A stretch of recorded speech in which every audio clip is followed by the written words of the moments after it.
you all here today on YouTube, on our YouTube. After the grand successes that we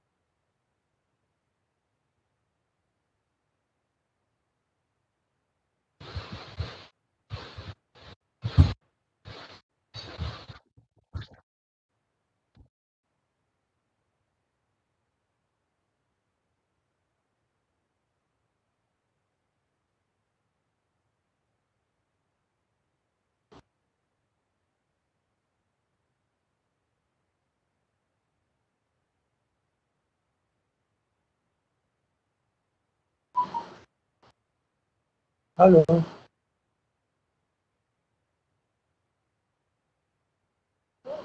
Can you hear me?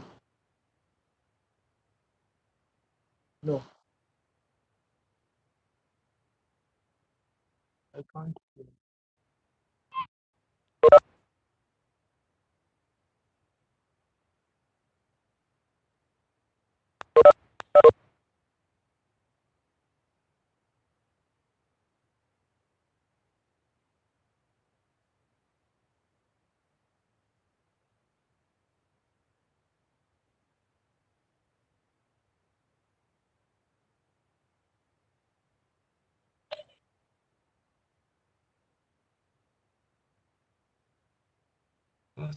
Hello? يجوز بعدين خليفة.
Sir,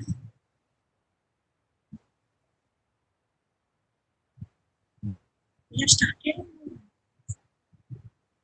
Question is gone.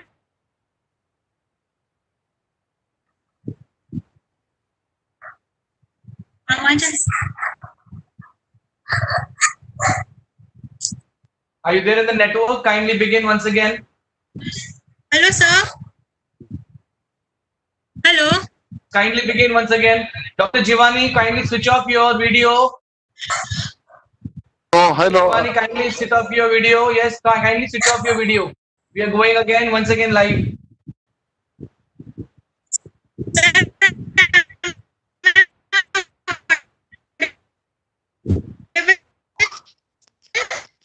Hello. Dr. Javani, please switch off your video, sir.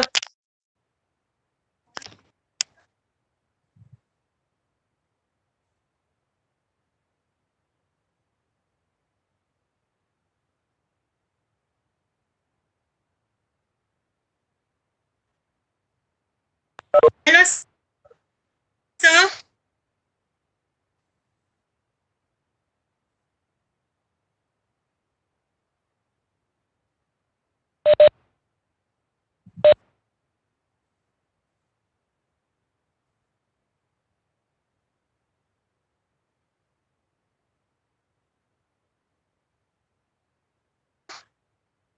I think viewers, we are having some technical glitches.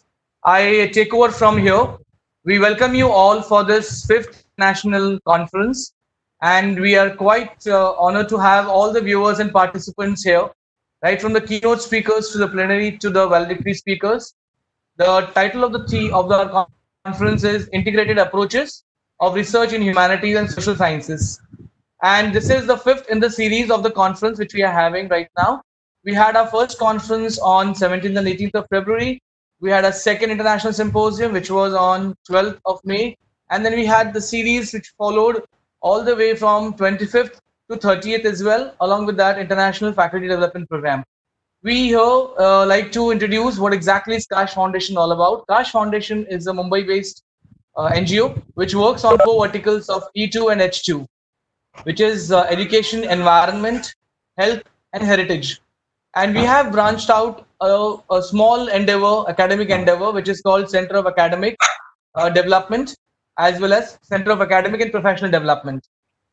The objectives of CAPD, Center of Academic and Professional Development, is to provide opportunities for academic excellence to faculty and educational institutions through quality improvement systems, optimal delivery models, and creating avenues of possibility of collaborative research.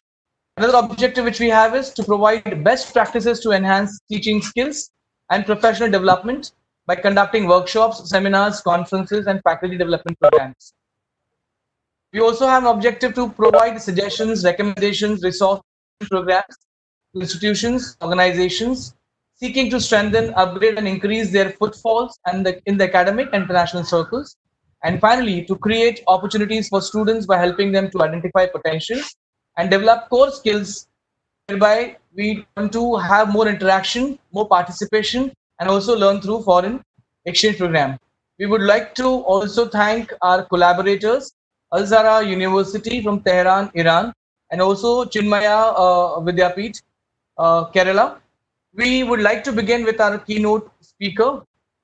Our keynote speaker is an international scholar. She is known in the world of manuscripts, translations, as well as the interpretations. Dr. Gauri Mahulkar is the dean of Chinmaya Vidyapeeth, and she has been an erudite scholar. She has a different style of explaining the manuscripts, which is not only lucid but as well as simplistic as possible. She is known to revive some of this very strong, rich heritage and cultural treasure trove which we have. Dr. Gauri Mahulkar, we are once again honored to have you. You are also with us, ma'am, for the faculty development program.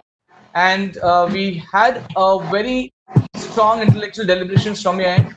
We look forward for the similar deliberation from your end.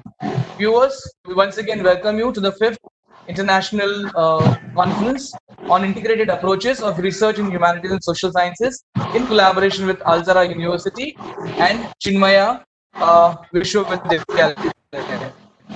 Thank you. Over to Dr. Gauri. Hari Om. Thank you, Kaash. This is my privilege and fortune to be associated with Kaash Foundation. And today I'm here as a keynote speaker. I'm very happy to do that. So I'll just start with a small prayer for gurus. You know, we start everything by praying to the gurus from whom we have learned so many things. So Adnyana Timirandhasya Jnana Anjana Shalakaya Chakshurunmilitam Yena Tasmai Shri Gurave Namaha. Hari Om.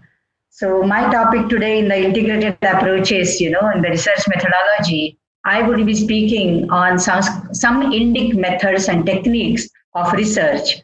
I am basically a Sanskrit professor, and therefore I would like to deal with some unexplored aspects from Sanskrit literature, right from the Vedas, Vedangas, and the Darshanas, which have so much of potential and so many methods and techniques, to decipher, to interpret, all sorts of hermeneutical, interpretative methods we find in our ancient techniques. So to start with, what is research? It is searching for the facts, its answer to some of the queries, and so many problems we want to resolve. So that provides some solutions, especially in the empirical field, in the mundane field, what you can say, the exoteric field of research. There are so many problems, and the solutions could be offered by researching those.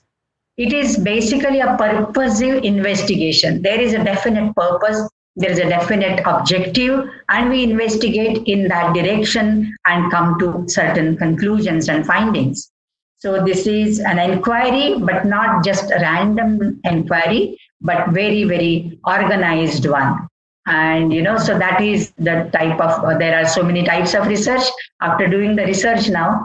So there are basically fundamental research done in science and technology. We are not dealing with that in today's symposium because they are, based on science and applied research, basically, which is useful for and all. We are more into literary research that will be to improve quality and methodological problems, which we face. For that, we're rating on that. We think that research methodology is something, it's a new branch of study perhaps, and it's a gift from the West, but that's not true. And many Indian systems, we have various method types, and both for the mundane development and spiritual development. As I pointed out, there are two ways, in which one can prosper and develop. One is exoteric and the other is esoteric. So in both fields, we have ample methods and techniques. And this is outer world research also, which enriches our empirical world, the mundane reality, and so to say. And there is something which enriches our inner world, the self as well. So for that, what we basically believe in, namula kinchit, a researcher has to check the reliability of sources and acknowledge those wherever and everywhere required.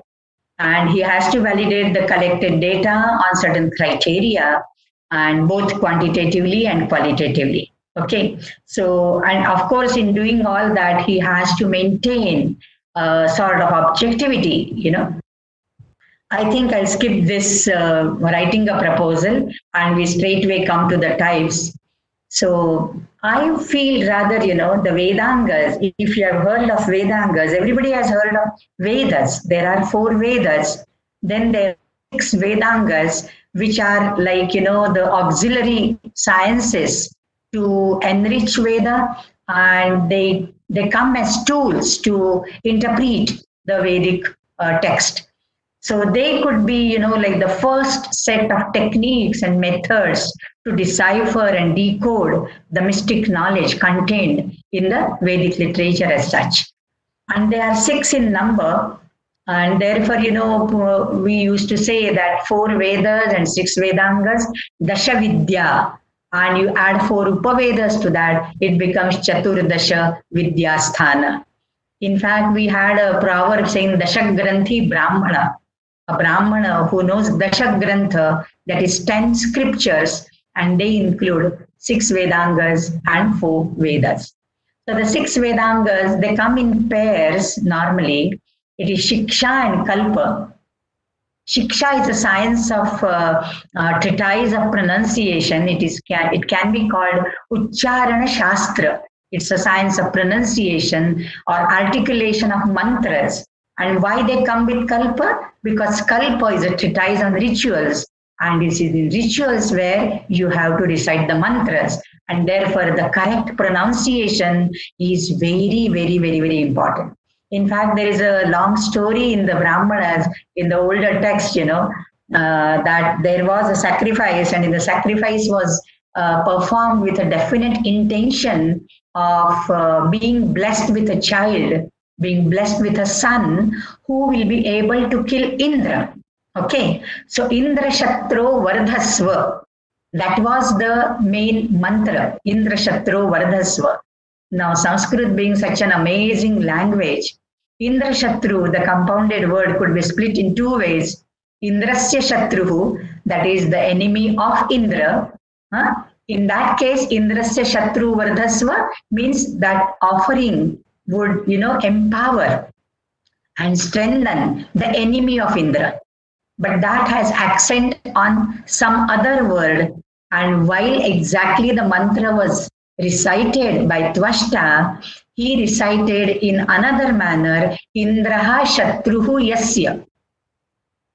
The person of whom Indra is the enemy. Okay. And so all the offering, all the mantra power went to Indra, and therefore Indra Shatru was not at all born, So that is a story. I mean, the cut short, the long story is, lot depends upon the correct articulation, correct pronunciation. So Shiksha and Kalpa, these are very important. Then comes a pair of Vyakarana and Nirukta, which is grammar and etymology, the science of deriving words from some other verbs or some other words. Okay. And then the third pair is Chanda and Jyotisha, which is a prosody and mathematical astronomy. And why they are paired? Because both are computable. Computational techniques and methods are involved, both in Chandas, it's like 0110 category, and in Jyotisha as well. So Vedangas could be treated as the first set. And now grammar and etymology basically help us arrive at the roots of correct meaning through decoding and deciphering the systems. And that is what is needed when you are researching, especially when there are data collected, when there is a data collected, the facts are assimilated, they are compiled, they are collated, then comes the stage of deciphering them, categorizing them, classifying them, and that is the phase where grammar and etymology come to our help.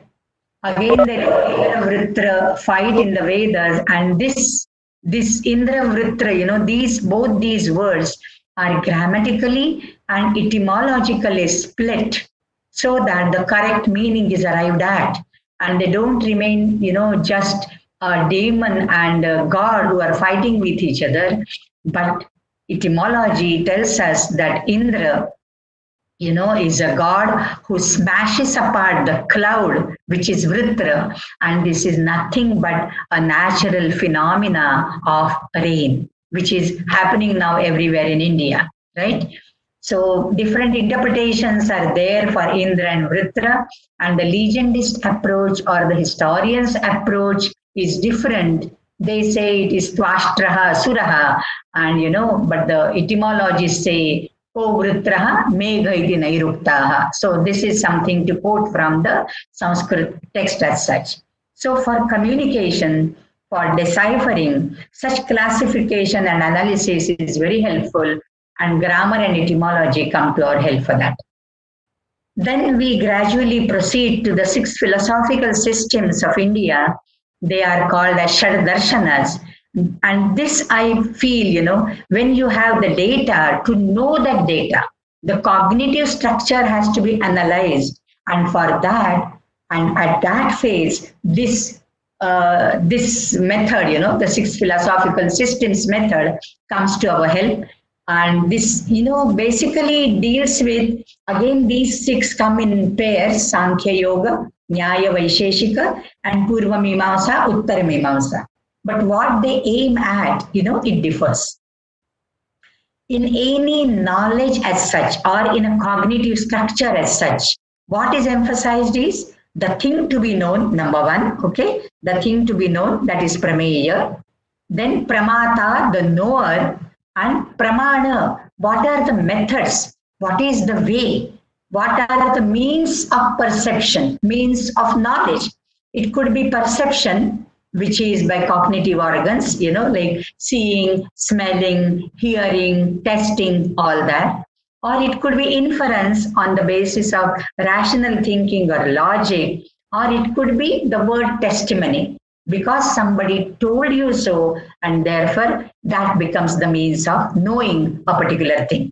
So prameya, pramana, and pramata, and prama, which is knowledge, that is analyzed in all these six systems equally. But when we think of the pairs, Sankhya and Yoga, more they deal with more or less the prameya, the metaphysical world.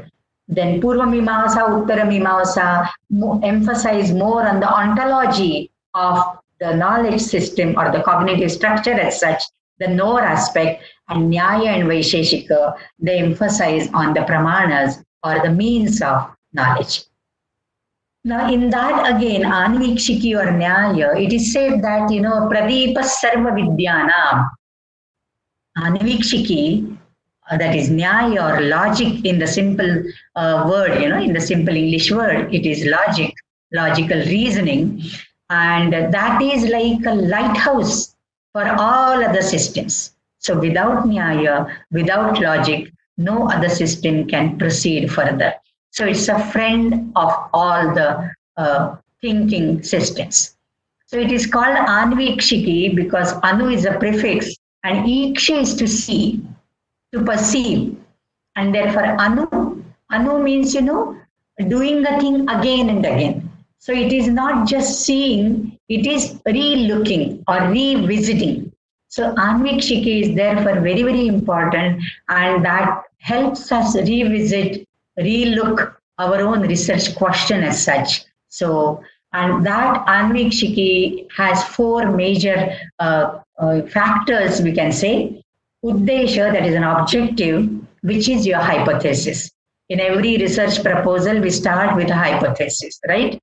And it could be validated. It cannot also be validated after the data is analyzed. Then it can turn into a null hypothesis, right? But Uddesha or hypothesis, the objective, is the first and the foremost goal in that. Then Lakshanam.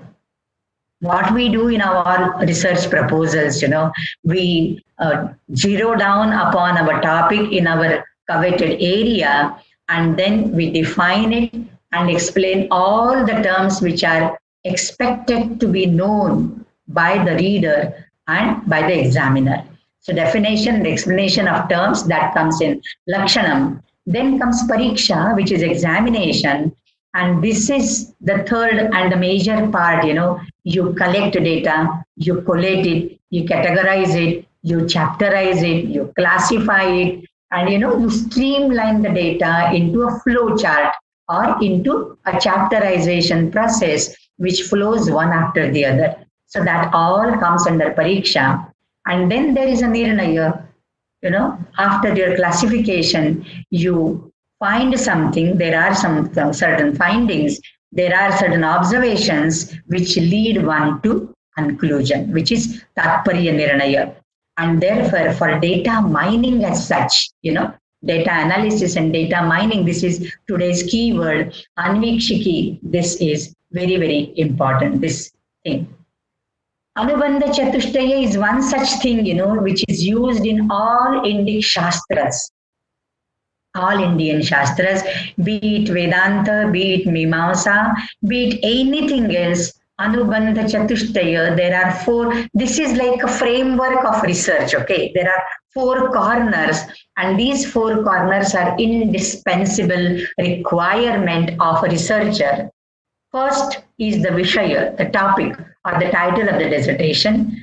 The area is to be identified, and then the topic is to be narrowed down later. Then Adhikari, who is eligible to do research in that field. So there are certain eligibility criteria and good qualities of a researcher. In fact, Kautilya's Arthashastra speaks of many Prajna Gunas. Prajna Gunas, these are the virtues or qualities which a researcher needs to have. I'm not going for fear of constraint of time. I'm not going into details, but I'm just mentioning this. Then there has to be a definite prayojan, an objective, and a rationale behind choosing that topic for your research. And then the sambandha, the relevance of the topic. You have to relate, in one way or the other, how you are going to contribute by doing research in that particular area. So sambandha, or the relevance of the topic, is the fourth indispensable requirement, and all the shastras, they deal with these four key factors as a research methodology. There is one oft-quoted word. Yes, my time is up. Hariom? No, ma'am, please continue. Okay, I thought somebody is disturbing me, so I'm just okay. So I can continue for 10 minutes, 5-10 minutes. Yes, ma'am. Please continue. Yeah. So there is one more word which is often we hear in the field of Indic studies as a research methodology, and that is Tantra Yukti. So I thought if you have heard of it, you would know more about it. If you haven't, please listen to this Tantra Yukti. I think if others can mute, then I think there won't be any disturbance. It is what I'm telling you. Bye-bye. So Tantra means a treatise, a scientific text, because it is derived from the root Tanu Vistare. Just now I was referring to etymology. So let me refer to the etymology of the word Tantra as well as Yukti. So Tana is to spread out, okay? And Tra is added to that, Tantra. So Tanoti Vipulanarthan Tranancha Kruteti Tantra. So that which, spreads out or expands the meaning, that is Tanu. And Tra adds, it protects that expansion of the meaning which you derive at in that, and therefore it is Tantra. And Yukti is from the root Yuja, which is to assemble or to join, skillfully compile, cleverly compile. So that is Yukti. And this is explained in Sanskrit as, Yujjante, Sambadhyante Arthaha, Artha Virodha Vyaghatadi, Jata Dosham, Apasya Anaya iti Yukti. I would like to simplify that because that's a very hard Sanskrit sentence. So that which removes the blemishes like impropriety or contradiction, which is Vyaghata and Artha Virodha. So that which removes all such blemishes, all such drawbacks, and lacuna, and joins to the meaning, that is called Yukti. And therefore, Tantra Yukti, together, it means a systematic method of study. So a clever methodical way to explain a scientific treatise, that is the general explanation of Tantra Yukti. In fact, there is a very beautiful site, shodhaganga.inflibnet, and you get hundreds of books and articles on Tantra Yukti. Basically, it was given to us, it has come down to us from centuries, I must say, maybe 6th century before the Common Era, Sushruta, who wrote Sushruta Samhita. He has given 64 Tantra Yuktis. Then it is Kautilya who has given some 32 such methods, So there are so many views which have come down to us from years together. and they explain and define the terms etymologically as well as connotatively. Again, you see there is two-way or two-pronged method of explaining a thing. Either you explain a thing etymologically by analyzing it, or you synthesize it and give the connotative meaning of that, which is mainly based on the practical usage of the word in the society. So the aims and objectives in unambiguous terms, that is how you have to do it using Tantra Yukti.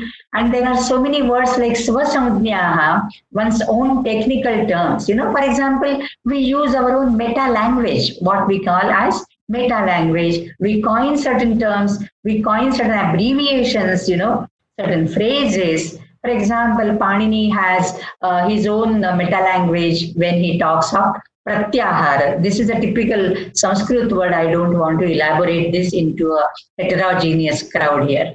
So some of these methods we can see. One is Adhikarana, which is, I think, very, very important. And for a researcher, it is of topmost priority.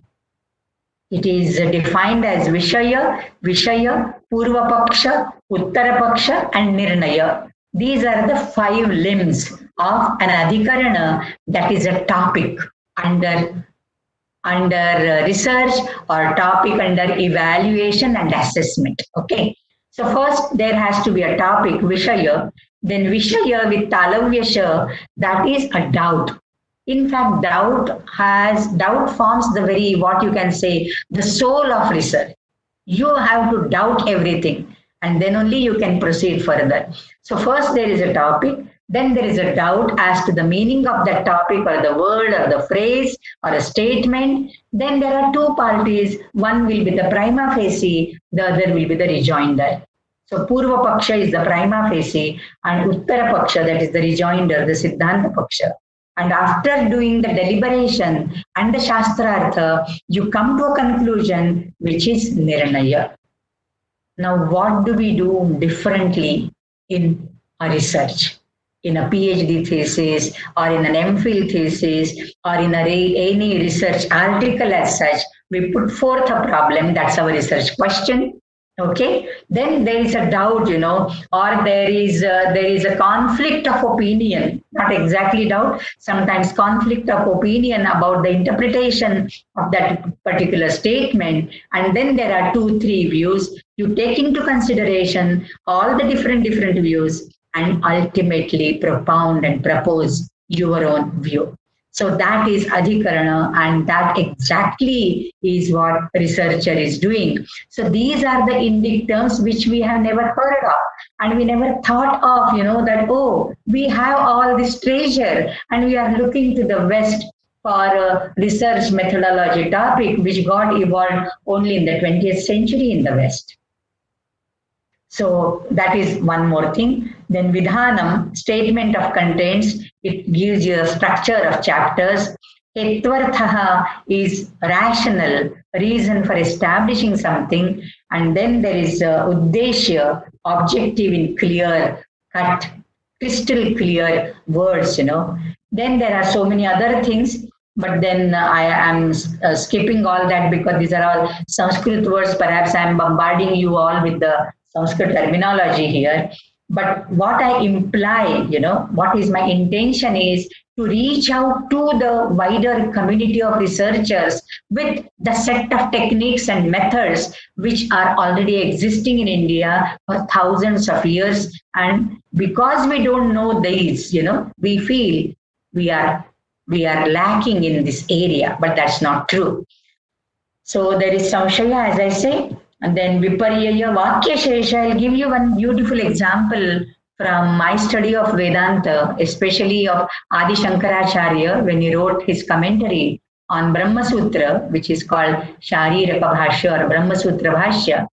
There is a thing called Vakya Shesha, which he has cleverly used in Anandamaya Adhikarana. This is one of the Adhikaranas of the first chapter, first pada, 12 to 19 sutras of Brahma Sutras. And he has criticized the opponents, the Purva Paksha, the prima facie, for interpreting a Vedic statement without taking into consideration the whole context in which it occurs. So one thing is the context, and the other thing is Vakyashesha, how that chapter in a particular Chandogya Upanishad ends in what? Without considering that, you pick and choose something from the middle of a topic and then try to interpret that. That's not leading you anywhere to a good conclusion. That's not proper. And therefore, Vakyashesha is very, very important. Then what we do normally is Anagata Avekshana and Atikranta Avekshana. Atikranta Avekshana is reference to a past statement. When we do a literature survey or literature review, for example, when we zero down on our own topic of research, we do certain efforts, to do the literature survey, literature review in that area. So all the people who have done some books or articles, monographs or something which is published or unpublished, we take into consideration that. So that is Atikranta Avekshana. And these things we refer to, like in the footnotes or the end notes, like OPCHIT or IBID, these are the abbreviations which you use. This again is the Svasaudhya or the meta language which we are using. And sometimes you are doing something in the chapter 4 and the detailing part of that, it is already covered in introduction part. Then you see, please refer to chapter so and so for the detailed account. And then there is Anagata Avekshana, a reference to a future statement. So you are going to deliberate on something in details, then please refer to chapter 3 for the details. So like that, Anagata Avekshana, Atikranta Avekshana, these are certain things. And especially I feel, in the judicial research, in the research in the judicial area, we always refer to the judges, always refer to the past, what you can say, this thing, nirnayas given. What is the past statement which has been passed out? What is the legal advice which is given, the judgment which is given. And then they will refer to Jaipur High Court did this in 1983. Then Mysore did it in 2001. And accordingly, we are doing it, So Atikranta Avekshana and Anagata Avekshana, these are very, very important. In Vikalpa or option, this helps in an empirical data in humanities, especially in the field of anthropology, in history, in economics and political science and all. We do filled in the questionnaires and all that. And then you have to give the Vikalpas, the options, it can't be just a question and an answer. There have to be multiple choice, multiple options. So Vikalpa. So these are the various, ways in Tantra Yukti. These are all Tantra Yuktis. I have not enumerated for want of time. I have taken basically from the Kautilya's Arthashastra. Some are commonly used by Sushruta and Charaka as well. Now, two basic ways, after all this deliberation now, coming to the end of my keynote, I would rather say there are two basic approaches. One is analytical and one is synthetical. Okay. So analysis vis-a-vis synthesis, these are the two main approaches. Now, whatever I have deliberated so far, grammar and etymology, Vedanta, analysis. Okay. And the word or a sentence is split.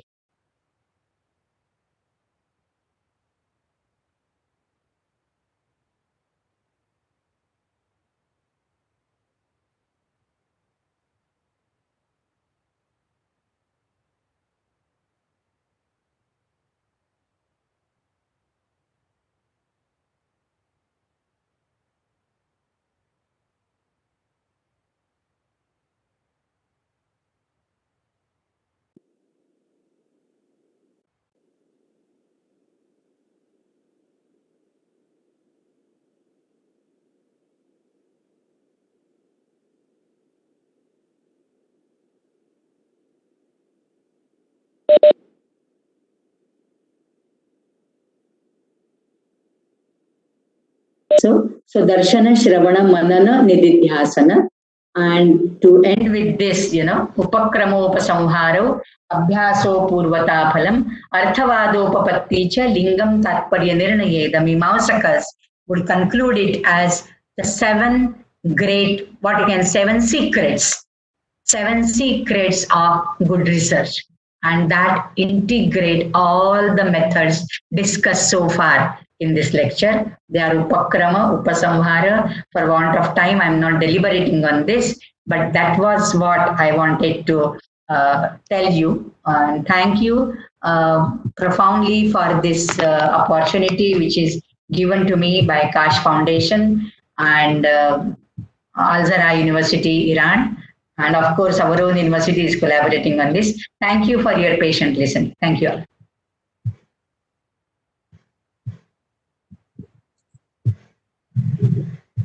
Yeah. Thank you, ma'am, for your insightful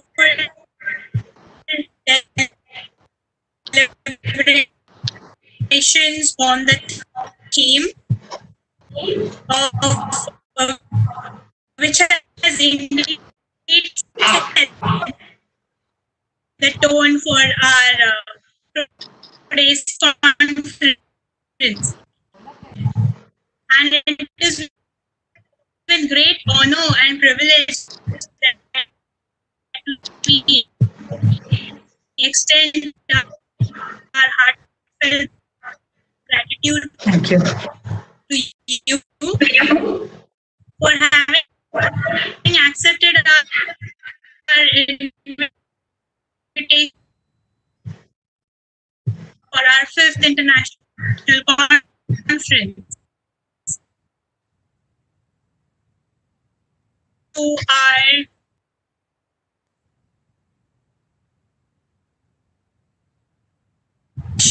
we are honored to have Dr.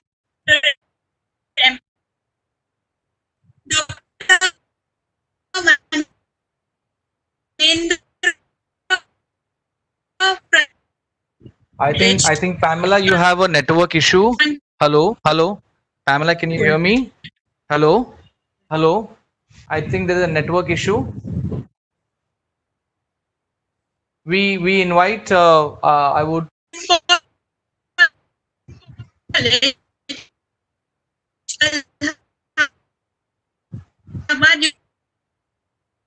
University.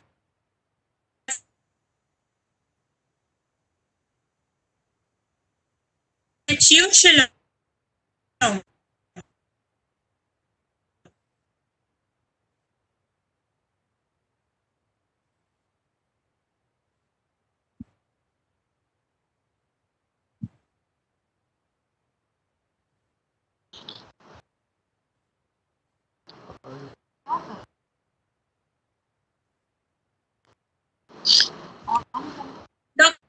On.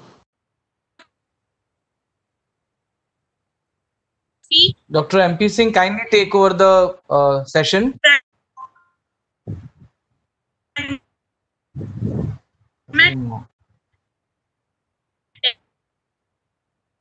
Hello. Can everybody hear me?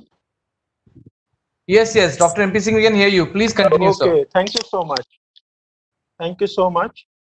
I thank Kaash Foundation and University of Hazara and Chinmaya Vishwavidyapeeth for this opportunity given to us. This is a plenary session and 3 speakers are invited in this session. They are Dr. Hozatullah Javani from Tehran, Iran, Dr. Nestor Castro from Philippines, and Dr. Kamini Gogari from Bombay itself. And so I invite, first of all, Dr. MP Singh, can I just kindly interrupt you, sir? Yes, please. Yeah, I invite, sir, due to technical glitches, and as you know, the weather is also not quite favorable. I invite Dr. Kamini to introduce you once again, Okay. sir. So it will be also quite relevant for all of us and for the audience also to know the kind of a stalwart you are in the academics. So I invite Dr. Kamini. please introduce our chairperson for the plenary session. Yes. The Kaash family, the Center for CAPD, Chinmaya Vishwavidyapeeth, and Al Azhar University, Iran, heartily welcomes Dr. Manindra Pratap Singh, who is an erudite scholar of philosophy and lawyer also. Sir, we are happy and privileged to have you on this fifth international webinar on integrated approaches to research in social sciences and humanities. As a student and scholar of philosophy, Professor M.P. Singh has been actively promoting philosophy, Indian and Western both. He is actively engaged in writing 5 books, especially on Kant, on logic, and currently he is also on many administrative boards, especially working for Indian philosophy in the northeast segment of India. He is also a principal of Urban Christian College in Allahabad. Sir, I am very happy and it is our proud privilege to have you as a chairperson of this webinar. Kindly take over this session. Okay. So thank you very much. Yes. Sir, please switch on your video. NPC, sir, please switch on your video. Yeah.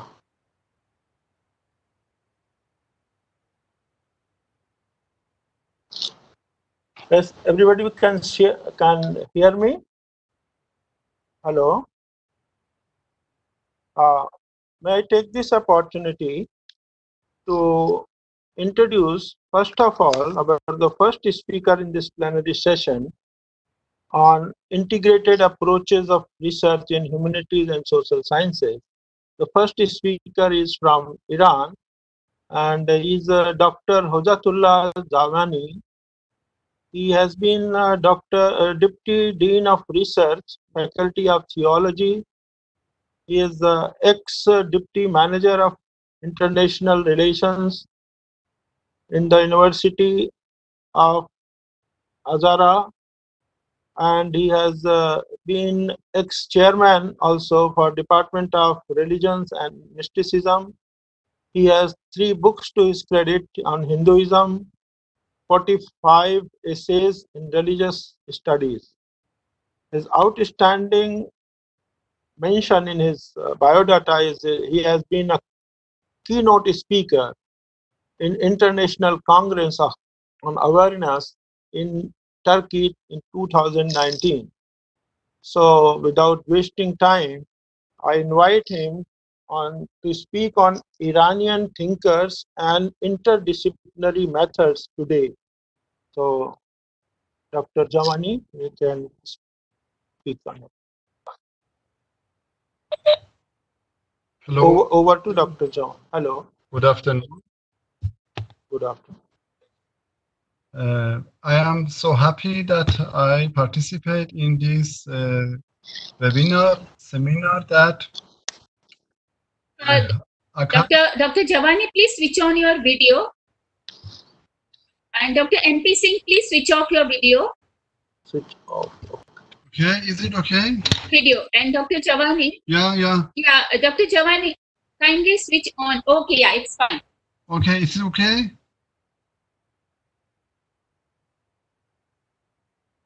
Yes. Good afternoon. Yes, it's fine. Yes, please go on. Good afternoon. I say my best regards to all my colleagues in Kaash Foundation, and so happy that I participate in your webinar on the interdisciplinary methods. First of all, I want to say that according to our classical tradition of research, we in Iranian traditional schools had many methods of studies.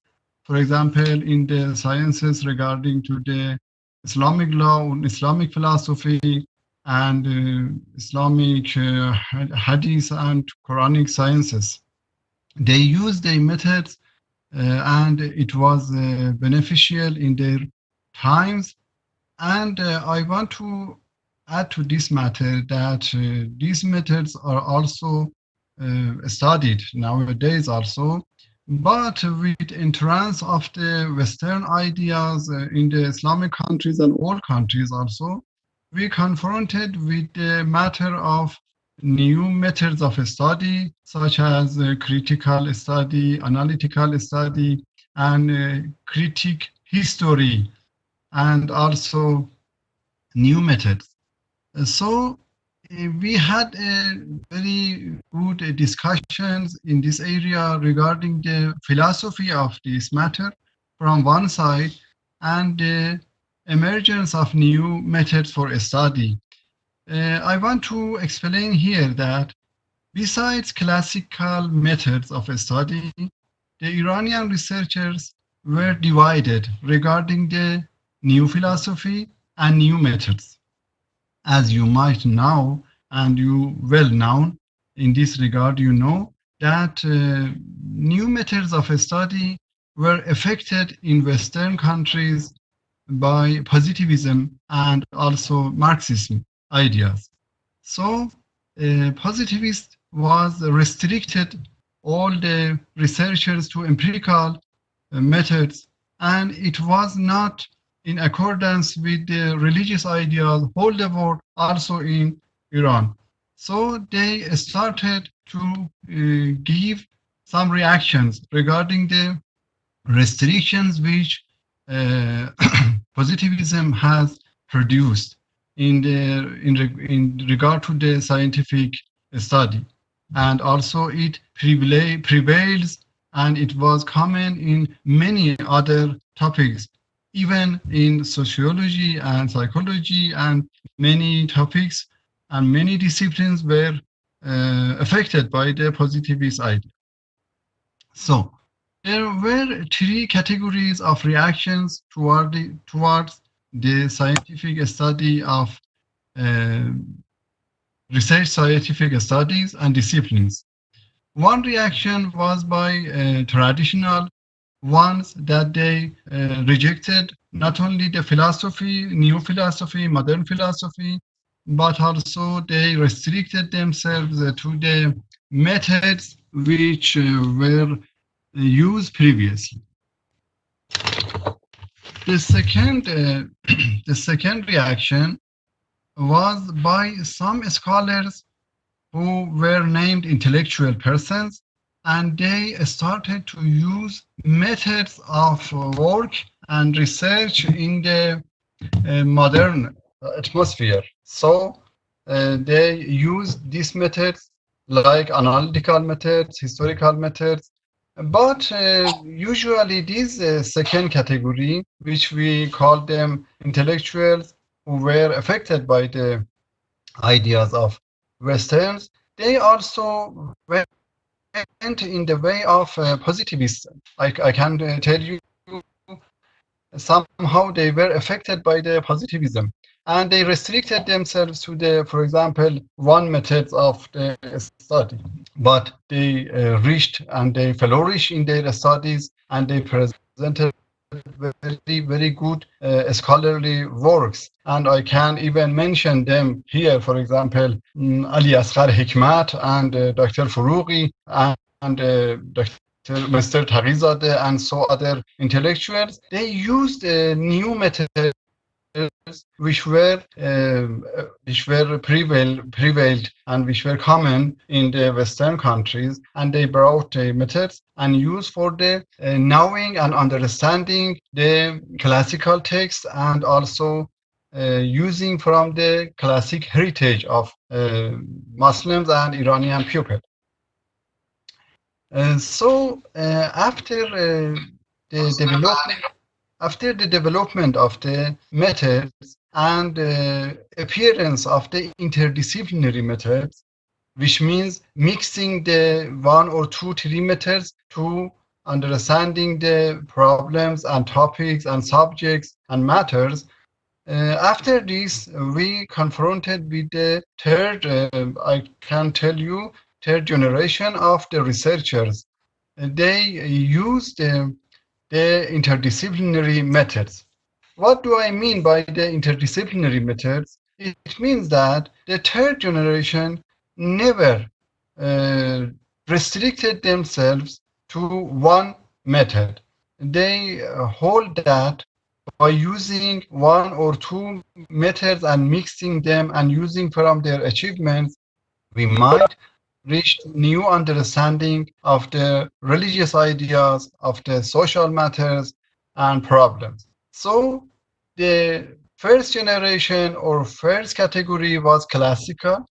The second was the those who approved the Western opinions, and the third one they wanted to use from the classical and also from the new methods and try to reconcile the problems and the matters with the new methods and using from interdisciplinary or integrated methods. So nowadays, I can tell you that in many research and many works, these new generation are producing materials and doing their research by using the new methods and referring to the classical heritage sources and text. So, if I wanted to mention for you some researchers and some ideas, I can tell you that, for example, from the recent decades, we have teachers and philosophers and theologians that they use the sources, classical sources, but they use the new methods, new disciplines, new approach to understand them, to uh, take the new answer from the old matters or the sources. For example, we have some philosophers that they deal with theological matters, and they are not only use the method of negation other topics or other dialogues or other theologies, but they try, for example, to understand the new modern theologies and bring these new modern theology in their is and try to have a dialogue with the other theologies. The dialogue with other theologies is very important in nowadays, and they started meeting and seminars, and they participated in the meeting and seminars, and started to understand other theologies, other religions, and to have a common dialogue with them, and they've tried to find solutions for the basic common problems of men in the world through the different religious theologies and theories. In this regard, we come to the art of solving the problem by using the new methods and understanding them through analytical and descriptive methods. So our modern theology started by new and recent theologians that they tried to give answer to the problems of the man through referring to the classical text by using the new methods of uh, research. For example, I can mention the two methods, one analytical one and second hermeneutics. These analytical and hermeneutics are very, very common and used in nowadays situation. Through analytical method, they started to describe the matters, they started to analyze the matters and propose the questions and find the answers and replies from the text. And it was very useful because, as you know, the analytical method clarify the matters and bring in the yard the problems and so help you to understand the main problems and find the better answers. But they never forget the classical sources. They try to have a new approach to the classical sources by using the analytical methods. So it is named modern theology, or in Persian we say kalam jadid, new theology deals with the matter of finding the meaning of life, finding the answers for the main concerns of man, and revealing the heritage which has lessons for today's world. And we can call it the universal answers.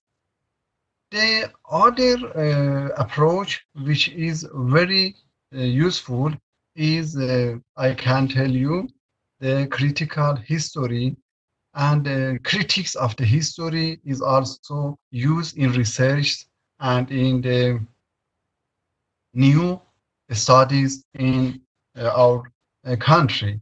So you can find some articles and essays which are published. For example, I can mention for you in the field of literature and arts that there is a famous scholar. His name is Professor Shafi Katkani. He used this method and went to the sources of literature and books on the prose and on poetry and find some materials new, and they are published now. In regard to Quranic studies and Hadith sciences also, we are using interdisciplinary methods to find the meaning of the text, and it is very current and new method which is used nowadays.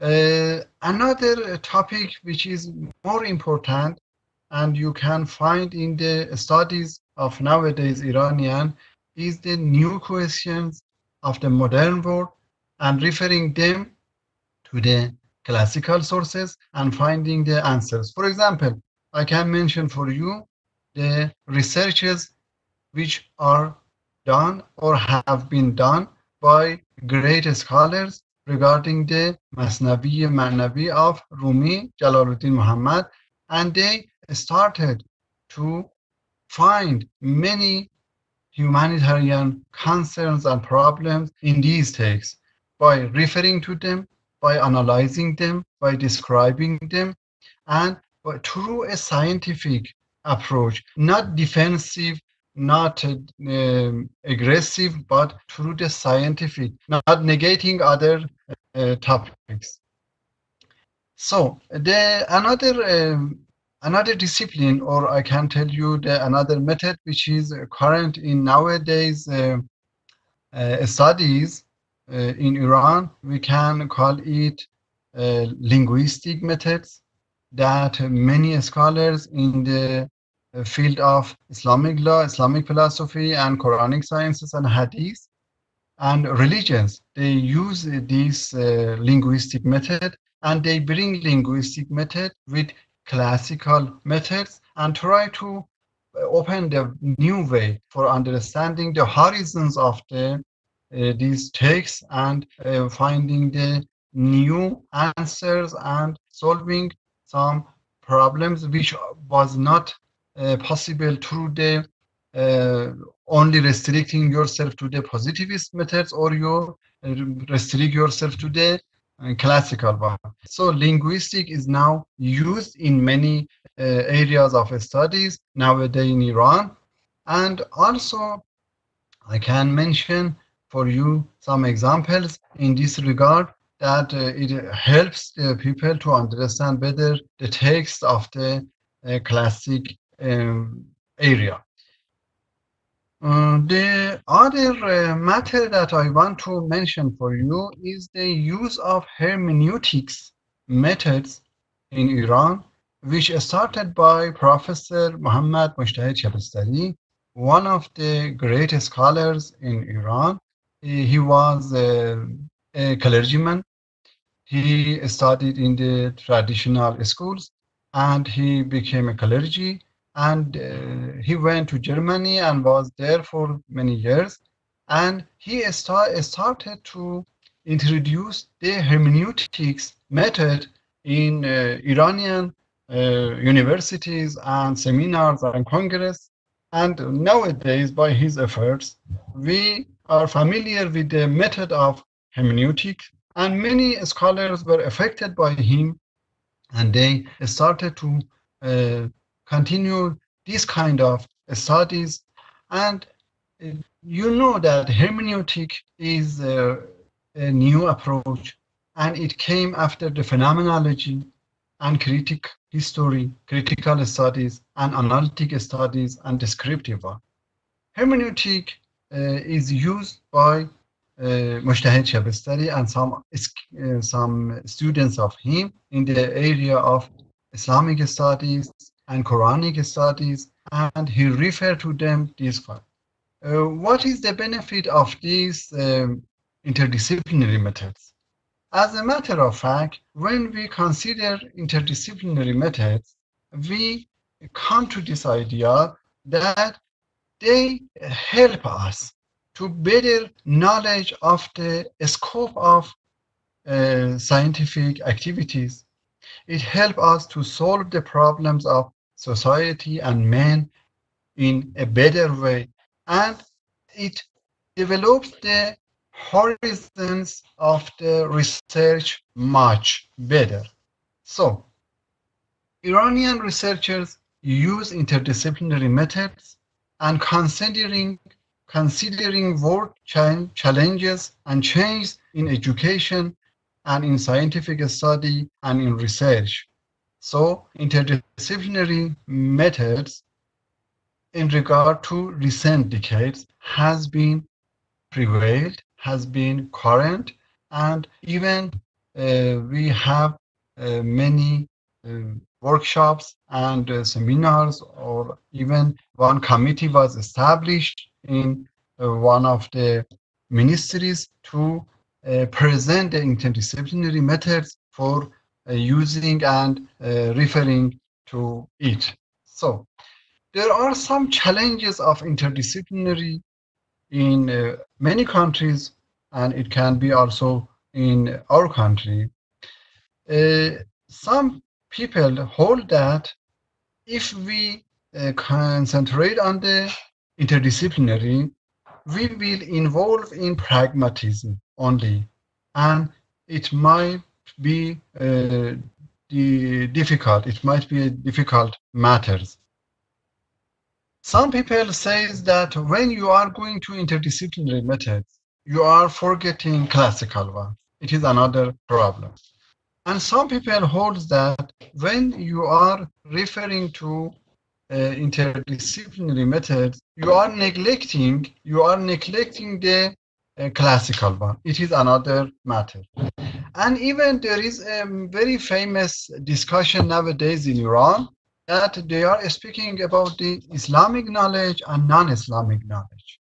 It is very important, a very, very challenging and very, very important subject, because when you divide the sciences to Islamic and non-Islamic, then you have to use from the different methods.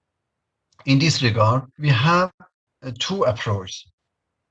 Classical ones, they say that there is no need to the new methods, and we are using the ordinary, or I can tell you current and classical methods for our studies. But modern theologians and intellectuals say we need to the modern and interdisciplinary research in order to present the results, outcome, and also deep meaning of classical texts, and also their answers to the questions of modern world. So, what do we mean by non-Islamic? It is another topic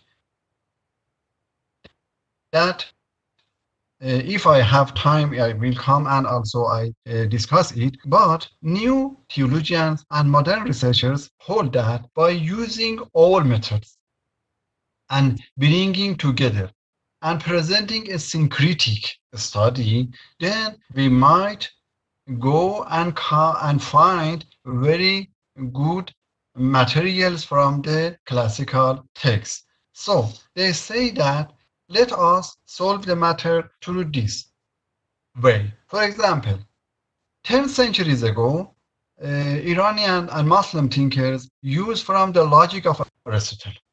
Aristotle, the first teacher, they use the logic and many materials of Aristotle.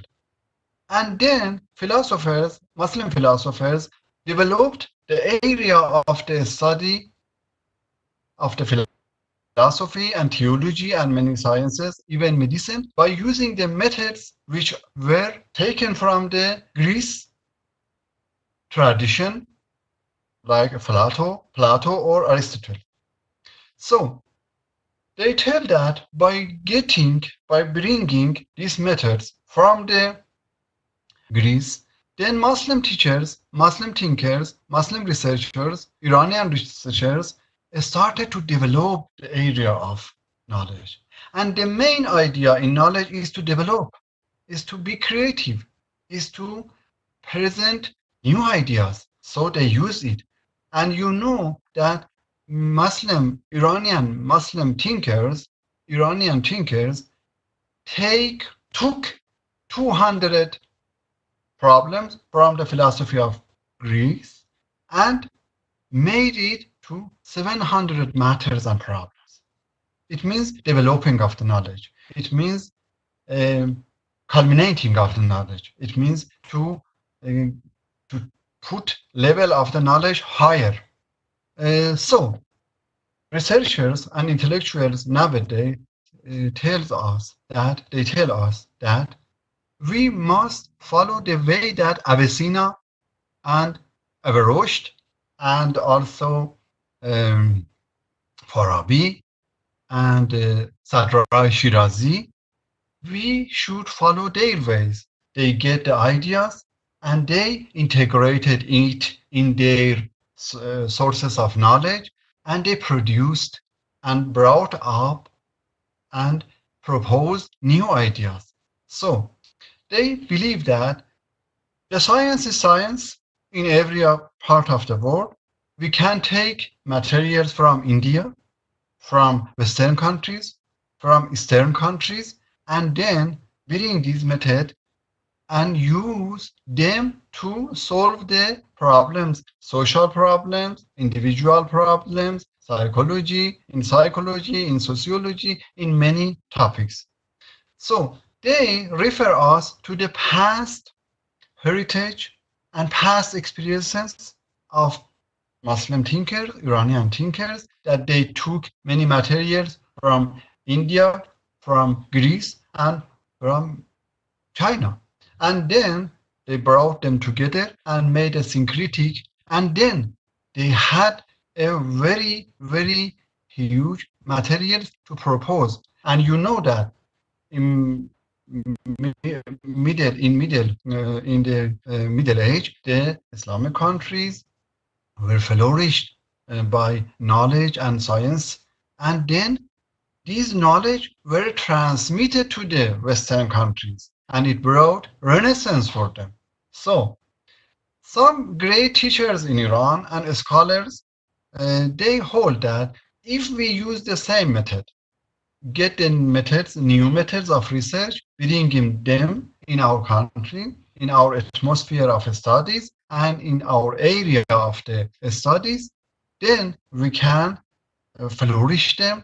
We can use them for better understanding of the religious texts, literature texts, and many other areas, and then we can produce new materials and new ideas. So, according to them, we might and we have to refer to the new methods, we have to translate them, and we have to use them and bring them, not imitating only, no, but by mixing them and using them for finding the answers for new problems and matters. In this regard, then, we are near to the border of sciences in whole the world, and we can have a dialogue with other researchers, other thinkers, either in India, either in China or Western countries, and there is no problem in this regard. And if you go to the pure sciences, I mean empirical sciences, you can find this matter. It has happened, and many parts of the world they are using now the methods of the empirical sciences, and it does not belong to Well, person. Professor Javani, may Yes. I request you to please conclude? Your time of 20 minutes is over. So Okay. thank you very much. Thank you very much for being with us. And we will take your points in the concluding remarks. Thank you So so much. I I request now Dr. Nestor Castro, the next speaker, and he is the professor of cultural anthropology in University of Philippines at Manila. So Professor Castro will be speaking on different research methods in cultural anthropology. One of the method I know I'm familiar with is the participant observer method, anthropology. So I request Professor Nestor Castro to please deliver his talk to us. Dr. Castro.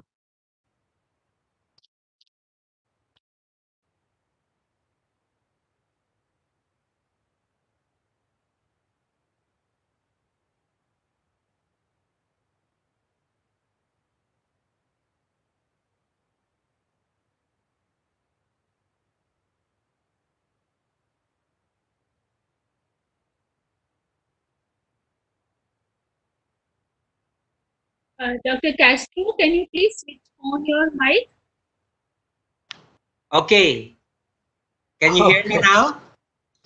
Yes. Okay, good evening to everyone. It's already evening here in Manila. So my topic is on research methods in cultural anthropology. To save time, I have prepared a PowerPoint presentation so that we could follow the discussion. So I'm flashing the PowerPoint presentation now.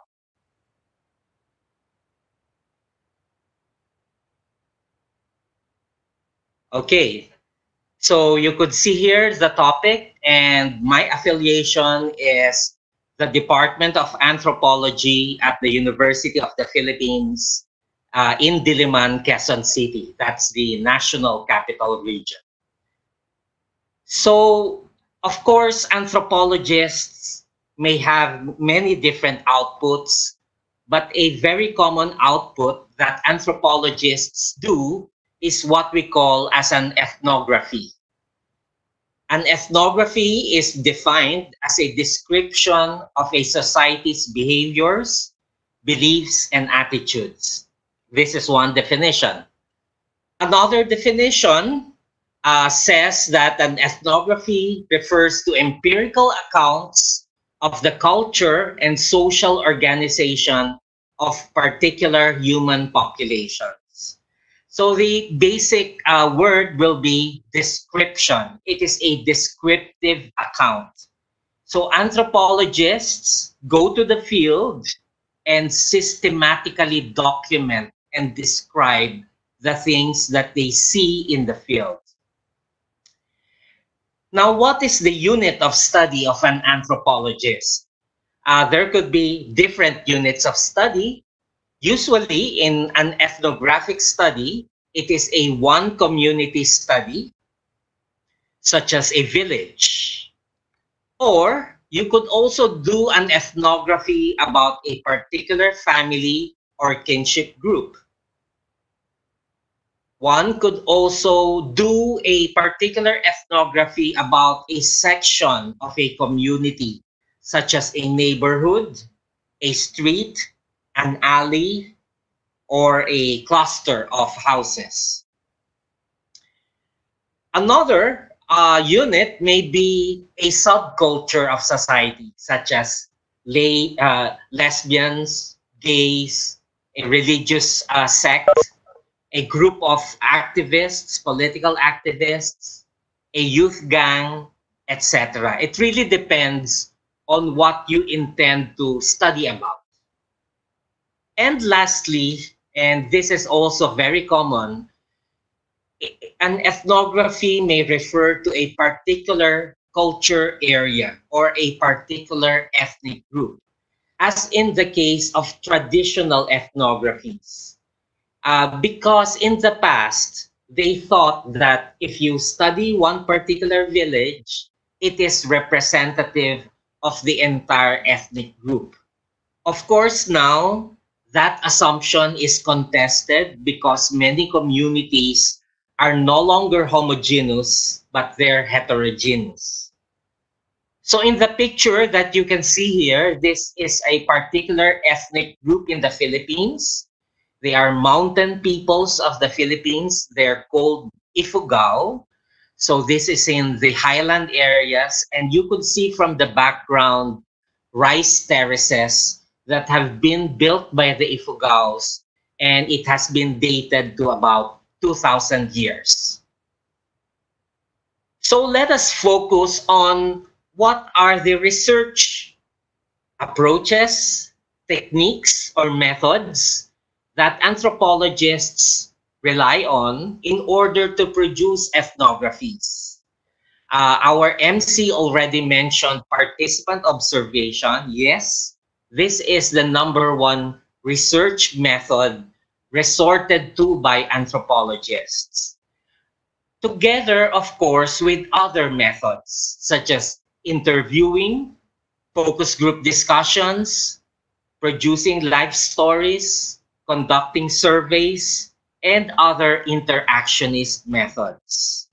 Now, participant observation will be the number one method because actually this is a method that has been produced within anthropology and now borrowed by many other disciplines in the social sciences.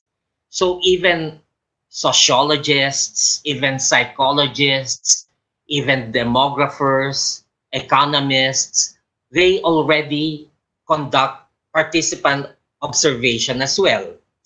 So participant observation is a method of study where outsiders, in this case the researcher, immerse themselves in family and village life and observe and participate in daily activities. This technique involves intense social interaction with people in their own setting.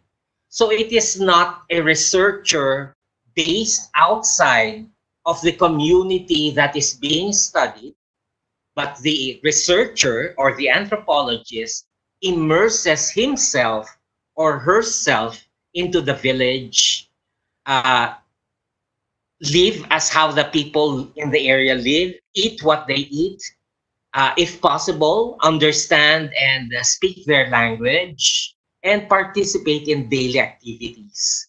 So in this picture, this is a community traditional festivity in northern Philippines.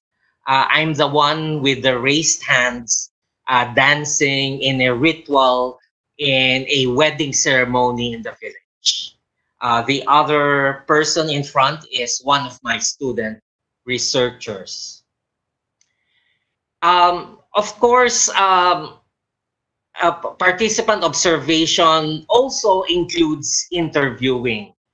Participant observation is a long-term study. You stay in the field for a long period of time. In the past, it was one whole year. Now we have rapid methods of doing ethnography. It could be for shorter durations or for staggered periods of time. But what is important is to systematically observe what the people do and understand the patterns of culture. Of course, this is complemented by interviewing. So interviewing refers to a conversation between the interviewer and the respondent with the purpose of eliciting certain information from the respondent. And interviewees can be a key informant or a casual informant. A casual informant is anyone who could give generalized knowledge, while a key informant gives very specialized knowledge. For example, a native priest will be more knowledgeable about the religious life in the community than other members of the community. Now, there are requirements for a good interview. There should be accessibility, cognition, and motivation. Accessibility refers to both physical accessibility, but more importantly, social accessibility. That the respondent allows you to be, uh, to be, that you interview him or her. If he or she does not allow you, then you cannot access the data that you intend to get. Cognition is important as well. The informant should know what the purpose of the study is. If he is unsure about the intent of the study, he could give you other information that you don't really need. Motivation is similarly important. This is why we secure the consent of our respondents. If they don't agree to an interview, then we don't force our way into interviewing our respondents. The third technique or method will be a focus group discussion. A focus group discussion is a research strategy which involves intensive discussion and interviewing of small groups of people on a given focus or issue. So an interview is one-on-one, while an FGD is with a small group of people. Now, this group of people should be more or less a homogeneous group. In the picture, it's a group of children, but it may be FGD of women, it may be FGD of farmers, it may be FGD of tribal people, because more or less they will have common interests. Now, originally, FGD was developed in the field of consumer research in order to understand consumer opinions and behavior. But it has been adapted into anthropology and the other social sciences. Now, when I say it should be focused, it should be a short duration, probably 2 to 3 hours only, and focused on a particular issue. It's not something that is generalized. The third one or fourth one is life stories. Now, life stories refer to, it may be in different ways. You may compare about the life of different informants, or you may look into the life of a person contrasted with what is happening during that period of time. For example, in this case, this is an elder in a traditional village with a lot of tattoos on his chest, saying that he is a warrior and in the past he has killed many enemies. So the biographical sketch relates not only to his life, but also to a point in time when there was warfare between different tribes in that particular area in northern Philippines. Or it could just be about his own personal life. Next, of course, will be surveys, and this is very common in the social sciences, especially in sociology. A survey refers to a social science research tool that is used to study a wide range of characteristics of a population. So if the population is very big, it is better to resort to a survey because you do a sample of that particular community. It is aimed at generating baseline as well as evaluation data both quantitative and qualitative, to answer questions that have been identified by the researcher. Now, word of caution, a survey is useful for identifying and documenting people's practices. However, it can capture what, who, where, when, but it is less suitable to answer the how and why. Lastly, of course, there would be many interactionist methods that could be conducted by the researcher, such as having games, role playing, participatory resource mapping, village workshops, and other methods that are aimed to trigger community participation in the research, but it is the documentation that is most important to be able to capture the dynamics within those involved in the exercise, as well as how they interact with one another. Now, let me bring you to possible problem areas in doing field research. First is the problem of having cultural gatekeepers. You go to a community and there is someone or a group of people who would not allow you to access information from others because they believe that they are only the ones who know about the situation.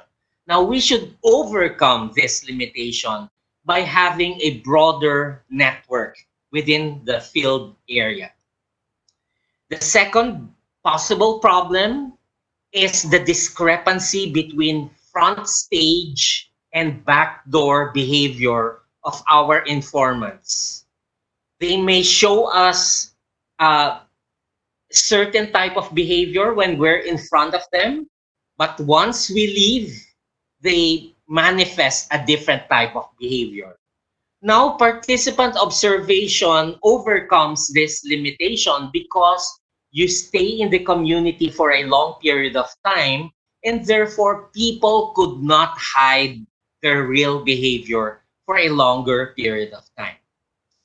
Thirdly, the problem of ethnocentrism, wherein the researcher can be biased because he or she belongs to another group which is different from the group being studied. So we want to overcome this by trying to understand the perspectives of local residents by looking at their own worldview. Now, the last point that I would like to stress is the problem of stereotype framing, wherein we already have a judgment about a particular community being studied, and we should try to have a blank slate, throw away your biases, and be open to new possibilities. Let me give you one example in the Philippines. We have a group of hunters-gatherers in the Philippines. They are called Agta. And traditionally, this is the Agta house. It is what anthropologists call a lean-to. So it leans on a piece of rod, and where the sunshine is, it rotates. And the Agta moves to a different territory almost every 3 weeks. But if we are very biased, we will always have this traditional image of the Agta. Because as a matter of fact, in a nearby community, this is a house made of stone and wood, but owned also by the Agta. So many anthropologists tend to romanticize about the past, neglecting the fact that many cultures have also evolved through time. Some have maintained their traditional culture while others have changed. And I think this is my last slide. There are other considerations that we need to focus on. How much is the research? What are the logistical requirements? What are the time constraints? If you're doing thesis or dissertation research, you can't stay in the field for 1 year and you don't have money for the expenses in the field. So you might as well maximize the time and choose a type of research method that will be more suitable to your objectives, time constraints, financial budget, etc. Third is reliability of information. And this is the reason why we do a triangulation of research. We interview one person, we interview another person, and we try to compare the results. We do survey, we do observation, we try to compare the results. Ethical concerns. Now, this is very important. I mentioned a while ago we should first seek the consent of the people that are being studied. We cannot do research that people don't allow us to research on. Okay? In the Philippines, we have a formal process. This is the free and prior informed consent, and it is legislated by law that researchers need to undertake this if they're studying indigenous peoples. And there could be many other considerations. So let me end there. And if there is more time, I could discuss more topics related to doing research in cultural anthropology. Thank you very much. Hello, thank you very much. Thank you very much, Dr. Nestor Castro. You have very pertinently pointed out the different research strategies in the field of anthropology, which is one of the prime field in social sciences. That's a prime mover because it studies man as such, the man in the lap of world, the lap of society, the lap of gender. So now, thank you very much. And in my concluding remarks, I will be pondering over some of the thoughts he has presented to us in his nice presentation.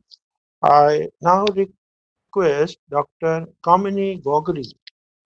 He is a local person and very dynamic in a sense, a research-oriented person.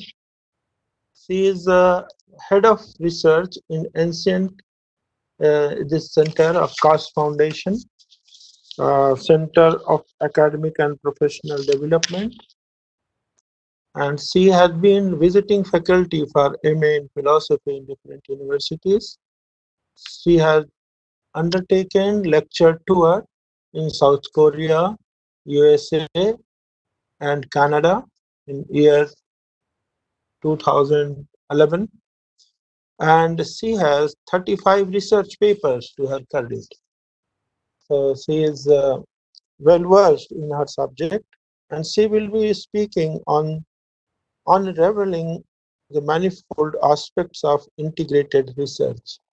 So I call upon Dr. Kamini Gogori to please deliver your talk. Over to Kamini.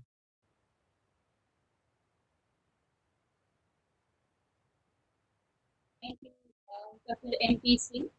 I express gratitude to the Kaash family, Ansara University Iran, and Chinmaya Vishwavidyapit for having me to present my views on integrated approach of research. Now, our keynote speaker and my respected teacher, Dr. Gauri, is of what research should be and what are the methods. Dr. Chamani and Professor Castro has already set a base to what I wanted to indicate in my paper. Now, the Indian philosophical discourse talks about what is the aim of knowledge, the purpose of knowledge. Now, the whole purpose of knowledge is to Kamini, I couldn't hear you. Could it be can, louder or something? can you Volume hear should me? be. Can you hear me now? Can you hear me? Can you hear me? Hello, can you hear Yes, me, sir? now I can hear you. Okay. Okay. So, uh, the, the integrated approach to research. Now, the question is, what is the whole purpose of research? Now, the whole purpose of research is to get knowledge. Now, we're talking about Indian philosophy, Indian culture, Indian tradition. Dr. Mahulkar has already introduced the word antiquity. Now, what is Anvikshiki? Anvikshiki talks about a critical method. What does it mean? We understand by critical method. The critical method is a methodology to arrive at truth through the method of Vada. Now, Vada means a genuine debate, a genuine purpose of discussion. Now, for God, the aim is to arrive at truth. Now, the truth is definitely subjective, but we are so obsessed with objectivity that we just do not understand that things research is subjective. Now, why this whole atmosphere of subjective objective debates coming? Because we have entered into the realm of sciences, where science wants to claim objectivity or universal knowledge. But nevertheless, there are open-ended questions. Now, my paper would try to talk about a few things about the philology, about history, historicity, and philosophy. I owe the viewpoints of this paper to D.K. Matilal, Professor J.N. Mohanty, Dayakrishnan, and a very recent scholar, Professor Ranjan Ghosh. An effective and enriching discourse on comparative historiography invests itself in understanding the distinctness and identity that have created various civilizations. Very often infected by bias, ideology, and cultural one-upmanship, we encounter a presumptuous, that is, redolent of impatience with a cultural other, of an ingrained refusal to acknowledge what one's history and culture failed to provide. This failure did not be the inspiration to subsume the other within one's own understanding of the world and history, and thereby nurture the possibilities of knowledge, sharing, and cultural interface. It is a realization of the lack that provokes and generates encounters among civilizations. It should goad us to move away from what we have universalized and hence normalized into an axis of dialogue and mutuality. What Indians would claim as itihad may not be rudely frowned upon because it does not shine perfectly with what the West or the Chinese know as history.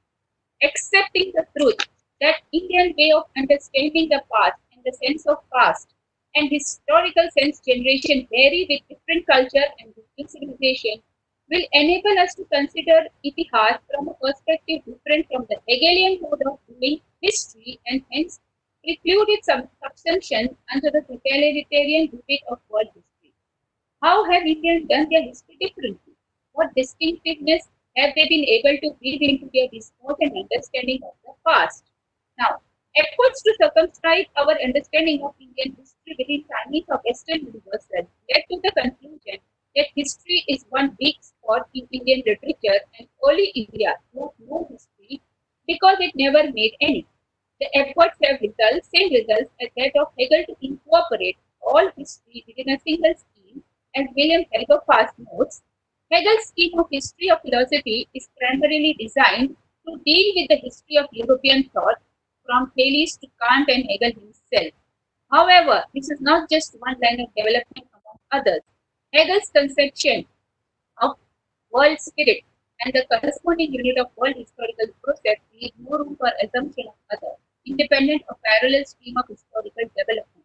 Whereas this scheme does in Asia and India in particular have its place. Why should India need to have a place in Hegel's scheme of things or in schemes derived from Chinese or Western historiography? Can we not argue for a distinctive character in Indian approach to history? An Indian historiography of India, in the words of Ranjit Guha, that would embody a different scheme. So, in these efforts to disclaim what is seen as Indian view of history or Itihas, the point that goes unperceptibly overlooked is how history can be conceptualized and appropriate in the ways that are different from one's very own. This is crucial because it is different in the approach towards how one makes sense of the past that makes historical knowledge formation and the relevant discourse vibrant.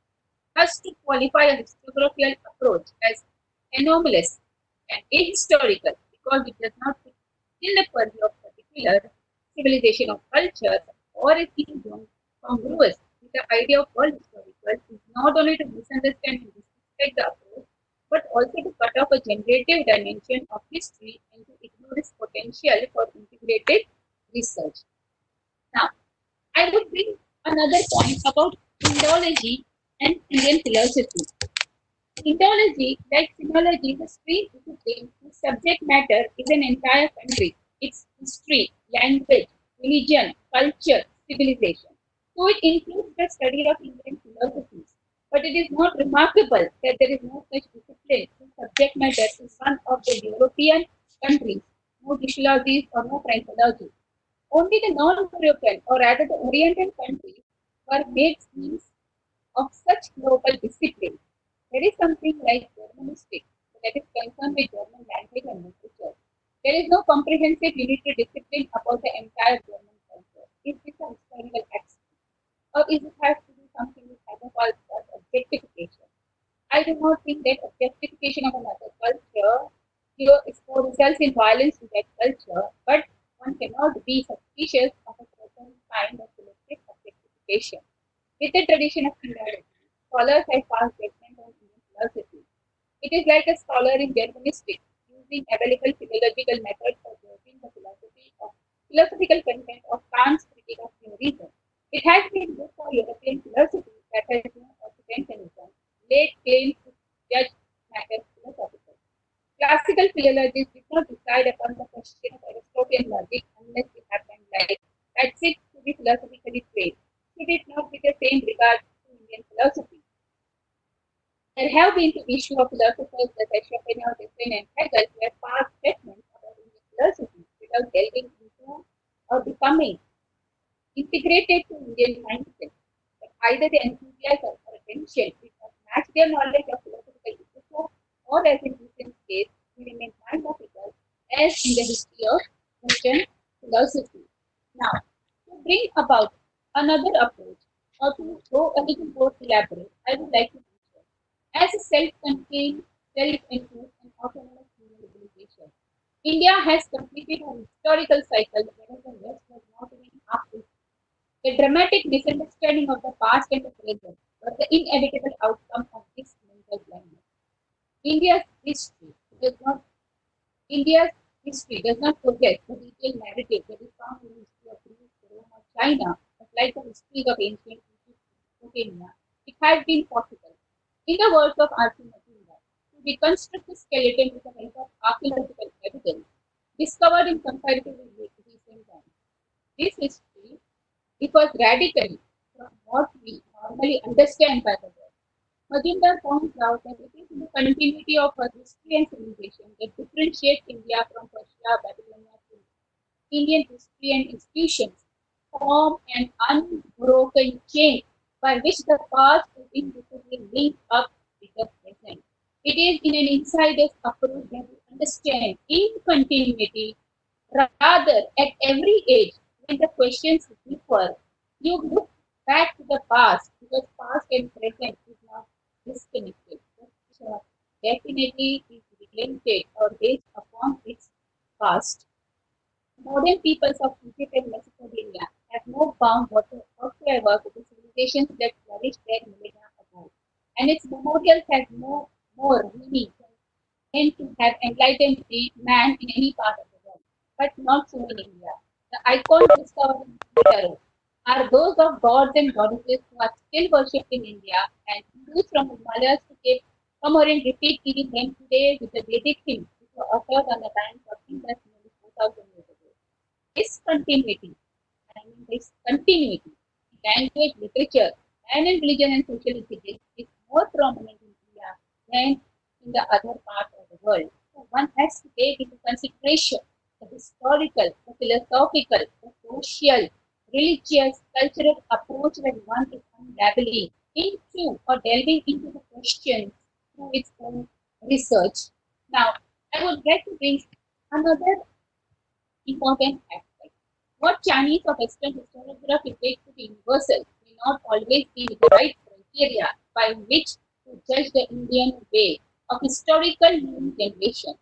Unlike the Chinese, who have left well-attested historical data for superiority, Indians have been claimed to have left myths, and in several cases of transmission, we have history as a blend of fact and imagination. By the way, I would like to mention imagination plays a very huge and a grand role in setting a mindset of the people. It gives them a base for life. It gives them a stability in society whereby the question can be answered. Though the quote of every important thing in India is have been enrolled in a chronicler, like Arthashastra of 3rd century BC text points out that the existence of official records and importance of officers responsible for keeping, and despite the fact that the strong oral literary and writing tradition in ancient India was informed with a sense of revelation, the unflinching commitment to the fact that non-existence is a subcontinent culture. Here, Dr. now, Kamini, yes. how much time we have after 5 p.m.?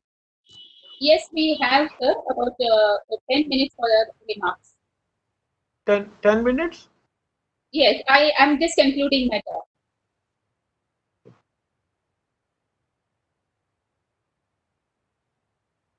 So, it is claimed that Hindus did not preserve as diligently as Chinese did. Now, the important point is, what the Indians felt worth preserving was the meaning of events, not the record of events which took place. They were more traditional minded than history minded. But that is the way they generated meaning out of their interface with the past. One needs to acknowledge that mere chronological progression does not make up the fundamental ingredient of Indian history.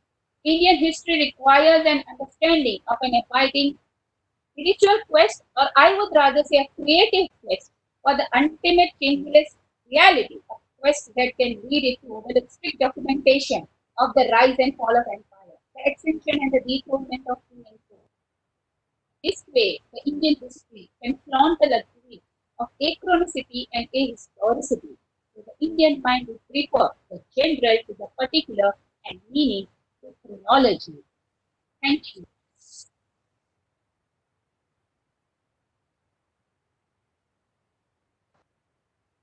Thank you very much, Kamini, for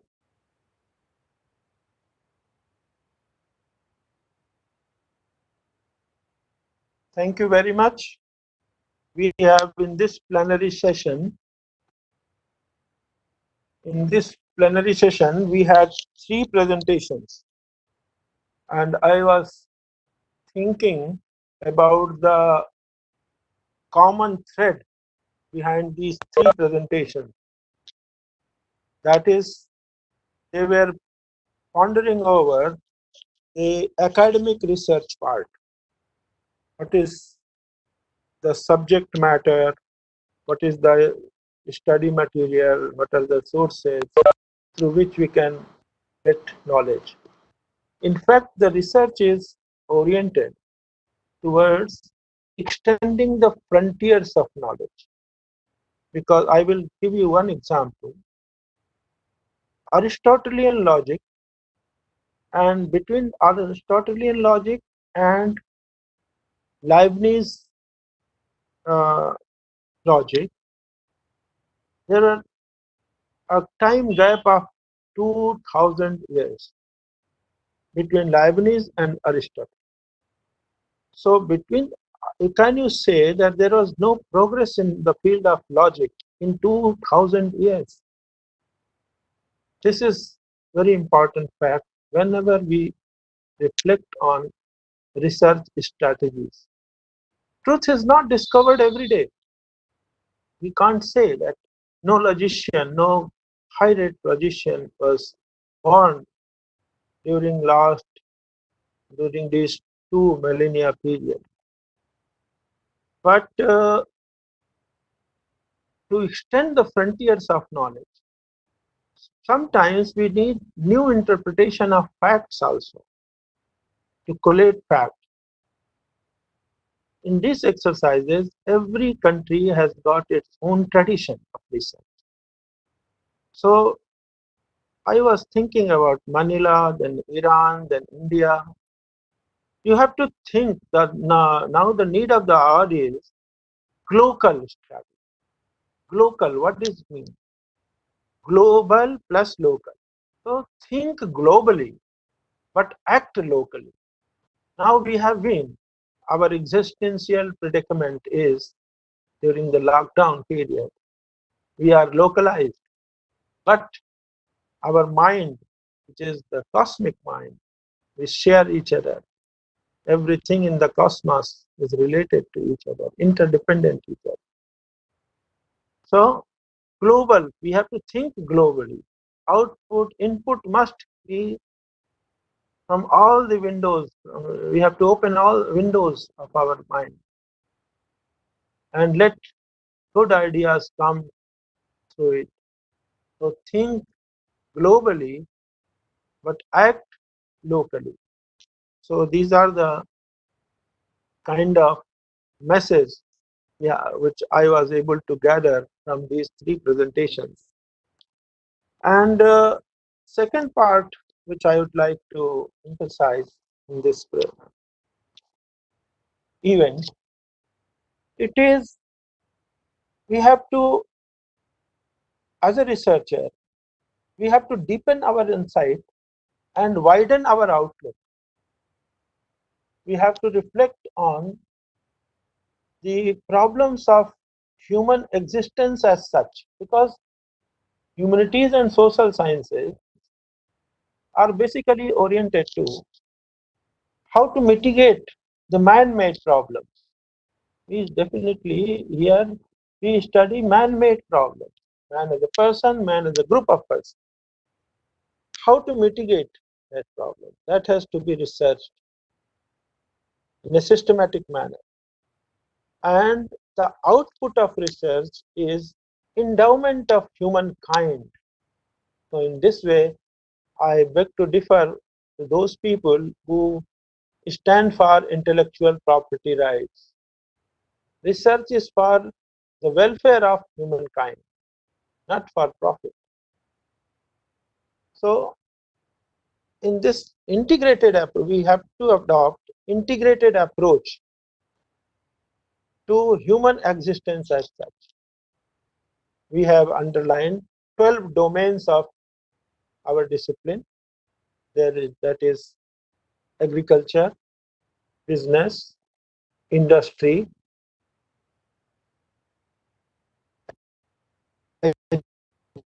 education, medical sciences, security, then public administration, then people's representatives. Then we have entertainment industry. Then we have journalism. And finally, we have a vast aspect, vast domain of spirituality. So we have to explore the new ideas in every domain of, that is why it is called discipline. Every domain has its own discipline.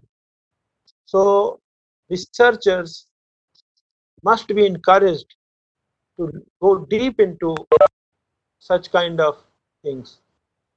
And with this note, I congratulate all the participants for presenting their nice presentations, and the Kaash Foundation, University of Azara, and Chinmay Vishwavidyapeeth who have sponsored this event.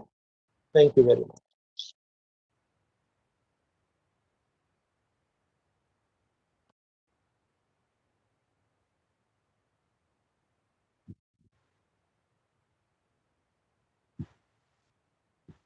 Dr. Singh, thank you very much for sharing the session and for giving your concluding remarks. I think you tried to sum it up quite well when you mentioned that how we need to look at global local and from local to global.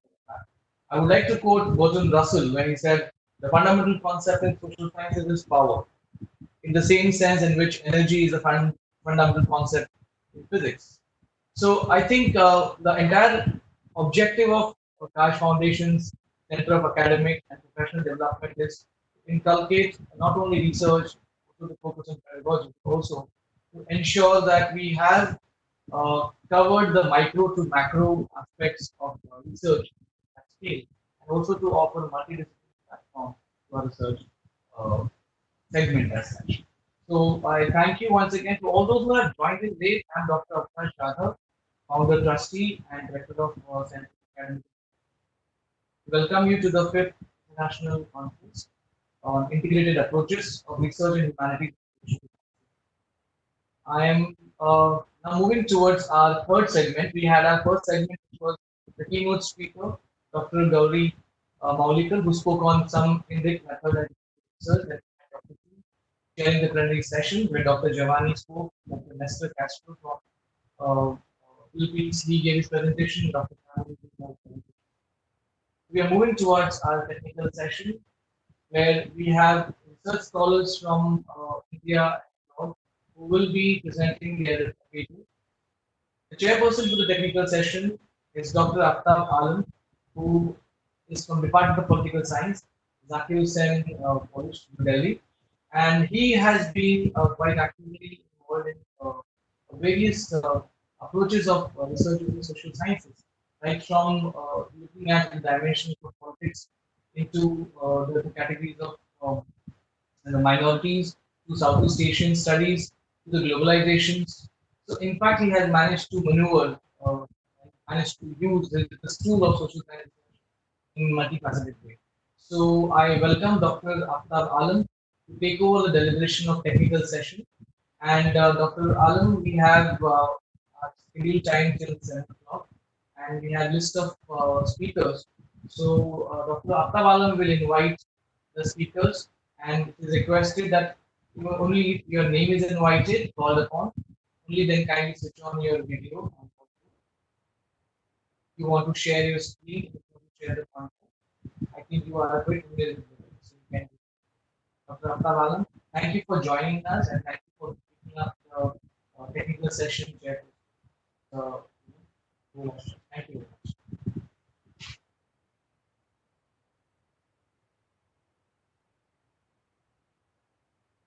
Hello.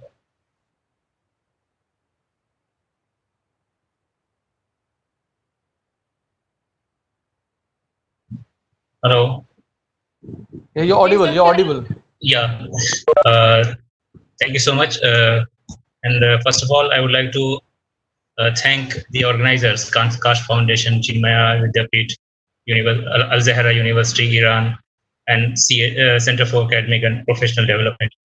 And thank you, Dr. Kaash Jadhav, for giving me this opportunity to chair a session on integrated approach to social sciences. And I think it would be a learning opportunity for me as well, since I have not worked as such on integrated approach, but I am one of the votary of integrated approach to social sciences. So I think without wasting time, since we are very tied up and we have many presenters, I would go for the first presenters, and I would request Ms. Sudha Ramakrishnan to present her to make her presentation, and she has 5 to 7 minutes for her presentation. Thank you very much. Thank you. Am I audible? Yeah, very much. Yeah. Thank you very much. Thanks, Kaash Foundation. Thank you, Dr. Aftab. I would like to just share a little PowerPoint presentation that we've made. Hello? Yes. Yeah. Okay. So my topic, is this clear on the screen? Yes. Yes. Thank you very much. My topic of today's presentation is, I think I have 7 or 8 minutes, isn't it? Hello? You have 5 to 7 minutes. Okay, thank you. So it's about rethinking aesthetics, transcending boundaries and blurring lines. So today I would like to talk on aesthetics, but what exactly is aesthetics, is it only confined to art, or what exact? So today I'm just concentrating on this art, the methodologies and the aesthetics that is related to art, because aesthetics is there everywhere. So basically aesthetics, I would like to say, it's a branch of philosophy, and this word aesthetics was coined somewhere in the 18th century by Alexander Baumgarten. And what I would like to see is this aesthetics as such. There was a dominance of this visual appearance towards the approach of aesthetics. So beauty was the main area of concern. So when art was produced, it was basically on beauty. So and there was another concern is whether art can give knowledge. So there was this idea of whether art, if there is this objectivity, only that can give knowledge, and something which is subjective. Whether art hello, hello, hello, hello, Yeah, hello. hello. Yeah. Yeah, you are audible. Yeah, please go on. Yeah, okay, there were some disturbances. Okay, so the thing was whether art can give knowledge, whether there is an objectivity. So the definition of art, it started with how there was another way. I mean, you have to define what art was. So from Plato, it started that art is mimesis. It's an imitation of nature. So there was always this one area. There was where there is a subject objectivity in art, and there was one definition which was going. So there was always this want to kind of a scientific approach towards art. Whether the knowledge we can get art through knowledge. That's why Plato was always like, art cannot give knowledge. So, but what we are looking is if this kind of an approach wherein we can bring out everything that is related to aesthetics. So if we just look at beauty aspect, it will just be a surface inquiry. So I'm just dividing this into two parts. The first I will show wherein this how different discourses within this aesthetic can be integrated, and second, how we can blur the line between art and life. So when we talk about, since I'm just concentrating on the visual aspect, that is the paintings. So what exactly? So there has been a tradition of asking questions when related to paintings. So what do the paintings represent, or how can one describe the paintings in terms of emotion? So we come to the aesthetic experience of the paintings. So these are the different kind of questions that we ask. So when we come to the first thing is when we look at an artwork, it is always about the aesthetic experience. What kind of emotions that we undergo. So in India, we always had this rasa theory. So Bharata's Natya Shastra has talked about those rasa and how it culminates into a separate rasa. So Hume talks about taste. Kant will talk about disinterested aesthetic experience. Heidegger has this phenomenological approach towards art, wherein he is talking about blurring the difference between the subject and the object, whereas in Kantian idea has this object distance was always. Gadamer had this hermeneutical approach. So how do we integrate all these principles? Approach has been a very popular approach in aesthetic because the areas of history, culture, tradition, that has been integrated, because all about interpretation. So so when we talk about different integration, so of different fields in aesthetics. We need to understand that there are many aspects that can be integrated. So first, we can talk about the cultural aspect, wherein Gadamer has spoken about how culture becomes very important aspect when an artist, or when a poet, or when a writer, when he talks it from that position, from that the tradition that is coming out. So he says prejudice is good. That's what Gadamer would say. So from that position he is coming. So we find this variety in this world because every culture is different. So when we judge a certain artwork without knowing that culture, maybe it will be difficult for us to understand. So we need to understand the cultural aspect to understand So when at a point of time, Indian art was not kind of ridiculed. So it was because the cultural aspect, philosophy, everything was different. It was, you cannot compare it from the Western point of view.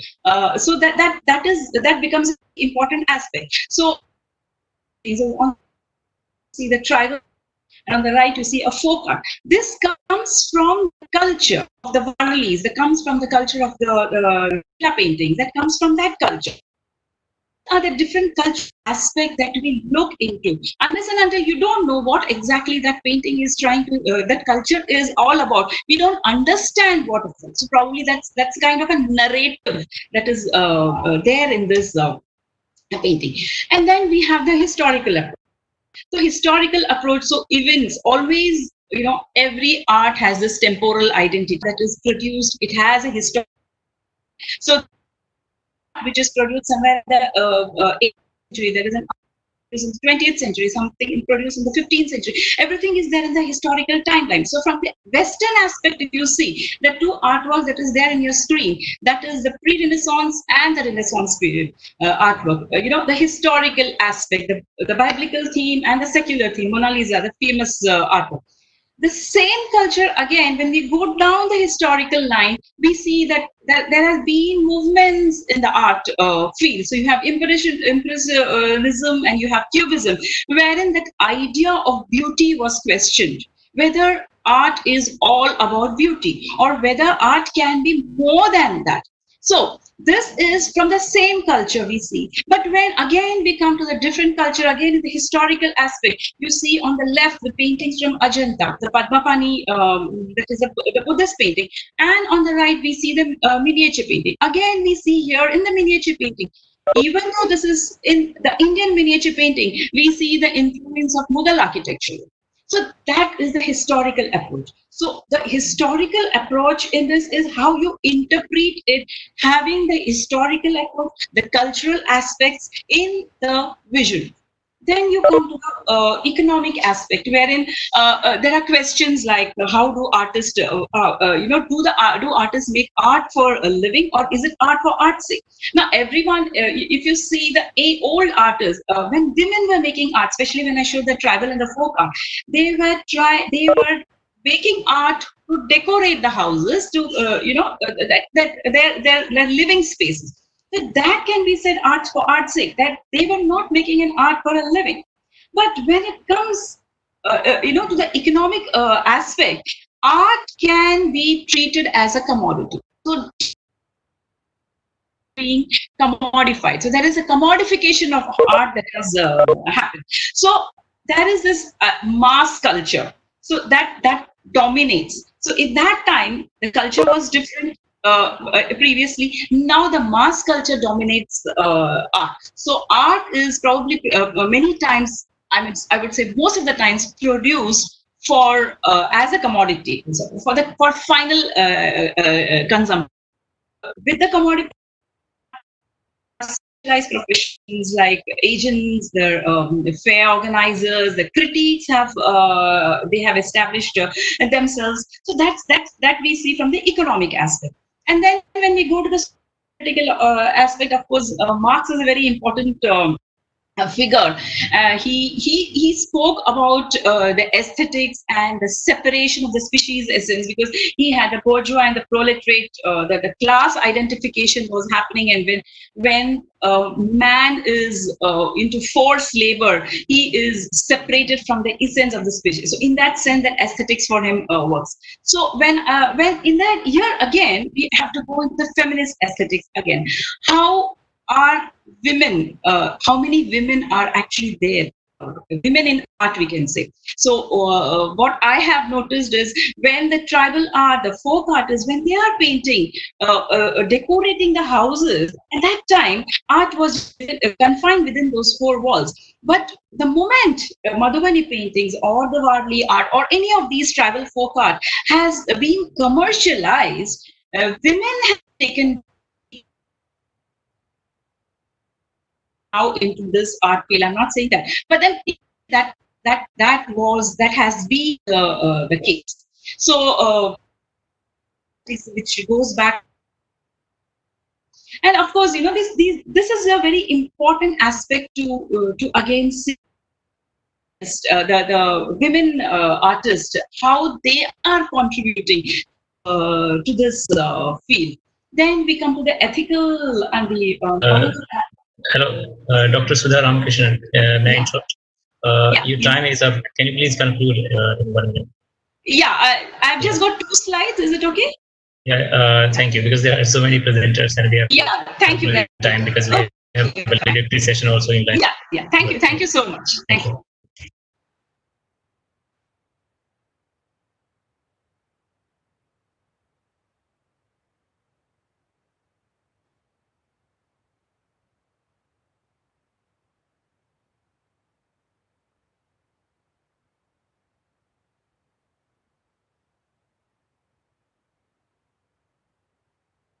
Hello.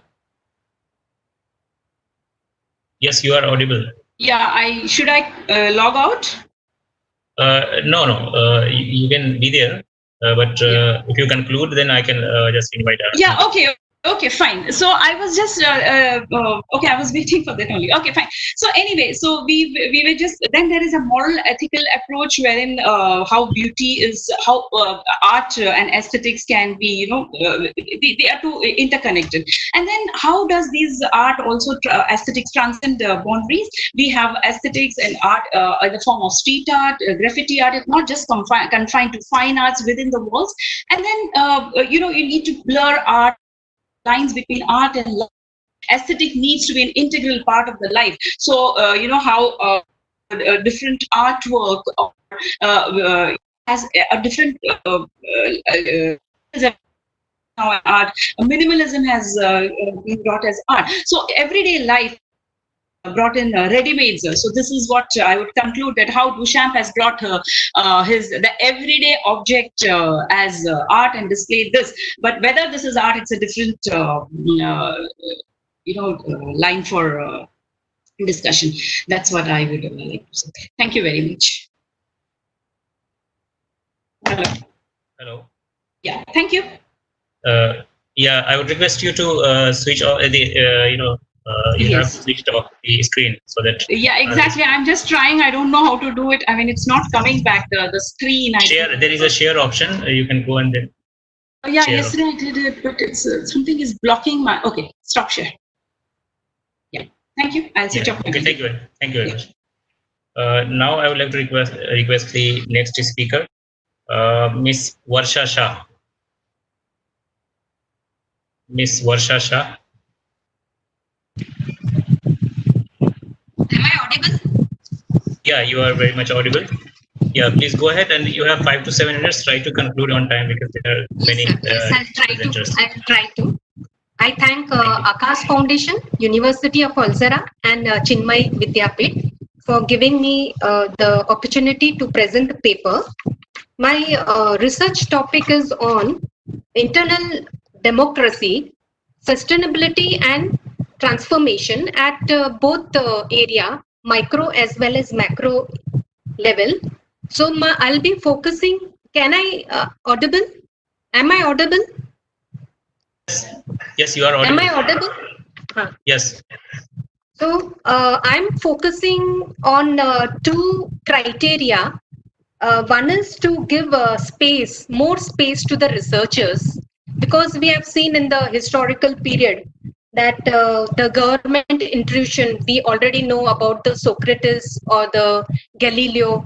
So I'm talking like the researchers should be given more space to work on, independent.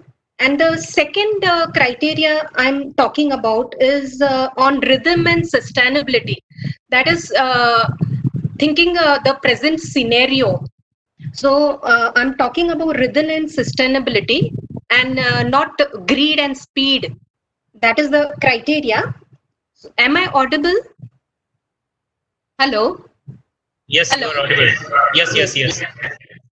Our world is advancing relentlessly towards uncertain future scenarios, and we must try to redirect it towards internal democracy, sustainability, that is, towards a new way of doing things in order to improve our condition while at the same time achieving justice, social equality, and economic stability. Now, these green technology, GRIN, they have given us the opportunity for the research. What this GRIN is, G stands for genetics, R for robotics, I stands for information technology, and N stands for nanotechnology. Hello, am I audible? Yeah, yeah. The modern corporations are transforming themselves by just transforming business concepts in their mental space. For example, if you take Nike and Reebok, they have become the world's most popular shoe manufacturer. Why this is so? What Nike and Reebok really own are intellectual space rather than that physical space. Therefore, rigid organization lose potential, but by conforming people to small places designed by roles and designation. Another example I'm giving about the Hawk, who has changed the meaning. He gave new meaning to the notion of banking and thereby discovering Visa and its equivalent value. Such realization can come only when there is a reorganization in one's value, belief, and selfless attitude. Interdisciplinary and transdisciplinary approach should be taken simultaneously through social science as well as with equal space or maybe little less with natural science. Research and learning must be more active, connected to life and designed with students and their unique qualities in mind. A research organization has many kinds of people. There is a misleading belief in our organization about running faster and faster. Each person performs best in his or her own space. Each should be invited to contribute his own time in a collaborative effort. So, with respect to the Indian text, the mantra, give more space to grow, is very similar to the fundamental Jain principle, Paraspara Upagraha Jivanam, or the principle of symbiosis, mutualism, representing or giving space to all forms of being. Due to lack of symbiotic lifestyle and growing individualism is responsible for today's degradation in moral values. Am I audible? Hello? Yes, yeah. Yes. The most urgent task in the field of research, both natural science and social science, is to assert the unity and sacredness of creation and to reconsider the role of human in it.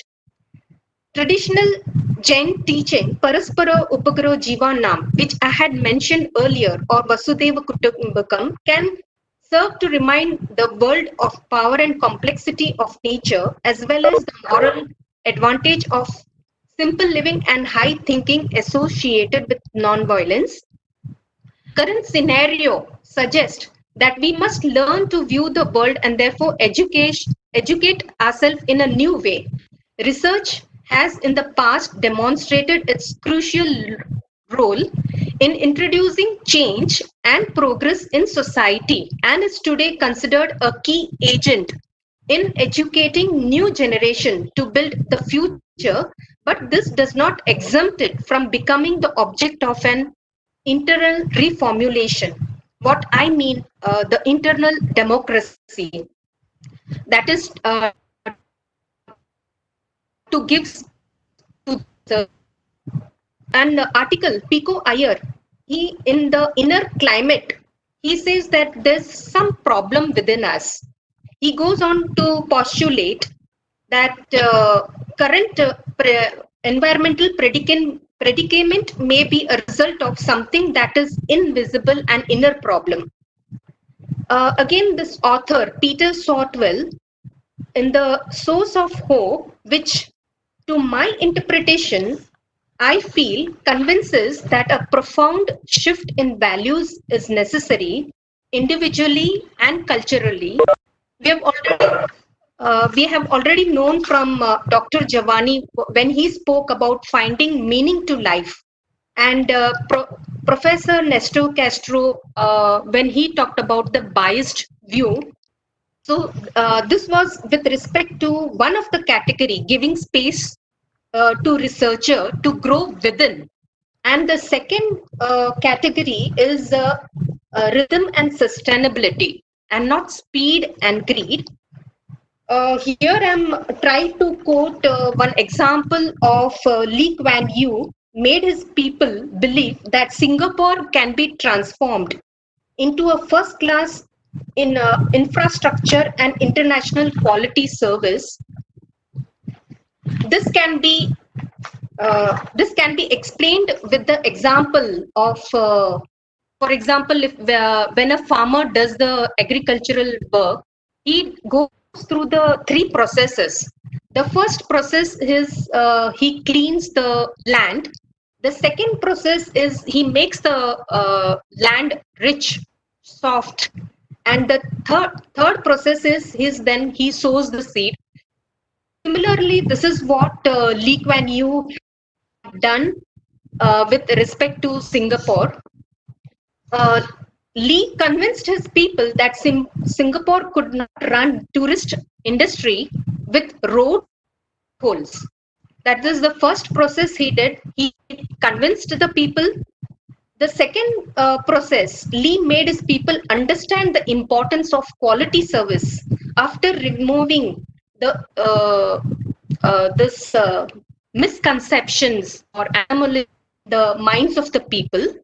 The third process, the seed of good infrastructure and quality-based service, is that a ship that has to download a car could do so within 3 minutes in the Singapore port. Now, coming Excuse me. yes, Yeah, sir. can you please conclude? Yes. Yeah, please come to the conclusion part. Yes. Yeah, the time is already over. Thank you very much. Yeah. With respect to the micro level, I wanted to speak about what the text says about the Madhukar Vritti, that in spite our act should not be such that we should deprive the others. Or an Australian film, there's a near edge, that we should help the near people that are within us. Even Lady De Silva, she spoke about the lifestyle. If we want a clean environment, we have to adopt a lifestyle that springs from a moral and spiritual dimension. Lastly, I want to speak about the time factor. Uttaradan disciple asked Bante, Jeev Kim Janai, meaning what man achieve if he keeps himself vigilant and abreast with the time. Mahavir answers, the man will over the ignorance.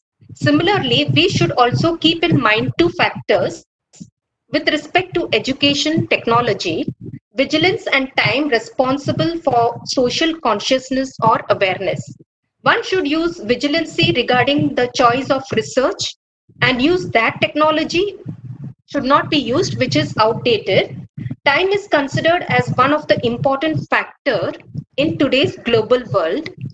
So I'm concluding, as a voyager on this earth, we do not discover new land, we discover old land with new eyes. Dynamism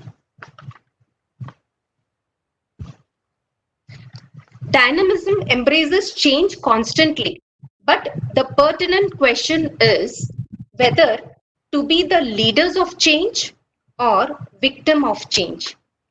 So I thank the chairperson and to all the scholars and friends. Thank you. Thank you very much. Thank you very much. Now we will move to the next speaker. Now you can stop your video. Yeah, thank you. Yeah, now we are moving to next speaker, Dr. Vinod R.R.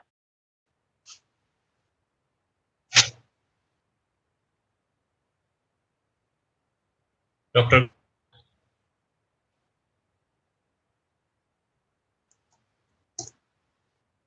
Yes, he's online. Dr. Vinod.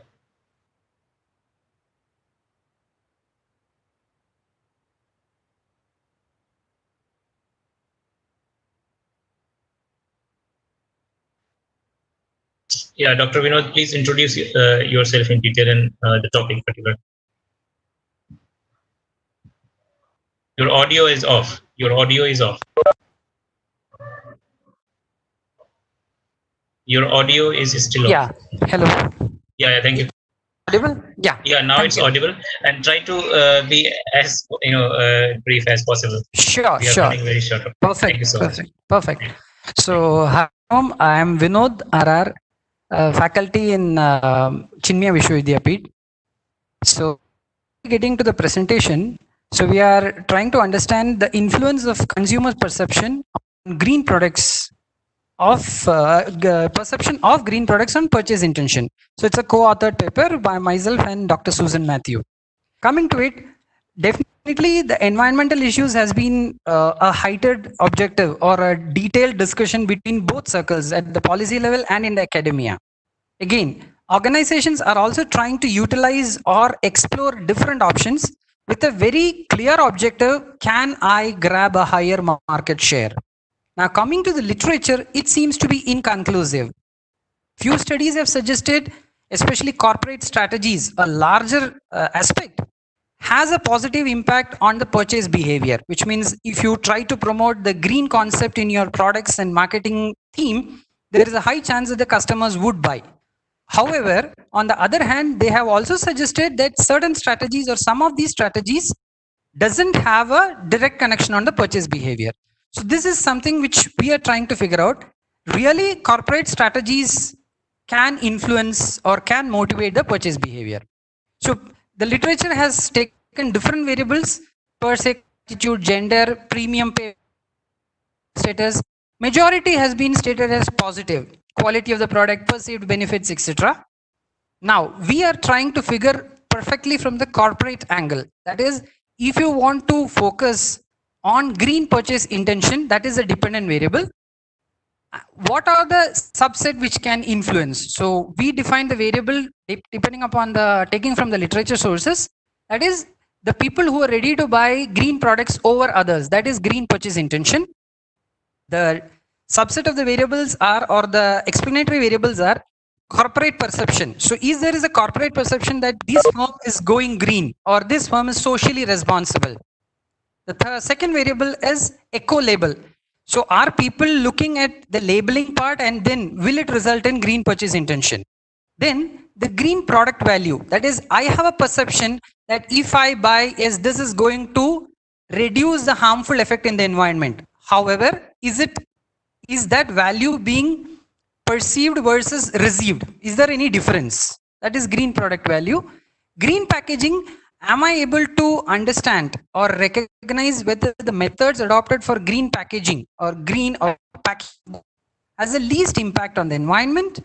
And last is the advertising concept. Are the advertising create a positive impact in buying the product? So all the hypotheses which we are putting it as a relational hypothesis, a directional hypothesis, that is all are going to have a positive influence. Now, coming to the methodology, we have adopted a descriptive study and convenient sampling has been adopted. A sample size of 200 customers, 200 people have been taken. It's a questionnaire method which is standardized. Again, we have used factor analysis and regression. So the functional form will be GPI stands for green purchase intention, is related variables of green corporate perception, then advertisement, then green product and green product value. Now, the result says before doing factor analysis, there need to be a statistical validity. So we just checked out whether the sample seems to be adequate. So going by that, yes, it said that the p-value is greater than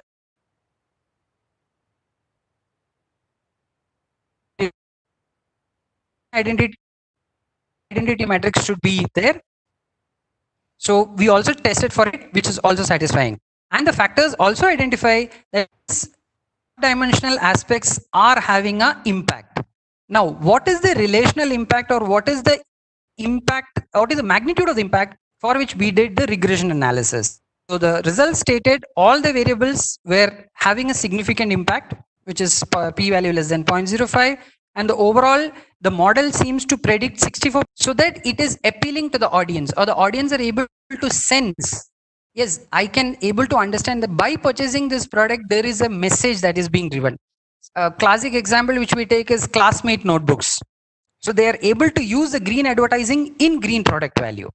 Now, managerial implications, definitely you want to be a market angle, the managers must focus on quality at an affordable price. Basic economic theory. Now, what is the enabler? Definitely technology will be an enabler. Second, eco-friendly image needs to be established among consumers so that there is a brand identity or a brand association. Again, to ensure eco-friendly image friendly needs to be insisted or mandated. Third, the right kind of packaging, and that is of a good quality, must be focused. And finally, they should use the effects of eco labels on green products. So it can be either to the product packaging or product advertising. So these recommendations or the applications which we suggested. Now the interesting part we wanted to explore, which we wanted to know, May 29th, one of the company which came as a very late entrant in the FMCG products, that is none other than Patanjali, non-convertible debentures in 3 minutes. Even though the coupon rate is 10.01%, the question is, was Patanjali able to get the cut above because of green image or not? So this is actually a preamble to that study. So from that, we are able to understand from this study, it is indicating that green product value is having a strong mileage. So probably we sense that Patanjali have leverage on that. I don't have any proof on that, but correlating data which we have with the hypothesis which we want to test from the market research, even though that bond was only rated AA, it is not a great one. And in this crunchy situation, 250 crore in 3 minutes is never ever possible. Never ever possible means not an easy task, but that Patanjali did it. So the question henceforward we want to put forward is, does this green purchase intention has a huge impact on the financial angle of the organization? So this is from my side. Thanks a lot. Yeah, thank you very much for your presentation. I think your co-presenter is not required. Yeah, she's not there. That's why. So yeah, thank you so much. I think you have covered the entire area of your paper. Thank you. Sure. We move to the next paper now. Dr. Afsaneh Tawassuli from University of Al Zahra, Iran. Is she there online?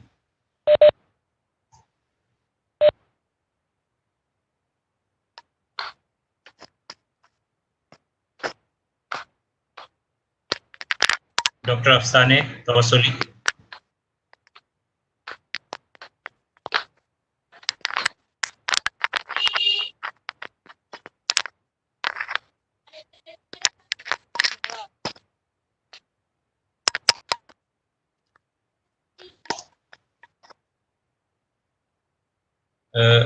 I think she will join later. I just saw her online a while ago.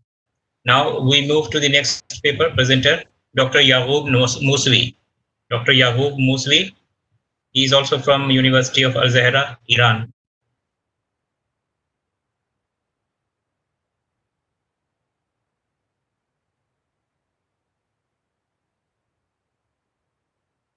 Yaqub Mousvi, I can see him online.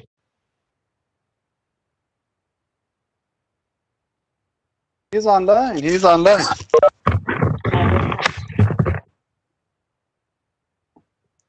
Hello. Yeah, hello. Switch on your video first.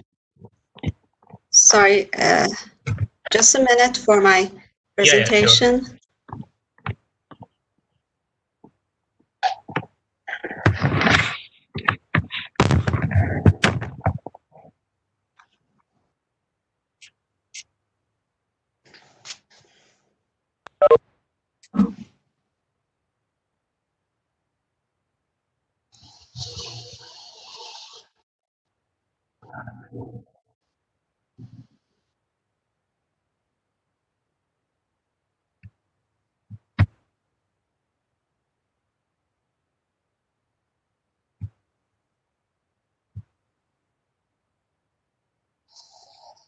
Hello.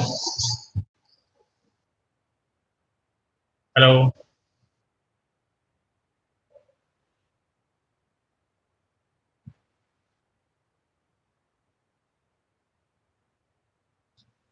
Dr. Yaqub Musli. Hello.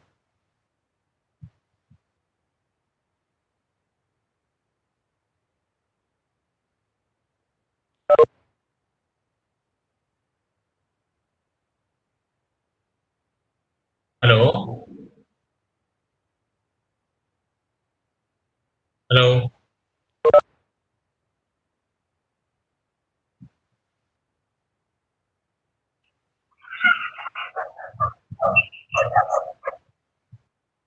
Hello. Dr. Aftab, Yeah. can we start with another presentation? I think they're having some network issues. Please call upon the next speaker. Yeah, surely. I just wanted to confirm because anyways, we'll move to the next presenter. I think she will join later.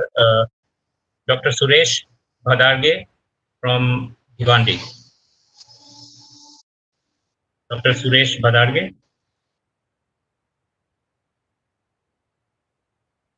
Is he there?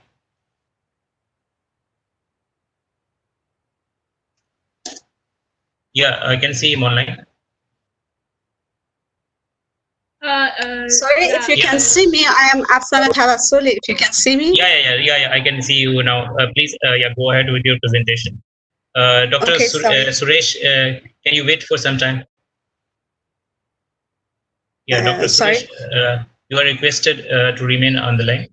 But first, I would request Professor Afsaneh Tawassuli from Al Zahra University. Yes, please go ahead with your presentation. Try to be as brief as possible. Yes, thank you very much. I must thank Kaash Foundation and also Al Zahra University and other organizers for the 5th International Conference about the integrated approaches of research in humanities and social sciences. Thank you very much. My paper is about women in science and education, and is there any gender gap in research? Well,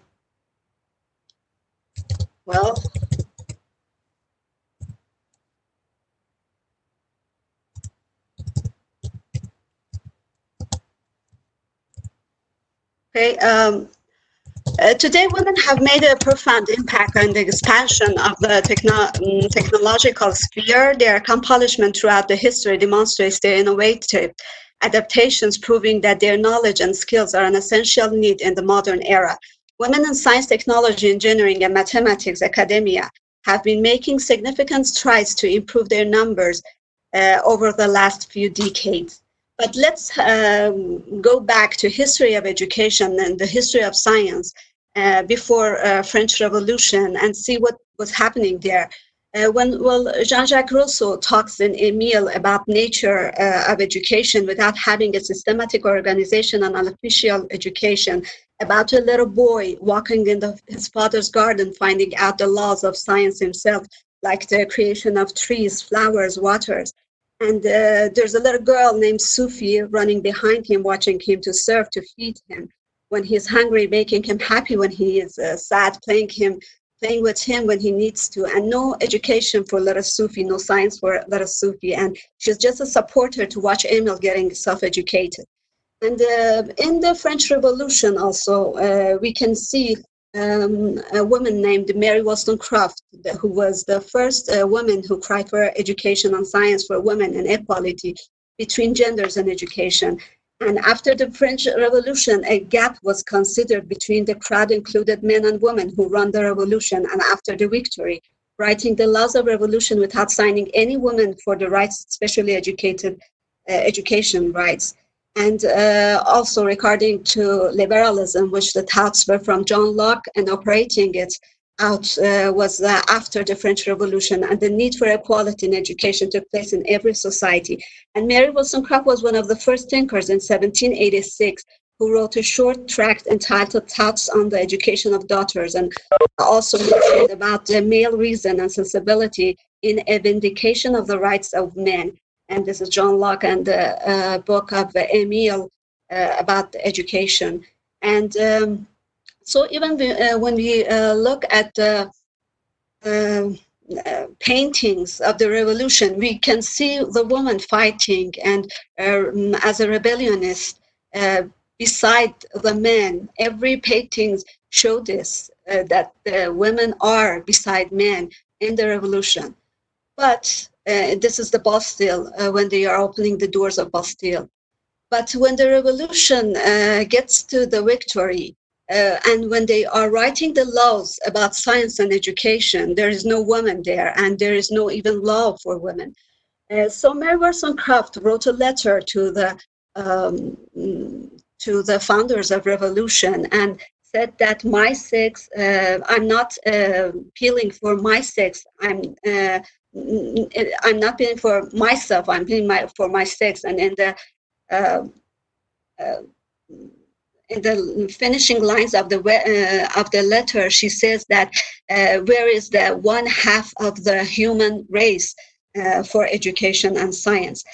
So somehow, looking at the history of science and the history of women in science, we can see a new approach to gender gap of education.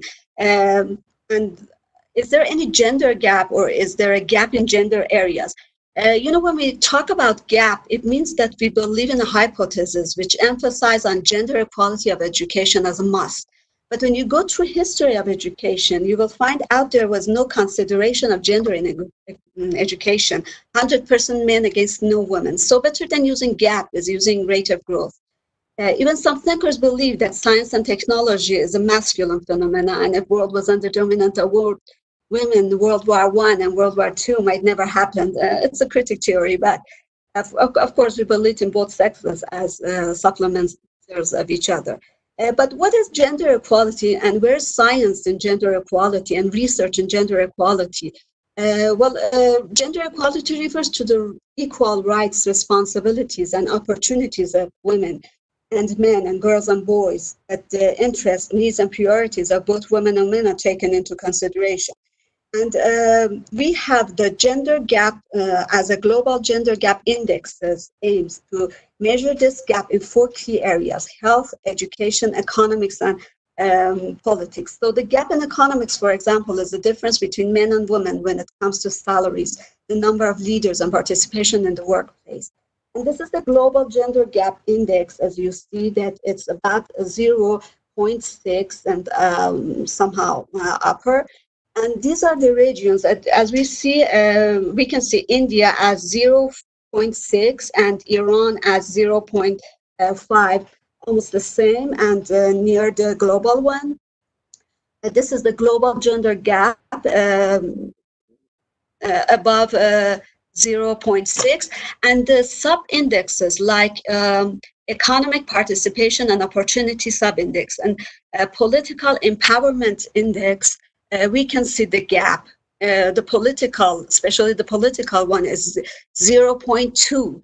But when we go through educational attainment sub-index and health and survival sub-index, there's no gap, there's parity. You can see it up almost to 1. And you can see the percentage here. Educational attainment sub-index is 95%, and health and survival sub-index is 96%. So even in the regions, in the countries, we can see the gap is closing, and there is no, there's parity, there is no imparity. Even in youth, we can see the literacy, it's all over the world. And when we look at the history in 1997 to 2018, we can see the gap is closing and closing in literature. So all the measures show us that the gap of education and science is closing. You can see all over the world, and the blue ones are the education gap that are almost parity. But however, in all countries, even in countries that are highly developed in knowledge, division in knowledge between genders exists. Progress has been made, but challenges remain, and new gender gaps are emerging. So what happened? As we see, gender parity in educational attainment, sub-index, and health and survival sub-index are almost complete, but we can see the gender gaps by subject and in research areas. A gap in the highest levels of research and gap in subject gender areas. Even in the regions, as UIS says, and the data show number of women researchers in the world are less than 30% of the world's researchers. So when we go through the subjects, these are the subjects. It's not important to look at the numbers.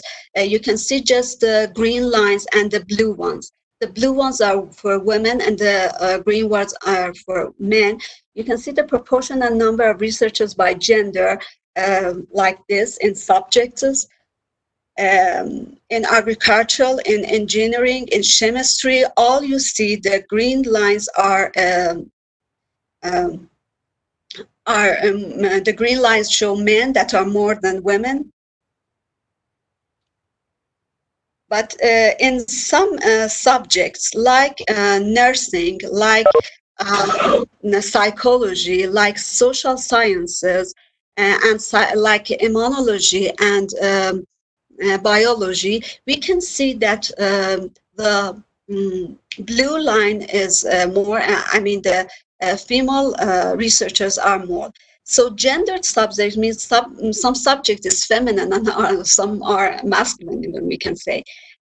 Like nursing, as I said, that females that are in blue is more than male. But and in many areas of research, we can see that it is somehow equality. Like scholarly output per researchers, we can see equality.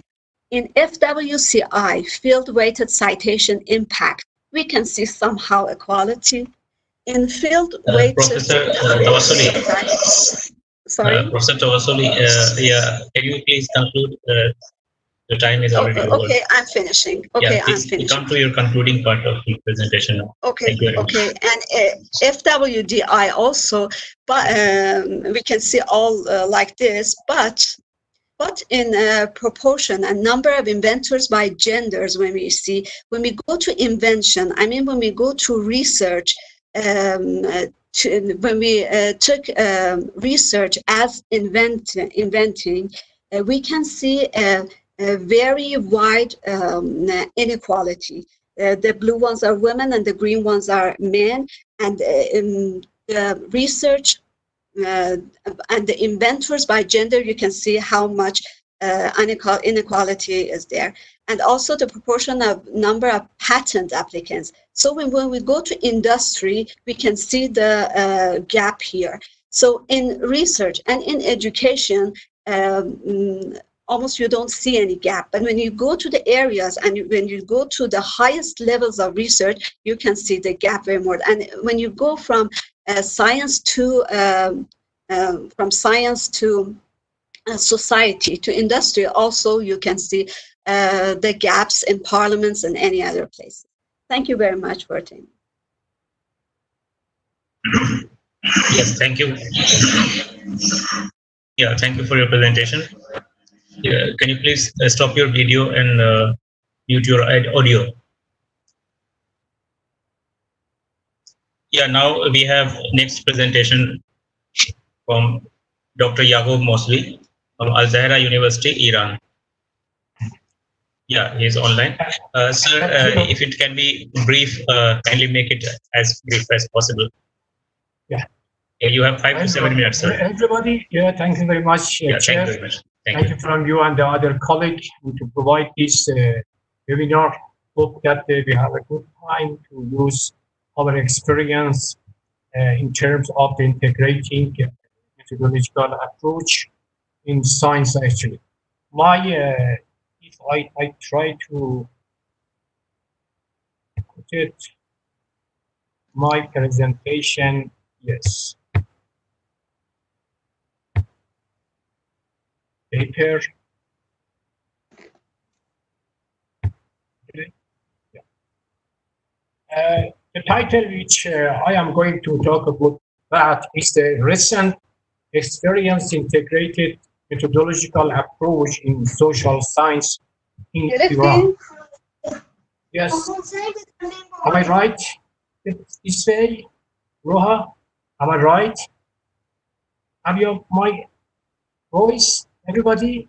Yes, your voice is audible. Yes, okay. So, from the beginning of the rise of new social science, there have been a great discussion among social thinkers, among the method of social science. Actually, the challenging about the nature and the sphere of the classic or modern methodological thinking, what the core of the epistemological analysis for many social scholars. I'm going to give a very brief introduction in terms of the how they started the challenge between different scholars in social science in terms of the positivist or experimental method and also qualitative method. For many social, in terms of the classic methods, the emphasis was in meaning and interpreting and also descriptive scenes based on historical literacy, origins, and general qualitative method as well. In this way of understanding the observation, this way actually the understanding and observation and testing to things was not so significant or common. I mean is that in the previous centuries and previous maybe decades even in Iran as well, the observation and testing of the social issues was not significant to common as the other ways which was very common. Positivism and its varied techniques was a progressive accepted method in different fields of social science, particularly in economic and sociology. Means that the change has been happened through philosophy of science and philosophy of methods as well. And positivism and its very techniques as a progressive method and field of the social science in sociology and economy. However, the growing of experience as the result of the new philosophical thought in terms of complexity theory, there has been change in the previous views in relation with domination of last and new form of methods. I mean is that complexity theory helped to bring different forms of method in terms of the social science and humanities science as well. Integrative methodological approach in relation with positivist and classic methods such as qualitative methods have been more developed in theory and practice. Now we have started very briefly each through 5 or 6 slides about the general debate, about the general discussion and related with the integrating approach in methodology.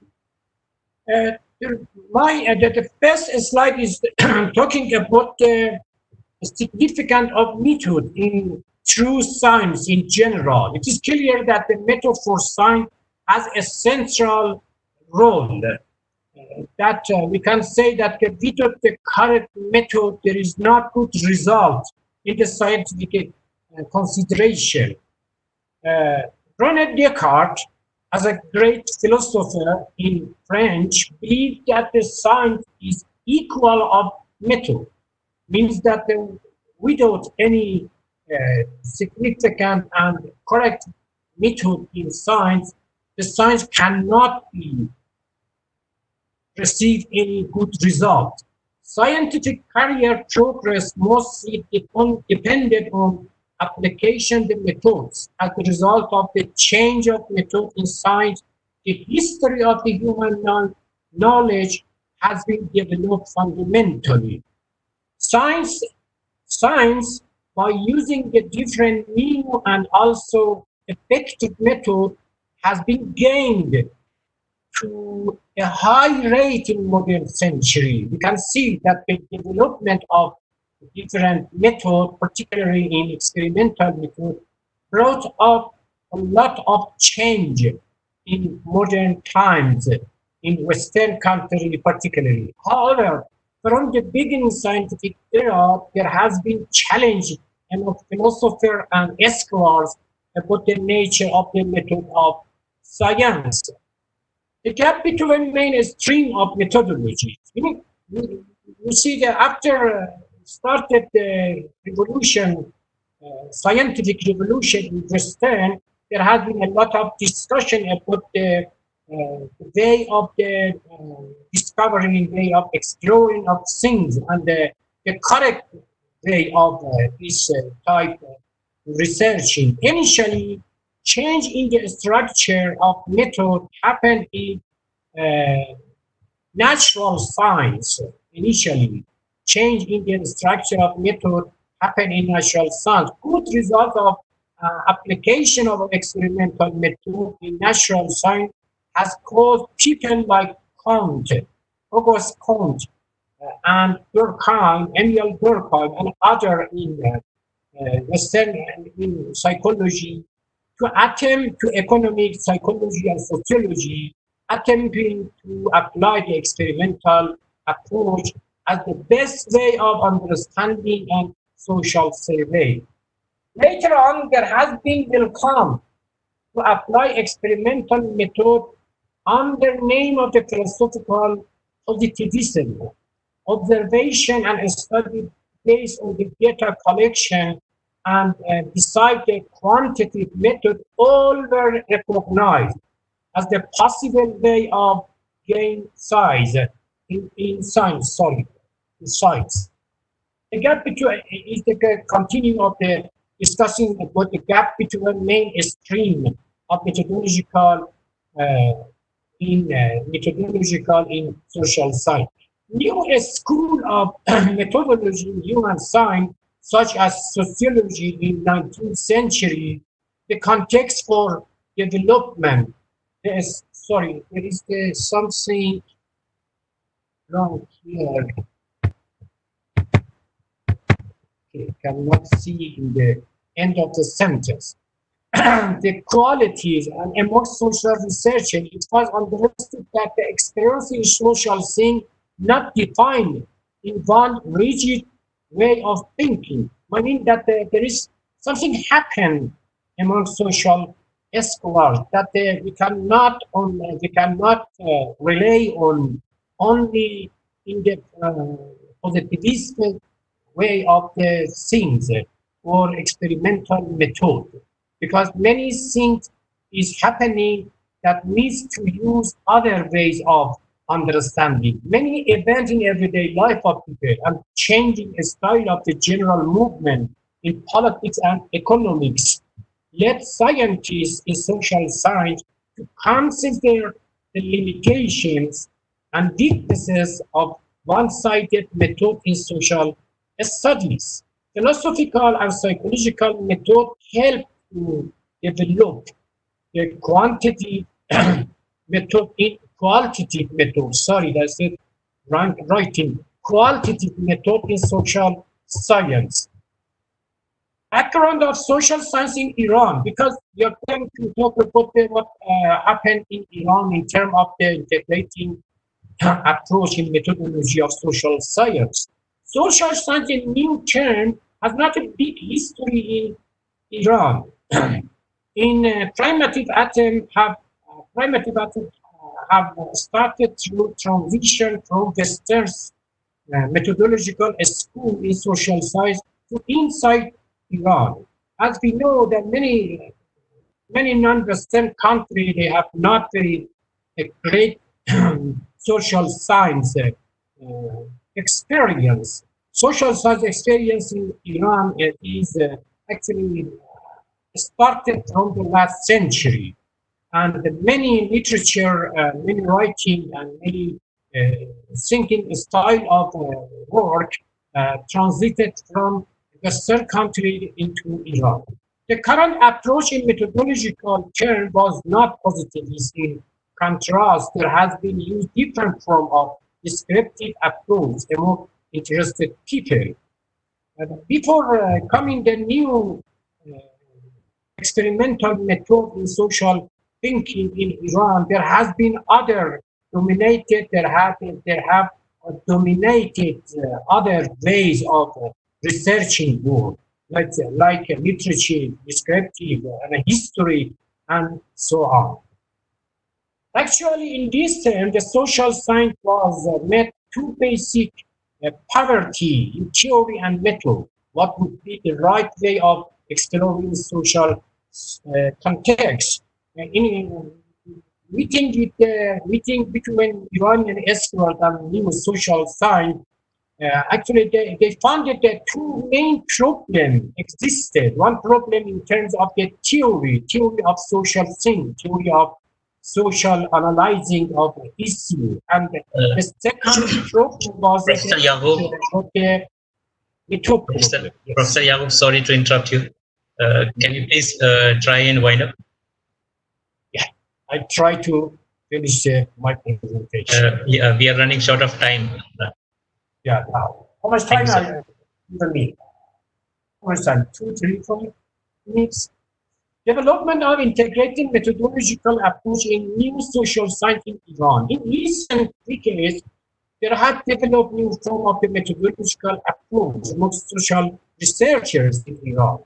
The distinction between dominated experimental and other classical, even new form of method in social science has ended. Actually, through new decade in Iran, we can see that many experiments talking about to bring different method of the study from the previous centuries, from the historic, experience, from the qualitative study, and quantitative and positivist and experimental, based on philosophical analysis of the phenomena. In contrast, previous years, more attention are related to combine of the possible method in exploring of social issues.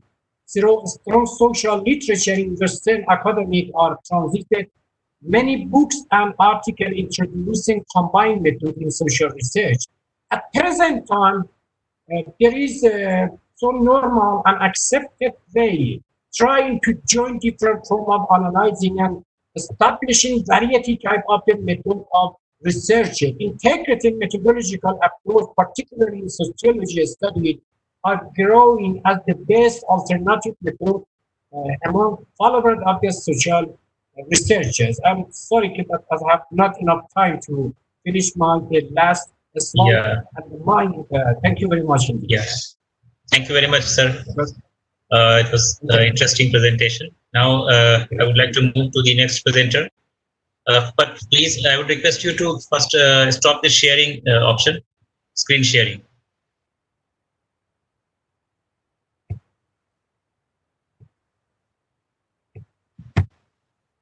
Yes, sir. Yeah, thank you. Now I request Dr. Suresh Bhadarge.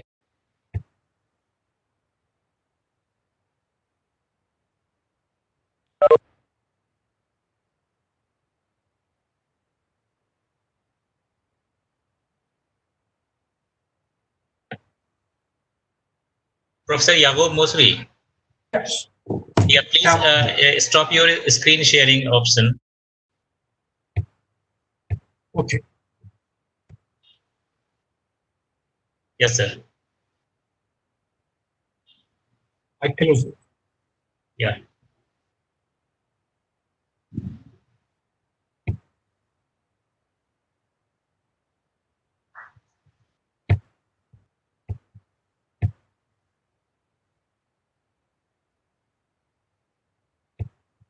Okay.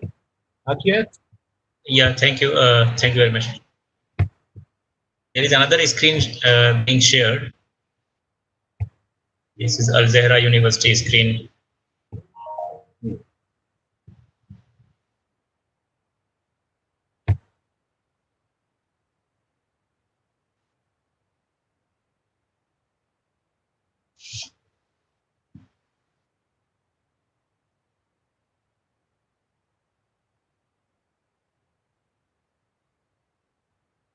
Hello.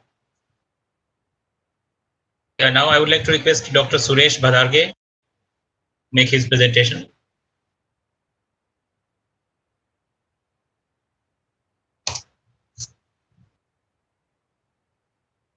Yeah, Dr. Suresh Bhadarge, I can see you online.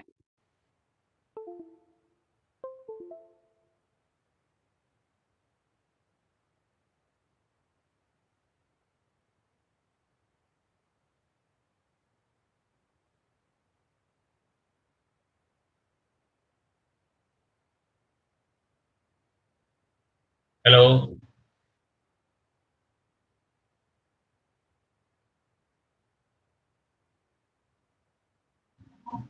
Hello. Can you hear me now? Yeah, Dr. Hello. Suresh Bhadarge. Yeah, we can hear you. Please switch on your video. Hello. I don't find where it is the button. On the left Hello. side, second option. I have to switch off that or what? Hello. Yeah, Dr. Suresh. Yeah, we can hear you, but switch on your video. Start sharing your video. Okay. It's the button is on the left hand. Yeah. I got it. Yeah. Now you are. We can see you. Okay. Hi. Good evening, everybody. I am Dr. Suresh Bhadarge, Head of the History Department, BNN College, Bhiwandi, Maharashtra. I would like to thank to give me an opportunity to present my paper in a fifth international conference on integrated approaches of research, humanities, and social sciences, which organized by Kaash Foundation association with Chinmaya Vidyapith Demid University, Kerala, and Al Zaria University, Tehran. The topic of my speech is historical sources and its authenticity and credibility. Now, very first, we'll have to see that what is the meaning of authenticity. Now, authenticity is nothing but it is a truthfulness. Now, the historical sources in any form, whether in the written form or in a concrete or released, must be the true and original. Man cannot live beyond a certain age. They die, but their actions and ideas survive in most cases and lingers on the memory of the contemporaries who may record them in a writing or convert them in art and architecture forms. So here we have to see that whether the documents are available, these are authentic or not, these are truthful or not. So that you will have to see by the different methods. Now how we can see these resources are truthfulness or not. So very first we have to find out the time, place and name of the author is mentioned or not on that documents. If such kind of things are mentioned over there, so we can consider that at some extent or more extent we can say that these documents, these resources are liable for the research. Now one other factor we should have to see that we should have to see the contemporary other literatures also, other records also to justify whether we are taking the resources which available, and that contemporary other resources we will have to see whether these documents which we are going to see for our research, these are valid or not. Now we have to see that these documents which we are taking for the research, if these documents are official documents, there should be a stamps or seal of the government institutions. If such stamps and seal we don't find on that government documents, so we can say that these documents is not to be considered for our research. Now another factor should be considered that what is the original of these sources, is from where these sources are originated. If researchers able to find out the correct of that sources, then he can able to conclude his research. He can do the further research on that. Now researcher thereafter must know the language used by that period. He must able to read it and also able to find out the correct meaning of the word. Example, Mahals means the administrative department of the Jawar state.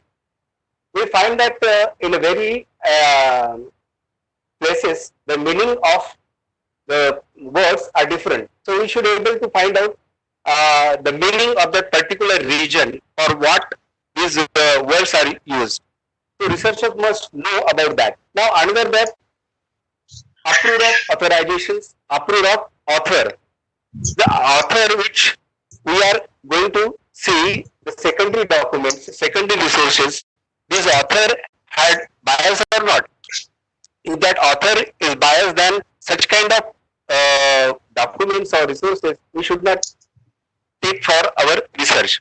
Now another factor is that whatever the resources we have, that should be arranged in chronological order. And we must see that these documents which are available with us, these are arranged in chronologically or not. That we should have to find out. Now the verification with the other contemporary documents. Now the documents which are available with us, we have to justify with other documents also and other sources also. Then only we can take it as a final way as a resource that resources for our research. Now here we find that anti-government documents may not deliberately mention the date and place of its origin. We find that many governments, they are deliberately not mentioning the date and the place of that events because they don't want to expose that. So researchers should understand that thing also. Now the need of understanding the perceptions of the author. After analyzing the records of 1857s, we came to know that historians have expressed different points of view according to their perceptions. They mainly fall into the two categories, namely European and Indians. The ancient group of the historians tried to paint the revolt as the sepoy mutiny, means that due to their complaints, the sepoys unite and rebel against the British. But the opinion is not correct. Some of the Indian nationalist historians have tried to point out the revolt as the first Indian war of independence. Swatantra Veer Savarkar or Veer Savarkar says that it was nothing but the first Indian war of independence. But other English or Britain, these authors, they saying that it was nothing but only mutiny. Other English historians have categorized as it is Hindu-Muslim conspiracy war for the British government. In Discovery of the India, Jawaharlal Nehru mentioned that the revolt of 1857 was more than riot, although it initially started as a riots of Indian soldiers. When it quickly spread, it assumed the nature of the mass rebellion. He further argued that the revolt of 1857 was essentially a feudal uprising, although there were some nationalist elements in it. Some of their moderate historians like R.C. Muzumdar, Dr. S.N. Sen also expressed the similar opinion. Furthermore, they say it was a totally national war of independence, which means it was somewhere between the 2 points. Now, another factor is that for researchers should be see that credibility of this historical documents. Now, to find out that credibility or to give the credibility of that documents or resources, author or researcher should know that what kind of ideology was used in those era, because every author or the research documents gives the various ideas.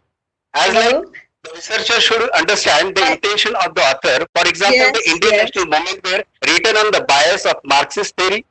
Yes, how can I exit the screen? Documents of researchers are taking for his research, he must able to understand. Yes, I'm joined back. Dr. Suresh, 1 minute. Dr. Suresh, language evolves according Dr. Suresh, 1 minute. Dr. Suresh, I 1 have minute. to leave the meeting now. Just a minute, Dr. Suresh. Rohan, help the scholar to leave the stop sharing the screen. Okay. So the screen is still shared. She has joined back. Can I join back? Wait, Suresh, wait. Just help her. Just help her to stop sharing the screen.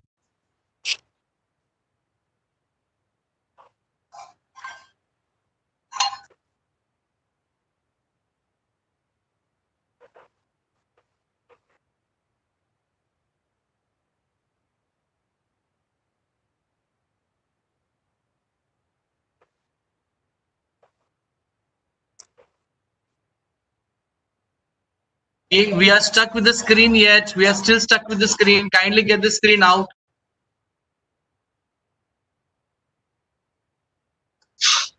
Yeah, Professor Afsani has left now. I think it should have been. No, this is not Mosavi's screen. This is the screen of the previous caller. Yeah, this is a screen of Professor Afsani, I think, because the previous speaker actually switched off his sharing option. I requested him before he left.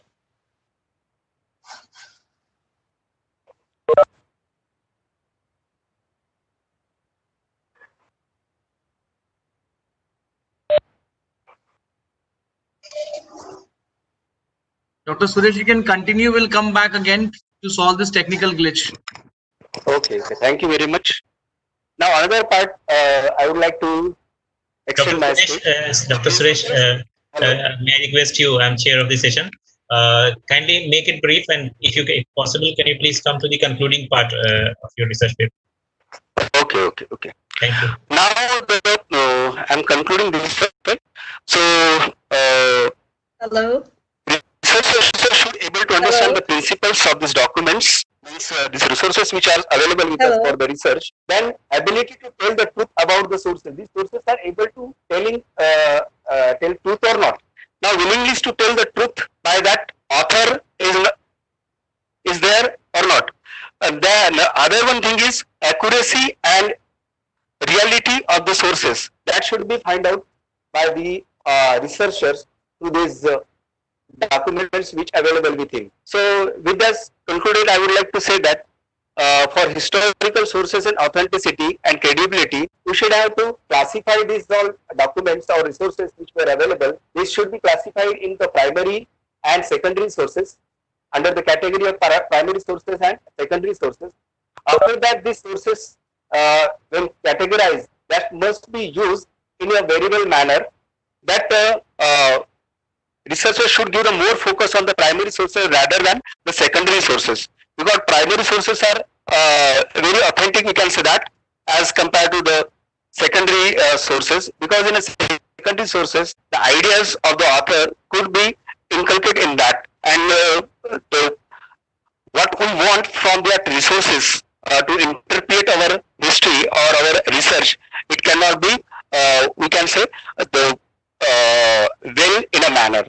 So I thank Dr. Kaash Jadhav and Kaash Foundation to give me opportunity to speak on this topic. Thank you very much. Thank you very much, Dr. Suresh Bharge. I think it was an interesting paper on research methodology, and particularly on the sources actually in history that we go back to, particularly the authenticity of the resources. Now I would like to request Jibin Paul from BHU. Jibin Paul from BHU. Another very interesting paper on hermeneutical approaches in social sciences. Dr. Suresh, can you switch off your video and audio? Dr. Suresh? Yeah. Video and audio mute. Yeah. Thank you. Professor Yacob Mosby, I can see your video is also on, so if you can just switch off, stop your video. Now I would like to request Jibin Paul. Jibin Paul. Yes, I'm here. Is he there? This is requesting all the participants kindly switch off your video if you're not presenting. It is causing disturbance to other participants. Yes. Check your video and audio. Kindly switch them off. We are going live on YouTube. You're causing inconvenience to other participants, and your switching off will help the chairperson to conduct the deliberation well. Yeah, thank you. Okay, so Jibin Paul is here. Yes, I'm here. Hello. Yeah, Jibin Paul. Yes. Yeah, so kindly go ahead with your presentation on hermeneutical approaches in social sciences. Yes, thank you. Thank you for the sir. Since the time is very limited now, because the other speakers have already taken more than time that were allotted to them. So please be very brief on hermeneutical approaches. Whatever concluding part is there, I think you can focus on those aspects. Thank you so much. Thank you. Thank you for the coordinators granting the opportunity to.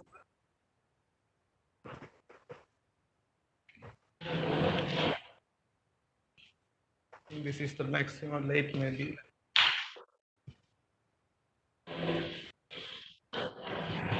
This is the maximum late. Okay.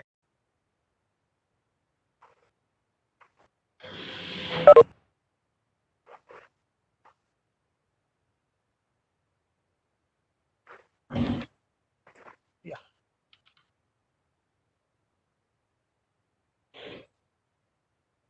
Okay, the approaches to investigate the human phenomena are well connected to the context, even without mitigating or denigrating the objectivity of the research. The importance of the context in human science gives an edge to interdisciplinary approaches. These approaches can easily extract the research problems and find a resolution. Hermeneutical approach is one of them. The aim of the hermeneutical approach is to understand Jibin and Paul. explain. Jibin Yes? Paul, you are not audible enough. Now, please. Yeah, now how? it's better. Now it's better. Yeah, okay. Yeah, please go ahead. The aim of the hermeneutical approach is to understand and to explain. This paper is to introduce the hermeneutical approach with its philosophical assumption. The philosophical assumptions are emerged from Gadamerian philosophy. The word hermeneutics initially referred to the text interpretation, especially in the field of philology, biblical exegesis, and jurisprudence. The development of hermeneutics has a parallel and unequivocal development of domain of hermeneutics from the interpretation of sacred and legal text to the interpretation of human activities. These human activities encompass verbal and non-verbal communication. Normally, it widens the scope of hermeneutical approaches. So, due to the constraint of time, I'm skipping some of the themes. Okay, the hermeneutic, as I said, it is to seek understanding rather than to offer an explanation. Gadamer defined hermeneutics as the theory and practice of understanding and bringing to language the alien and strange and whatever has become alien. Gadamer further explained the scope of hermeneutical understanding in his book Truth and Method. It is not only the written tradition that is estranged and in need of new and more vital assimilation. Everything that is no longer immediately situated in a world is estranged from its original meaning and depends on the unlocking and mediating spirit. This alien and strange and whatever has become alien, as Gadamer termed, is the hermeneutical situation. It is a state of divergence between the text and context. This situation to some degrees claims attention and wants to be brought to understanding. So therefore we can say the aim of the hermeneutical approach is to how to understand the text in the context. The understanding process is catalyzed through a series of hermeneutical spirals. The hermeneutical spiral is a composite of three philosophical assumptions as according to Gadamerian terminology. The fusion of horizon of the text and the interpreter, and second one, the dialogue through question and answer, and third one, the hermeneutical circle that shares with the interpreter who are repeatedly moving between the part and the whole of the text. The interpretive and comparative aspect of hermeneutical understanding make use of these alien and strange concepts to have an encounter with each other and to perform its vibes and creativity mutually and to apply to find out nuances of the concept. Hence, hermeneutical understanding helps to understand the hidden meaning of the text in the context, which lies beyond the apprehension of similarities and dissimilarities of the alien and strange context in the hermeneutical situation. So the hermeneutical spiral, as we said, that is the basic thing in this hermeneutical understanding, impeccably states that the understanding doesn't mean mere reconstruction of the past history. It is true that reconstructing the condition of past accelerates the understanding, but it consists not in the restoration of the past, but in thoughtful meditation with the contemporary life. So succinctly, we can say hermeneutical understanding of concept implies a contextual reflective interpretation of the text. Hermeneutical approach claims understanding is horizontal to interpreter as well as the text, and hence prejudices and pre-understanding of both text and interpreter are relevant to hermeneutical understanding of a text. It gears up through the dialogical encounter of horizon, which accumulates the new meaning to the concept or text in the contemporary world. It stimulates to leverage the incremental progress in future research exploration. Therefore, I conclude that hermeneutical approach is an interpretive reflective approach. There are three philosophical assumptions or constructs that inform hermeneutics as a strategy for knowledge creation. They are understanding, interpretation, and implication. It can be translated in Gadamerian terminology, as you mentioned earlier, the horizon, fusion of horizon, text and interpreted horizon, the logic of question and answer, and the hermeneutical circle, respectively. The basic philosophical assumption inform our interpretation and assumption about what we are seeing and how we are making sense of what we see. Each stage of development of research is denoted as the research enacts through these hermeneutical spirals. The former spiral sets the ground for the subsequent spiral. The first hermeneutical spiral of the research begins with shared understanding, whereby the different traditional and contemporary interpretation of the phenomenon are brought together under investigation. The collection of shared understanding can be through multiple research activities, such as interview, survey, or practical observations, literature review. This may be the shared understanding. It formulates the principal research questions of the research. After identifying and collating the first spiral, the research moves to explore the horizon of the text and context with the pedagogy of question and answers. The research progresses through the interpretation and dialogue of the principal research question, which makes an interpretive encounter of the phenomenon. Obviously, the deeper interpretation and conceptualization stir up emerging themes of the research topic.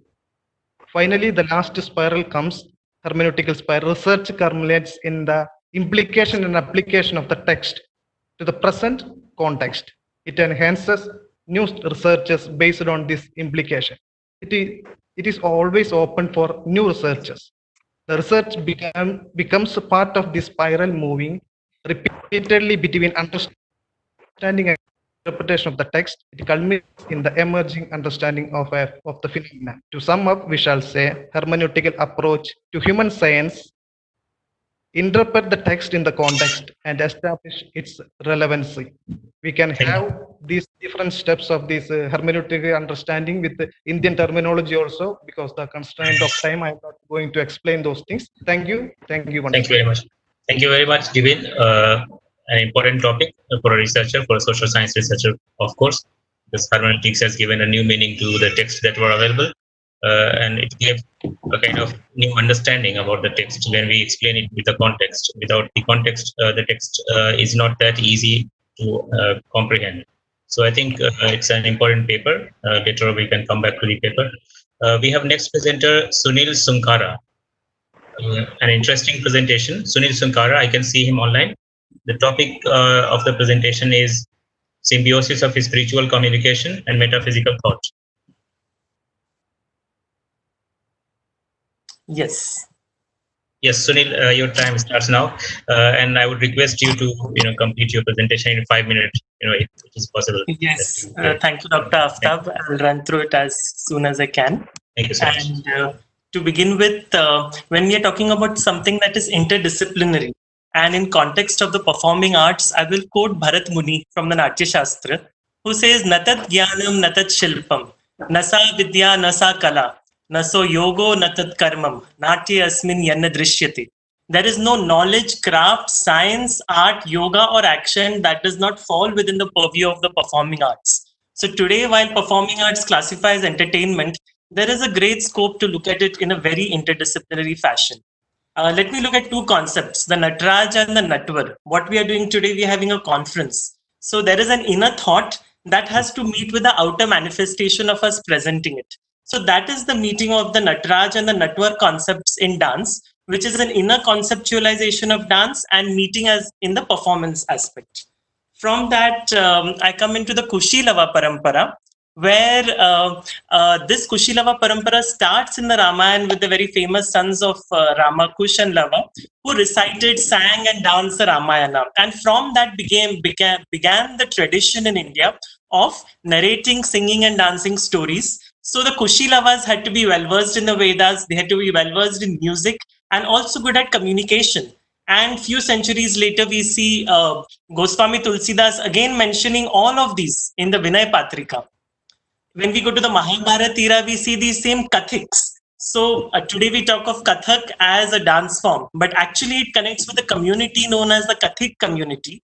And in the Mahabharata, there is a direct reference in the Adi Parva, in this shloka, where the reference is given to how these Kathiks were accompanying the Pandavas into the jungle. I'll not go into it because of the paucity of the time, because now I want to come into a closer time period in the last 2 to 5 centuries, where research by Dr. Shobna Narayan, we have found that there existed a number of Kathak villages, and 8 such villages have been rediscovered that were completely focused on this art of Kathavachan. So that was a community aspect. When we come into the communication of the community, we have to look at 3 things. One is the communicator, who is the Kathavachak, the subject, which is you, the audience, and the objective. So the objective, just connecting with what Indian Shastra and Itihasa is, goes into the 4 Purusharthas, that is Dharma, Artha, Kama, Moksha. So these are the topics that the communicator tried to tell through his music, through his dance. And now that leads us to the concept of when the viewer becomes the doer, which was given by Abhinava Gupta in the 10th century, a very important aspect. Yesterday was the 1004th birth anniversary of Abhinava Gupta, and he talks of Sadharani Karna, where the viewer lives the emotions, where we become one with the art. We experience it when we watch a movie, or we get so engrossed in something, we start crying looking at a sad scene. We forget ourselves and become involved in the characters. So this Sadharani Karna, I looked at it through a survey research, the impact of a performance, what sticks, where I had around 976 participants. And in that, they said an equal mix of both a narrative as well as technique, the fast spins, the footwork, and something that catches the mind, but at the same time, a narrative that leaves you when you take home. And that is when we come into the unified thread of thought, where we have Bharat Muni at 1 BC in the Natya Shastra talking about rasa.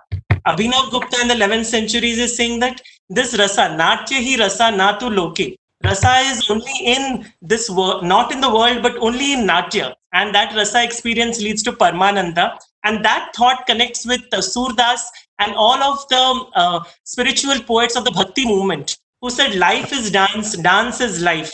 And connecting with the Rasadhari Parampara, it came into Kathak.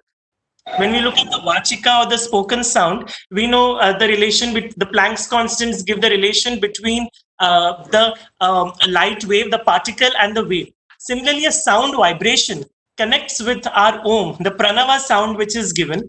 And here we have the mnemonic syllables. If I just said, this has an energy which I get and which you also get by listening to it.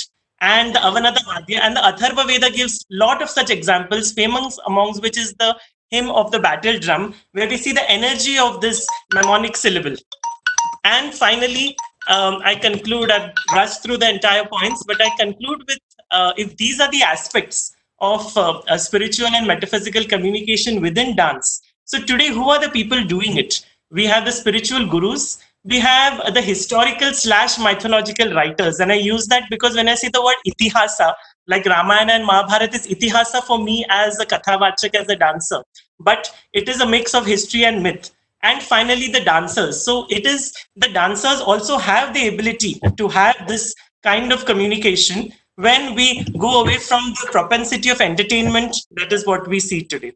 And I thank Dr. Avkash Madhav for this opportunity and Kaash Foundation. And I'll conclude with one benediction that was always given by the Kathavachaks in the 16th century. Especially today in Mumbai, we are facing effects of the cyclone. So ending with the benediction. Sada Bhavani Dahine, Sanmukh Rahe Ganesh, Panch Dev Raksha Kare, Brahma Vishnu Mahesh. Thank you. Thank you so much. Interesting presentation, interesting topic. Now I would like to request the next presenter. Before I move, may I request you to switch off the sharing options? I'm just doing that. Yeah. The next speaker is Dr. Mejantho Rongmei from University, St. Joseph University.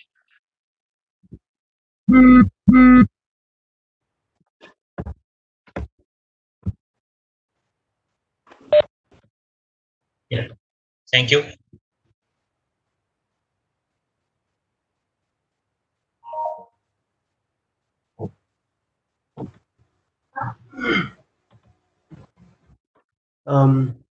Yes, sir. Yeah, please go ahead with your presentation. I'm looking for this one. Yeah, please make it brief in 5 minutes. Thank you. Okay, sorry, sir.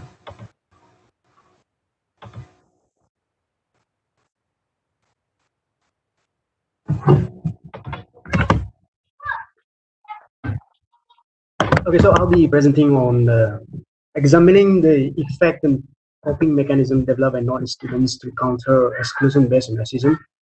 And thank you so much for the Kaash Foundation to giving me the privilege and the opportunity to present my paper here, which I have conducted in Delhi especially. So in order to understand the effect and coping, the effect of racism, which is happening there in almost all of the major big cities like Mumbai, Kolkata, and then in Delhi, and some part of in Bangalore. So in order to understand that, I have developed some of the indicators or some of the nature and forms of contemporary racism in India. Like there are reported and unreported cases of contemporary racism, and there are so many cases which are being reported, and then there are also other unreported cases which are being happening to them, and which we can get that cases can be classified it as an institutional or non-institutional type of racial discrimination, or we can call it as contemporary racism in order to understand, or in order to understand in the term of which we can use in the scenario. So most of the time, what the knowledge students faced in Delhi, especially where I was conducting my studies, was they faced racism because of the we call it as a mongoloid phenotypes. So they look like Chinese people. So their looks are different, and then their food habits are different, and their dressing styles are different. So based on that, because of that mongoloid phenotypes, most of the knowledge students are being facing racial discrimination in Delhi, especially, and we call there are racial epithets or racial tones or racial slurs which are being faced, and also prejudices and stigmatizations, and even to the extent of racial violence that we have already witnessed in 2014, where Nido Tania was killed because of he just don't look like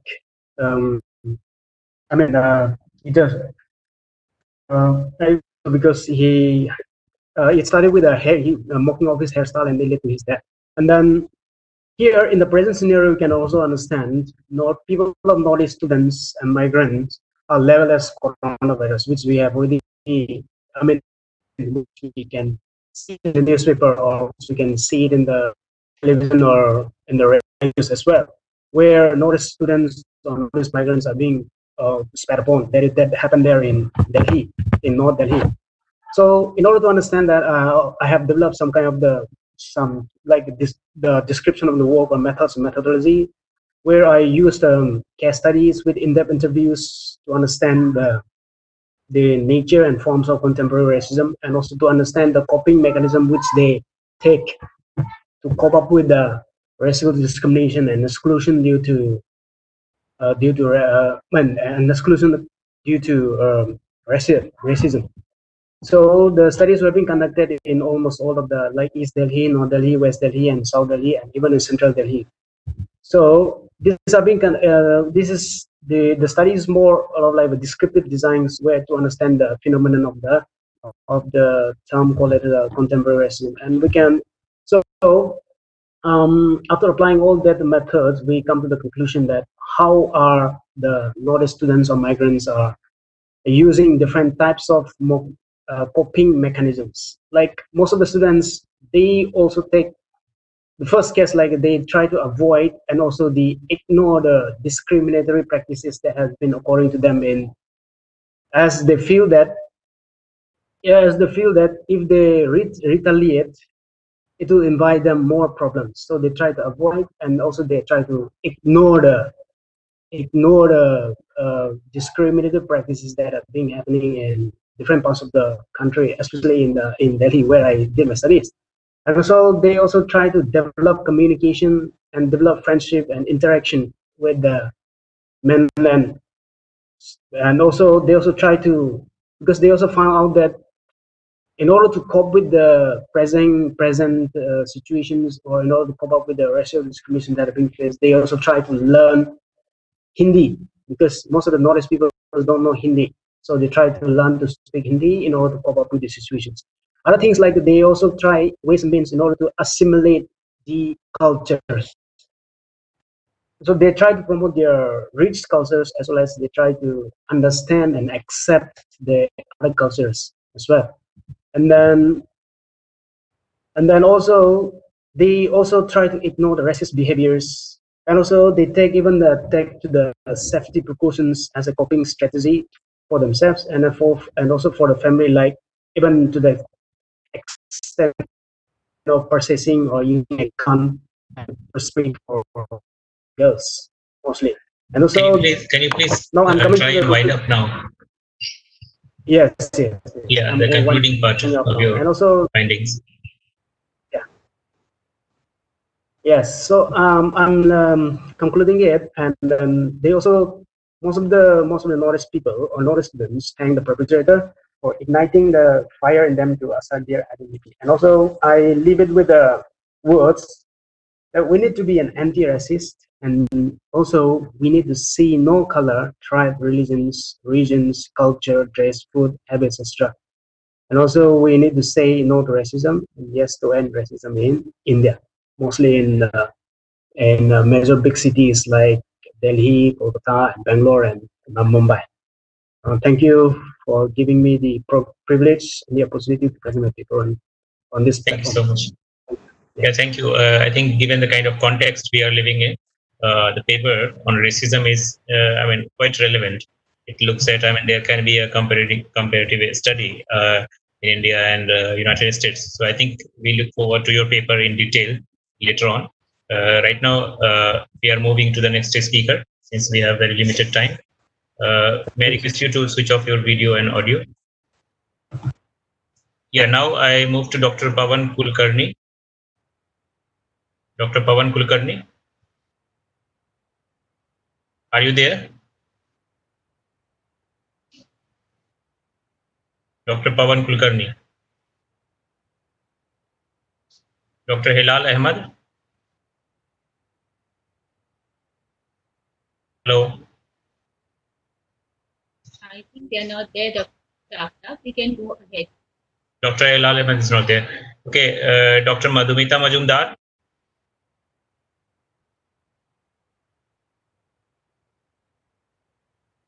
Dr. Madhumita Majumdar. Yes, can you hear me? Yeah, if you are there, please join.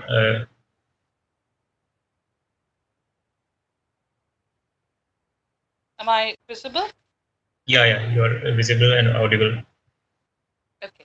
Yeah, so Dr. Madhumita Majumdar from Angar Mahavidyalaya, West Bengal.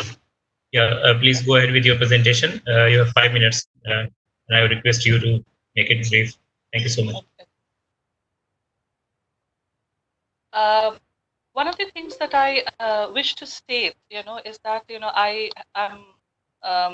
I have done my research on the Bronte sisters, Charlotte Bronte, Emily Bronte, and hello. Hello. You are not audible that enough. If you just bring your audio mic there. Okay. Is it clear now? It's better. Yeah, audio. Yeah, that's fine. Okay. Now, I have done my research on the Bronte sisters. One of the things that I had felt, when I was doing my research was that there was this conventional priority that was being given to Charlotte Bronte and to Emily, of course, for her wonderful novel Wuthering Heights, and of course, Anne Bronte was, somebody who was in the periphery. Now, one of my, application to this concept was that, I was talking about relocating, revising, and cross-verifying. So these were the research tools, when applied to Anne Bronte, revealed a lot of things. One, it could be seen that because Charlotte Bronte, who sort of outlived her sister, did not really consider, Anne Bronte a part of that enigma that created the Bronte sisters, or the Brontes, I would rather say, which at one point had included their brother Branwell too.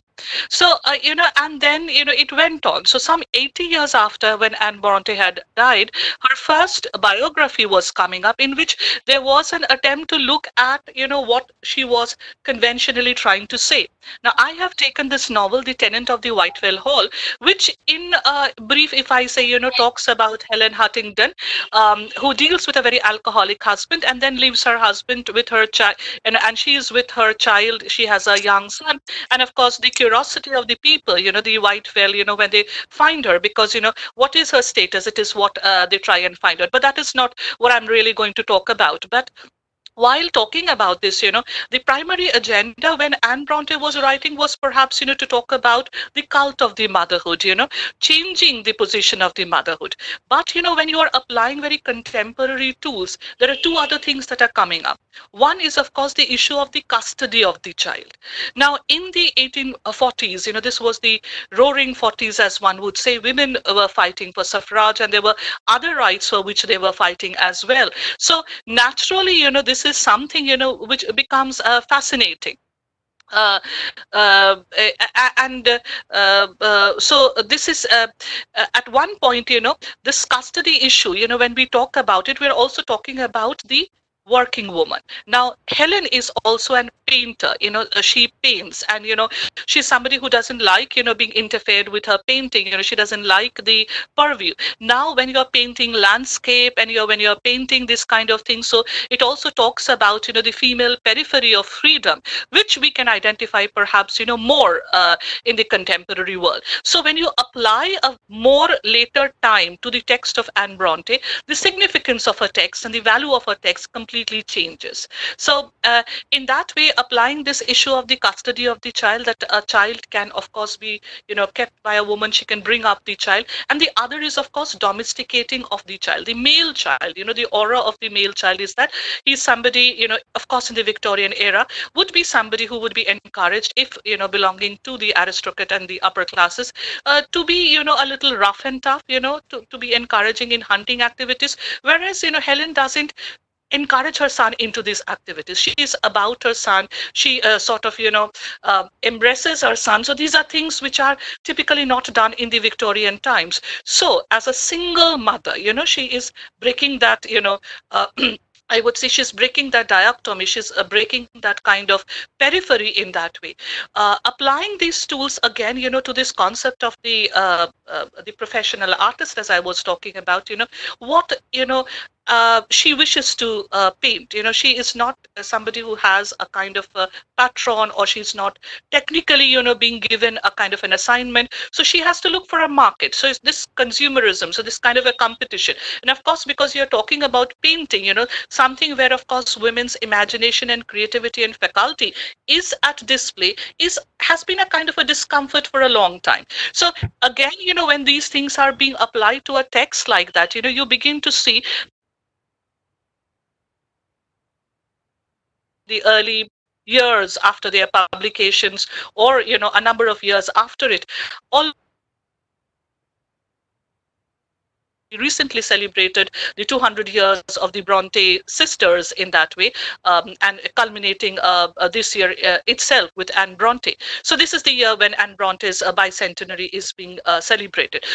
She finally gets a position into, as I would say, the mainstream or the curriculum, because of the types of research tools that we are now applying to. It's not about, just the way that she was writing. It is just not using autobiography, but you're also trying to read text. You are using Heidegger's idea of landscape, and how that is also not gendered. When you are painting, when something is when a creative form of expression is done by a woman, you always try and look for the female self. This is something that you cannot accuse Anne Bronte. She's also using a narratorial voice, primarily, which is a male voice. This is also a kind of resistance and a writing back, writing of an experience of which she's not part of. So applications of tools, the way you can apply, a societal thought can, perhaps change the way that you look at a text. So that is, perhaps a way that perhaps, even a value or the way that you look at a text can change. And with this, I contend that, finally, perhaps with these usage, and Bronte has rightfully got her place where she should have got as a writer. Thank you. Yeah, thank you so much. I think this is also an interesting paper. So we all look forward to the detailed paper to read, such kind of work. Because I, coming from a political science background, there are many newer ideas that come from novels, particularly because we keep ourselves aloof from novels as a political scientist, as a social scientist. But I think novel also is there in a particular socio-economic political background that is being written. So it has a lot of interesting ideas and information that as a social scientist we can learn from you people. Thank you so much. Now I move to the next presenter. And the last presenter. Yeah, hello.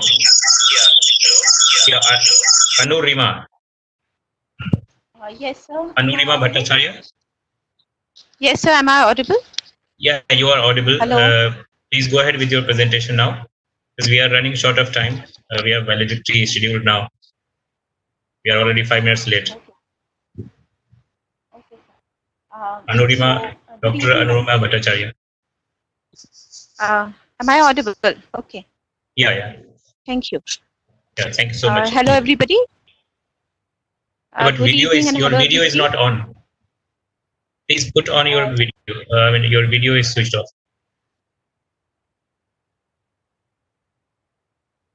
Is it okay? Is it okay now? You're audible, but video is still not there. Okay.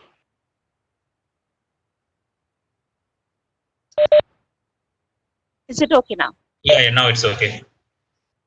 Okay, thank you. Yeah. Hello, and hello, everybody, and good evening. I thank the organizers of this 5th International Conference on Integrated Approaches of Research in Humanities and Social Science to allow me to present my paper over here. Now, the title of my paper is Putnam's Rejection of the Fact-Value Dichotomy, a Neo-Naturalist Approach. So I go to read my paper directly. There's a common understanding that value judgments are different from the factual judgments, or rather, the world of the two are mutually exclusive. This view is a result of the traditional empiricist approach, specifically the Humean approach, and also of the Kantian one, regarding the distinction made on the metaphysical level between truths of reason and matters of fact, or on the epistemological level between analytic and synthetic judgments. The logical positivist school also followed the line of Kant in distinguishing analytic from synthetic judgments, though with a slight diversion in considering the mathematical truths also in the category of analytic judgments by expanding the notion of analyticity. The positivists claimed that the analytic judgments are those that are matters of our linguistic conventions and are opposed to facts. Hence, mathematical truths which are conventionally part of a language are analytic truths. It was Quine who in 1951 attacked this analytic-synthetic dichotomy in his book, Two Dogmas of Empiricism, and thereby rejected it outright. He argued that scientific statements cannot be distinctly categorized as conventions or facts. Therefore, the analytic-synthetic dichotomy collapses. Parallelly, the fact-value dichotomy also breaks down, and the two merges in an entanglement which Hilary Putnam, in the second chapter of his book, The Collapse of the Fact-Value Dichotomy, written in 2002, utters. And he says that this sort of entanglement of fact and value, and thereby the merging of all divisions, is a neo-naturalist approach. This new approach of merging the dichotomies of fact-value or analytic-synthetic is the hallmark of the era of postmodernism, where we come across the new intellectual possibilities in almost every field of culture. The logical positivists classified the whole range of meaningful judgments into analytic synthetic and kept the third compartment for the cognitively meaningless judgments, which included the ethical, metaphysical, and the aesthetic judgments. This leads us to clarify the notion of cognitively meaningful statements as conceived by logical positivist group. Statement is cognitively meaningful if it is verifiable as true-false, either by observation sentence or on the basis of logical rules. The third group of meaningless sentence, which cannot be either true-false, however, function differently in that it serves as disguised imperative or which helps in influencing one another's attitude. Now, the distinction can be applied absolutely to any meaningful judgment in any area. If a sentence or judgment does not fall into any of the above two, it shows that it is ambiguous in its meaning. In other words, it fails to be a meaningful judgment at all. John Dewey criticized this analytic-synthetic distinction and considered it a metaphysical bogey. Though the distinction plays a vital role in resolving the philosophical problems, it is erroneous, according to Dewey, since there is a transition from an innocent distinction to a metaphysical dualism.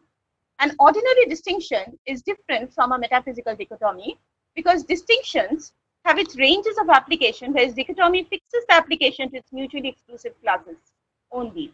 In case of the mathematical truths, Kant was of opinion that they were necessary as well as synthetic, that is synthetic a priori, which category do not strictly fall into any of the analytic synthetic group. Hence, the range of application of the analytic synthetic distinction was wider than the two distinct classes. There was introduced a third class of the synthetic a priori. The logical positivists modified this Kantian view, keeping the analytic synthetic distinction and transforming it into a metaphysical dichotomy, whereby there are two exclusive classes which exhaust the entire class of the meaningful judgments. They ascribed analyticity to mathematical judgments also by redefining analytic judgments as being the linguistic conventions. The positivists justify their endeavor by saying that it is absolutely meaningful and rational to ask whether a scientific statement like the principle of conservation of energy is analytic or synthetic. Quine argues against the logical positivists in his paper Carnap and Logical Truth, saying that every statement is initially adopted as a convention and subsequently it develops and changes through arbitrary and deliberate revisions and additions of our own. Thus, Quine was of opinion that not all statements may be classified as either analytic or synthetic, which means that there are some statements which may be analytic or synthetic and some which are neither. Now, Quine said that even if the distinction between analytic and synthetic be accepted, the distinction may be interpreted as not between analytic and synthetic, but between analytic and non-analytic. Now, the statement other than analytic, that is non-analytic, are not necessarily statements about matters of fact or synthetic. This is an important point which needs elaboration. If the dichotomy be accepted, the two divisions are to be considered as mutually exclusive, each possessing an essential feature of its own. For the class of analytic statements, the feature may be truth on the basis of rules of language, while for the non-analytic statements, it is a convention to consider that they are all descriptions of fact which are empirically verifiable. This, however, may be a mistake, since it is not necessary that any statement which is not trivially true has to be a factual description. The analytic-synthetic dichotomy is so long or so far discussed here with the justification that it resembles the fact-value dichotomy, which is our prime concern here. Both the dichotomies were influenced by the Humean dichotomy of is and ought, which followed from the famous Humean doctrine, ought cannot be derived from is.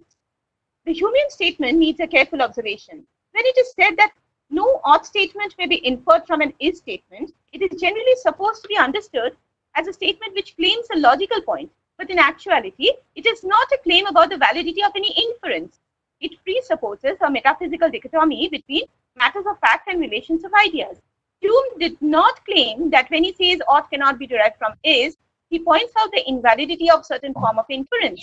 It is definitely not similar to the claim that we cannot infer P and Q from P or Q. By an is judgment, Hume understands a judgment which describes a matter of fact. An ought judgment, on the contrary, is understood as a judgment which describes an expression arising out of an understanding of the context of a fact. Now, if we realize the goodness or badness of an action in a particular context, we are inspired to make an ought or ought not statement. Hence, the underivability of ought from is not a matter of inference or logic. Rather, it is based on the metaphysics of the matters of fact. Now, what are matters of fact? Hume understands facts as those which have pictorial representations through ideas. Hence, facts have meaning through their pictures. Ideas, however, are not only pictures of facts, they can also be associated with sentiments or emotions. Hume said that we do not Dr. have any picture Anorima, impression. sorry to interrupt you. Can you please come to the concluding part now? Okay, sir. Yeah, thank you so much. The Kantian notion of this rational ethics was severely criticized by the logical positivists, as it was predominantly based on the Kantian metaphysics, which the positivists rejected as meaningless. This had an adverse effect also on the Kantian view of the synthetic a priori judgments. Now, the fact-value dichotomy may be understood as a thesis which claims that there are no factual matters in ethics. This thesis may become non-cognitivism in ethics. However, Hume's ethical non-cognitivism, though not connected with facts, admits of a feature as ethical wisdom, by which he meant that an evaluative term has the power of arousing similar feeling of approval or disapproval among the general mass of intelligent people. Now, the famous economics philosopher Vivian Walsh wrote in his paper Philosophy and Economics that to borrow and adopt Quine's vivid image, if a theory may be black with fact and white with convention, it might well be red with values. Since for them, confirmation or falsification had to be a property of a theory as a whole, they had no way of unraveling this whole cloth. The classical pragmatist philosopher James Dewey held that values are incorporated in any field of experience. As mentioned earlier, we are here considering value in its wider sense as meaning normativity. They are judgments of what ought to be in the case of reasoning. They are judgments of coherence, plausibility, etc. Their epistemic values are, however, very different from the ethical values. Ethical values like good, bad, are concerned with the ethical life of a person. Now, what exactly do we mean by objectivity? When we claim that a theory is objective, we actually mean to have claimed something closer to truth about the world. But is it corresponding to objects already? The answer is negative, because there are normative truths like murder is wrong, or mathematical truths like 2 + 2 = 4, which are also considered objective in spite of its not having any correspondence to object. Hence, we have objectivity without object. This leads us to say that objectivity cannot be identified with description. There are many sorts of statements which are correct, incorrect, true, false, which are not descriptions but are rational, as they are governed by relevant standards for their functioning. Thus, we see that objective facts are objective only because they are in accordance with rational standards and not because they correspond to objects out there in the world. This shows the inevitable entanglement of facts and values.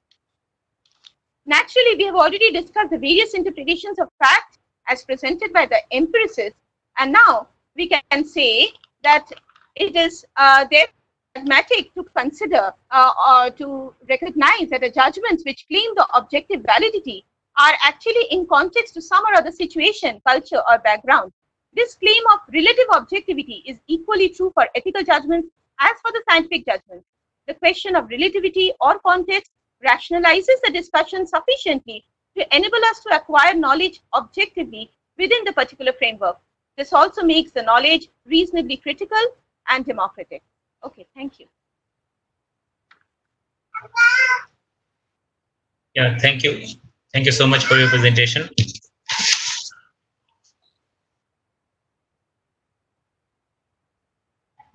Yeah. Thank you very much for all the presentation. I must thank everyone. As we know, the valedictory session has already been scheduled at 7 p.m., but we are running short of time. We have already crossed 16 minutes. So I would be very brief in my chairperson's remarks.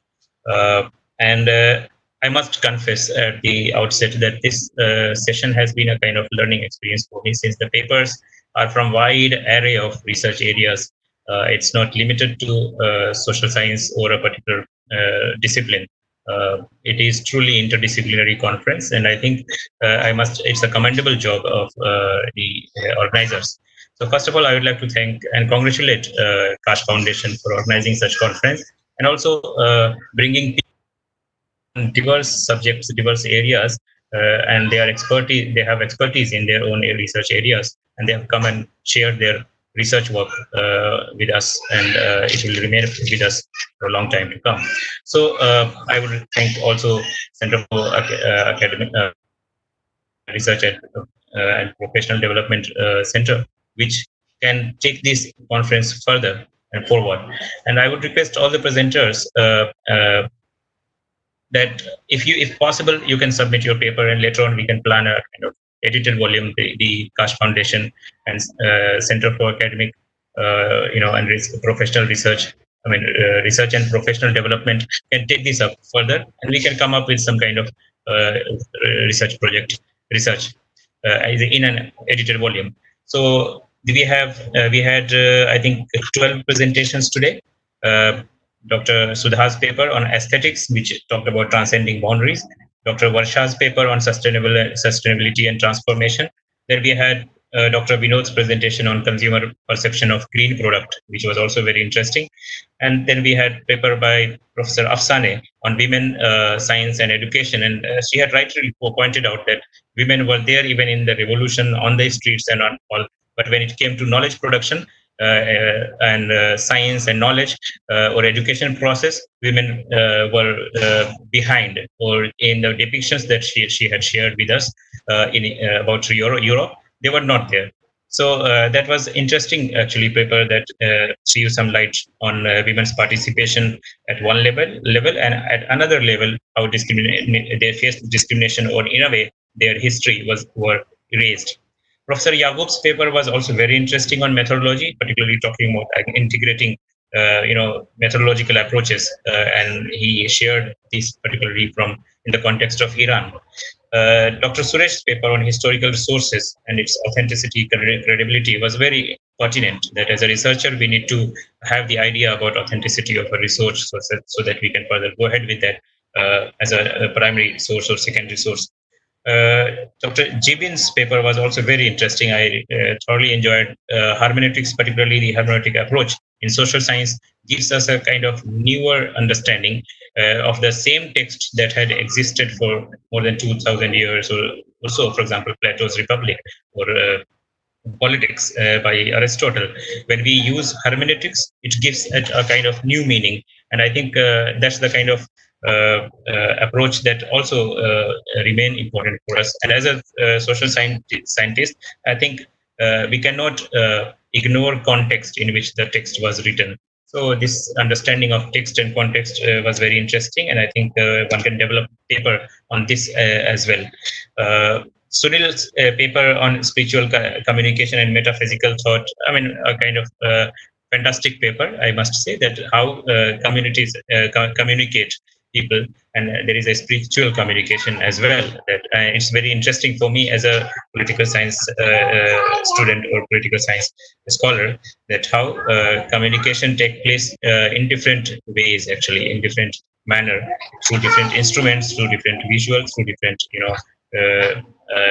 expressions, and that can be oral expression, facial expression, and it was fascinating, instrumental expression. So that is also one of the important aspects that we learned today.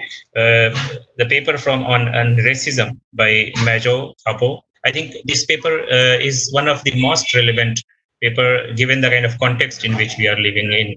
There is a turbulence in America and the kind of discussion that is going on racism. This paper gives us a kind of new understanding that how racism poses a challenge even in a country like India, where we already have a kind of problem like caste problem, but racism has persisted. And he has shared with us the observation from cities, particularly Delhi and others. So it's very interesting. Dr. Madhumita's paper was equally relevant. It was on appropriating Anne Bronte's novel, and it is also a kind of interdisciplinary approach that we need to learn from novels. We need to learn from literature as a social science student. Anurima's paper, Putnam's understanding, particularly talking about fact value dichotomy. This was also one of the relevant paper I came across today. So I must thank all the presenters who came up with their work and presented. So overall, we had 12 papers today in this session. So I also apologize that because of the paucity of time, a lot of presenters could not get sufficient time to present their work. But maybe we can have the your paper, actually, your draft paper later. So now let me come to the relevance of this conference itself. I think this conference has highlighted some of the areas, highlighted some of the issues. For example, this integrated approach in social science remain an important area of research, and also an important approach which we must look forward to. For example, this integrative approach not only focuses on theory, it's not related only towards theory, but also other aspects of our research, empirical aspects, the kind of like, for example, values, ethics. It also inculcates patriotism. It also tries the researcher. I mean, the researcher as a citizen, we must also appreciate heritage. We must also, inculcate skills, knowledge, the attitudes, particularly the values that is expected from citizen. The historic integration, for example, or the ideas like democracy, good governance, or environmental concerns, value, beliefs, or problem-solving approach. Integrated approach actually in social sciences must also look into all these concerns that I'm just sharing. For example, honesty, respect, cooperation, mutual existence, development of virtues in all of us. I think these are the areas that integrated approach also look at. So these values, actually, these virtues must be integrated in social science learning and teaching and research, particularly process. And I think that would be a great, contribution as a social scientist if we bring these aspects in our research, particularly socio-political, economic problems that are there, but how we remain connected to life, how social science research can remain connected to life and give it a kind of meaning from interdisciplinary perspective, from different experiences. So I think this conference is a kind of relevant conference which throws some light on these kinds of research. And I think in future conferences also we will highlight these areas. And I think at the end I would like to thank Dr. Kaash Yadav. Yeah, hello. Yeah, Dr. Kaash Jadhav, who gave me this opportunity, and the Kaash Foundation and all the collaborating institutions, particularly Al Zahra and Chinmaya Vidyapeeth, for organizing this conference. And I must congratulate and thank you for giving me this opportunity. Now, thank you so much, Dr. Kaash Jadhav, and we will move to the next session, which is valedictory. It is already lined up, and I apologize for the delay in the concluding this session. Thank you so much. Dr. Kaash Jadhav? Yes. Yes, Dr. Aftab, thank you very much for your session. Thank you, sir. Thank you so much. Thank you. Kaash Foundation, Al Zahra University, Tehran, Iran, and Chinmaya Vidyapeeth thanks Dr. Aftab Alam for his valuable comments and chairing this session very efficiently. I'm sure all the participants must have got enough and very rich guidance from you. I sincerely thank all our paper presenters for the technical session, for sharing their research-oriented notes and presenting in a very, very intellectual manner. We now move on to the valedictory session. And it is my really an honor and proud privilege to introduce Dr. Sushil Dubey, who is a program coordinator for the Indian Council of Philosophical Research. We normally say, information leads to knowledge, knowledge leads to wisdom. And that is what Dr. Sushil Dubey is. He has written more than 25 books, contributed to more than 40 articles, edited 4 books. Through his academic career, he is a gold medalist, double MA in Sanskrit and philosophy.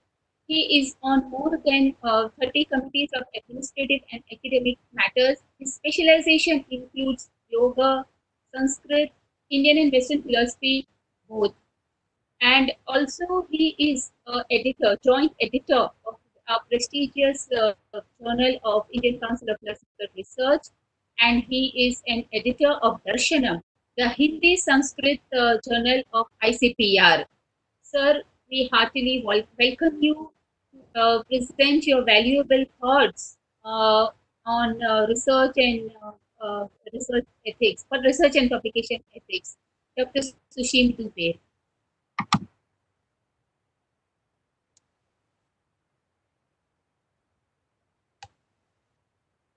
Namaskar and thank you, Dr. Kamini ji, for giving me opportunity to be here in the program and listen to all the learned speakers earlier to me, and giving also the opportunity to speak on this valedictory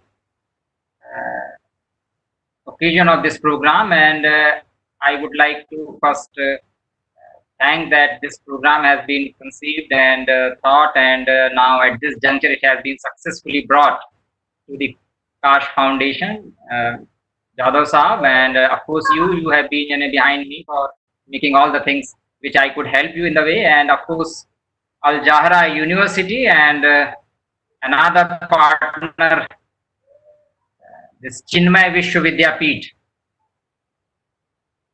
Today there has been 3 plenary speakers, of course keynote speaker Dr. Maulikar, and 12 papers earlier to me as have been reported by the respected chairperson of the earlier session, and I wish to bring out some of the points for research, or before speaking on the integrated research in our Indian tradition, because we are here in our Bharat Bhumi, and if I reflect upon, then I come onto the Vedic Vakya, Ano Bhadra Kratavo Yantu Vishwataha.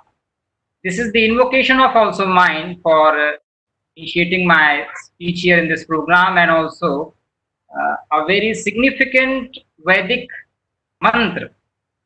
Mantra is for Manan, that is to become like that, which is its meaning also, and which is its becoming also. And the meaning is Ano Bhadra Kratavo Yantu Vishwataha, means let noble thought come to us from all sides. This is what is the all-inclusive, and we have been talking about the interdisciplinary research, so we should have opened our all doors and windows from all sides.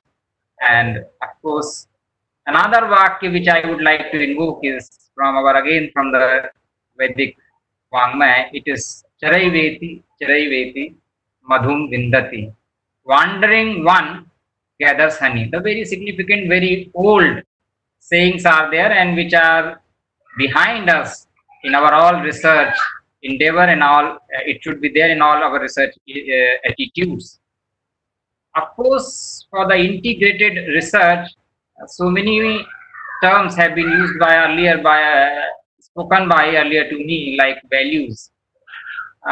You have called upon the person from the philosophy council, and of course, if I am to speak, then I would like to philosophize also this very topic of this international program. Philosophy perceives or starts, means in our tradition, it is the fulfillment of worldly needs and desires, of course, and culmination of this towards the spirituality. And for that we have the Upanishad. In a way, they are also the research or integrated research towards the self. And while this small introduction, I would like to begin with the formal research that we have been doing, and I wish to bring out some of the notable points which are there in our Indian scenario regarding the research in humanities and social sciences.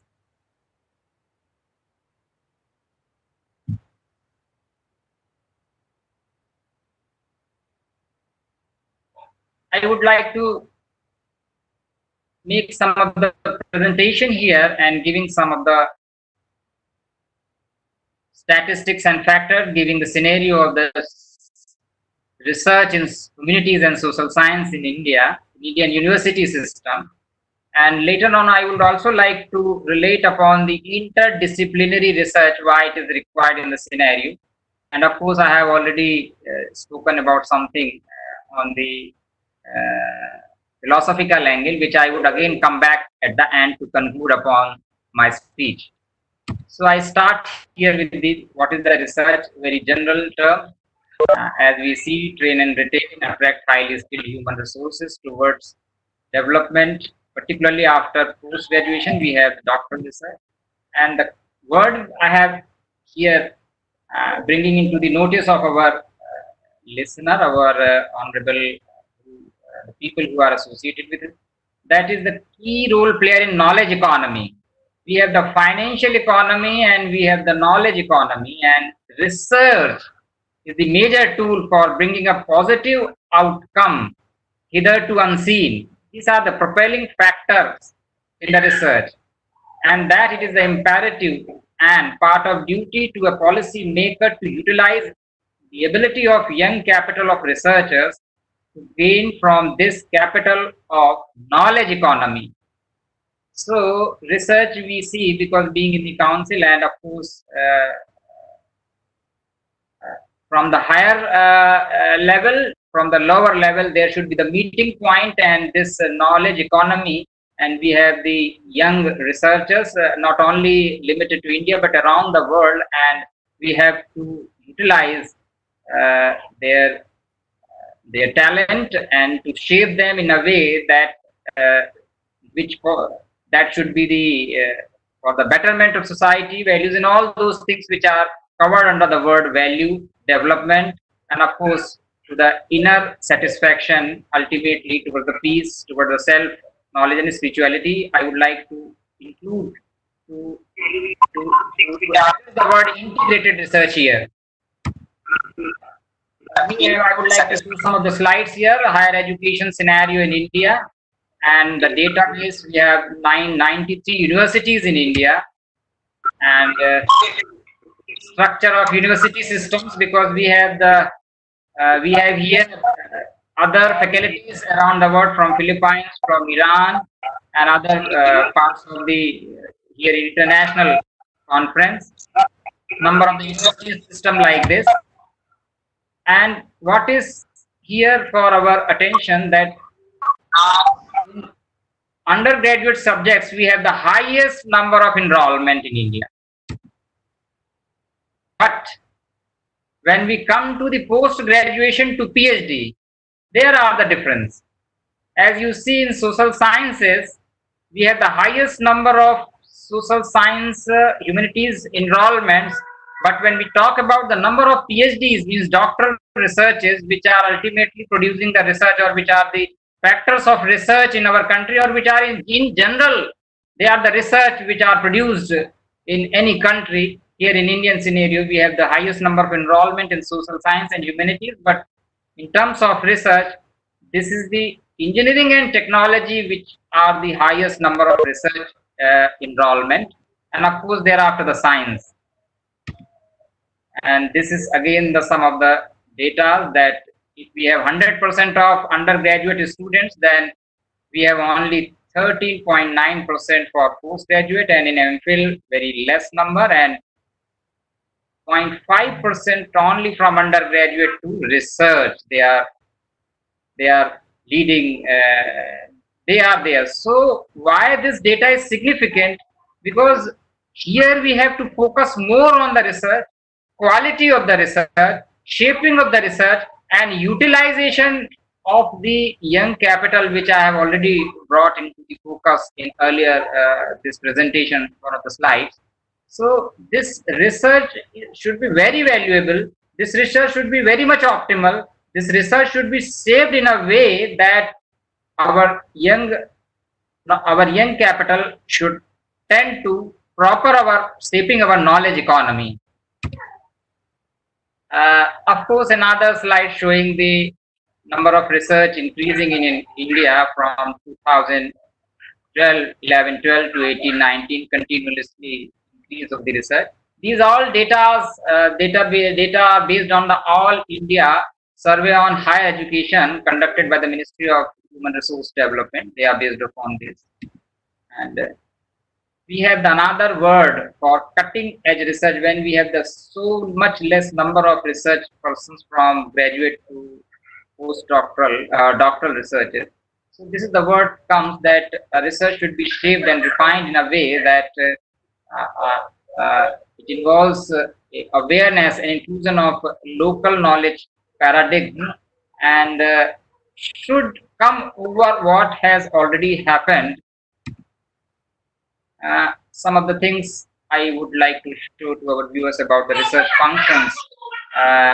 They are here, which are globally understood like this. This is, of course, the foreign phenomena coming from the corporate sectors, from developed country to developing country, boosting of the research like demand, quality, relevance, ownership, innovation, and molding of lifelong learning needs. Value factors, so many terms have been used, and if we classified them, then personal to global values, which are there to be kept in the research or propelling research, and so many other terms. Of course, they are very general. Factors to boost a researcher. I have talked about the knowledge economy and, of course, our researcher. Some of the factors which are important for boosting researcher, they are the self-direction, supervisor, of course, support and mentoring is required in all research, and departmental support, elective training courses, and research participation in workshop conferences like we are already here, and the other research skill. And I would like to mention that being a research council like ICPR, another council also, we have the system like in humanities and social science, we have the Indian Council of Social Sciences Research, we have Indian Council of Historical Research, and we have the Indian Council of Philosophical Research. These three councils, along with NCRI and Indian Institute of Advanced Studies, give the research fundings and research funding in the areas of humanities and social sciences in India. So onward to, I would like to show role and responsibility. And the last I have put job giver also, which is a very hard reality, of course, in practical. A problem of researchers, so much, many things have been experienced, realized, and of course these things are written here and shown here just to address them while we are in the field of research, being as a policy maker, up to the university system, being as a supervisor, and to a researcher point of view also, to know them and to come over them in whatever way possible. Next slide leading to research, because I have put my point for presentation here in this program, research and publication ethics, and this topic has got its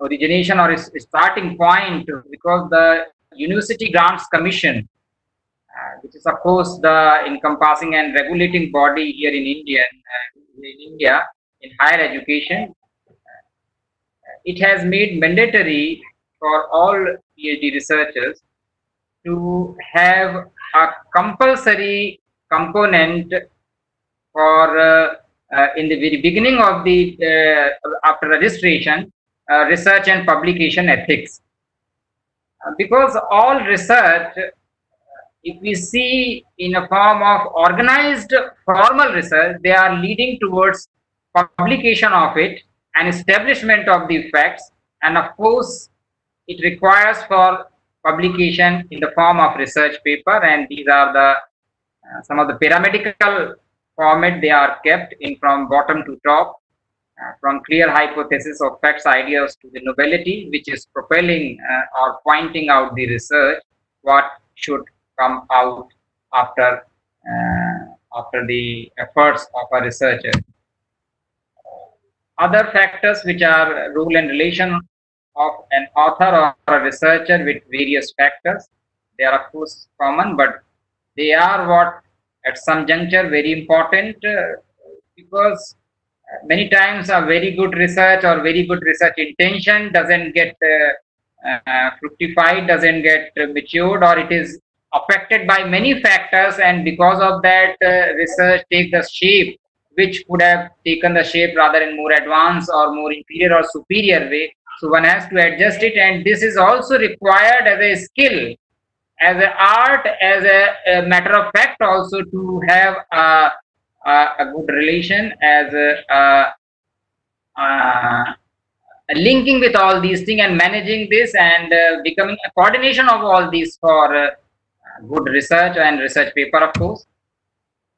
We have from research ideas to research journal, from the symposia, colloquium to various ways there we can put. It is of course journal and then research publication, because I being the involved as a managing editor into leading journals. So from article received to its publication and various steps.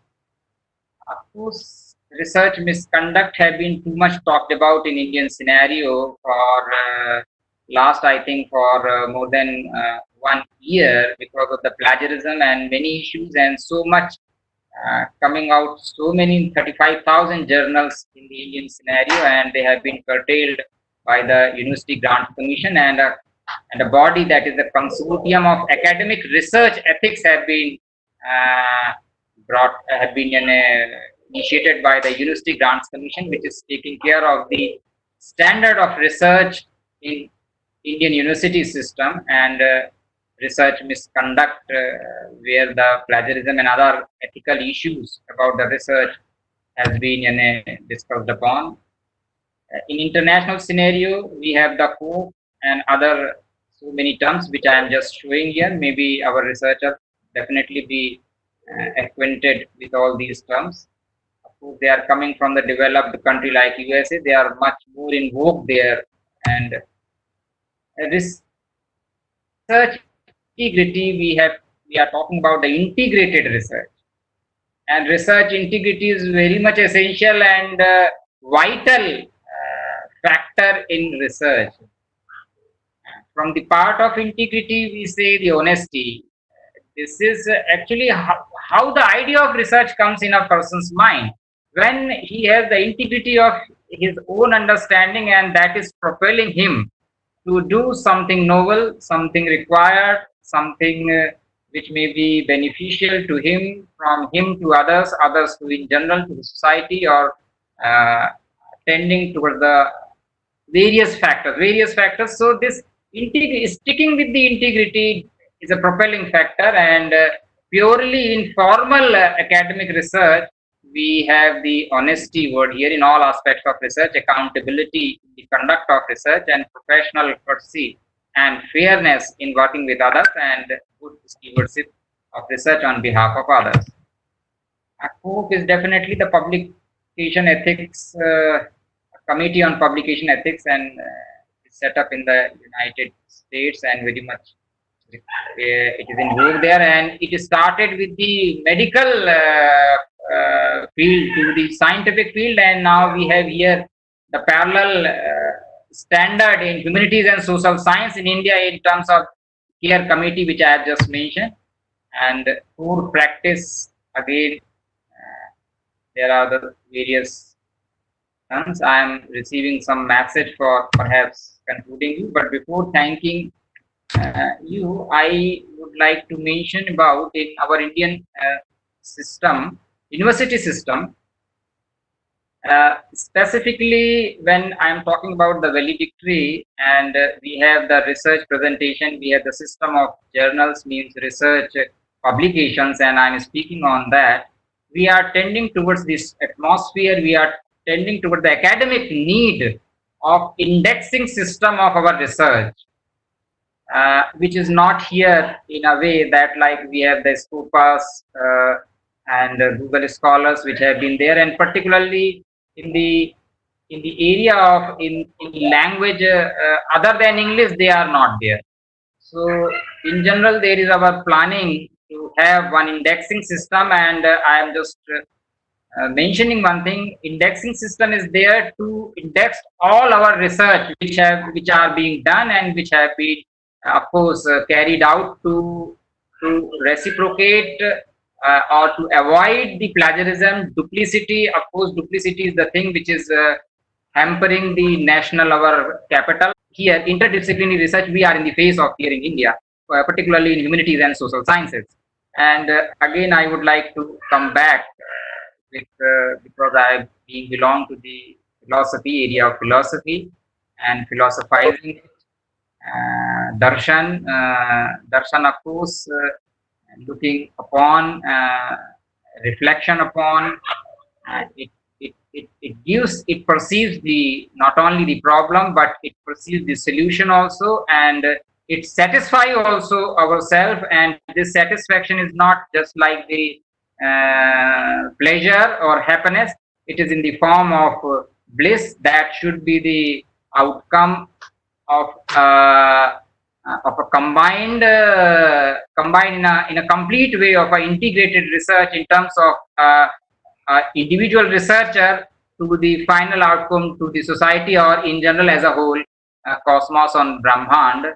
So with this, I would like to thank upon to the organizer for organizing such a important area of research and addressing it where the very less number of people in terms of undergraduate to PhD doctorate research are concerned, and it is very much required to have such a kind of program shaping them and giving them opportunity to come upon their cutting edge research. So I once again thank you all the organizers and the viewers and the researchers who are associated with and giving me the opportunity for speaking. Thank you so much. Namaskar. Jai Hind.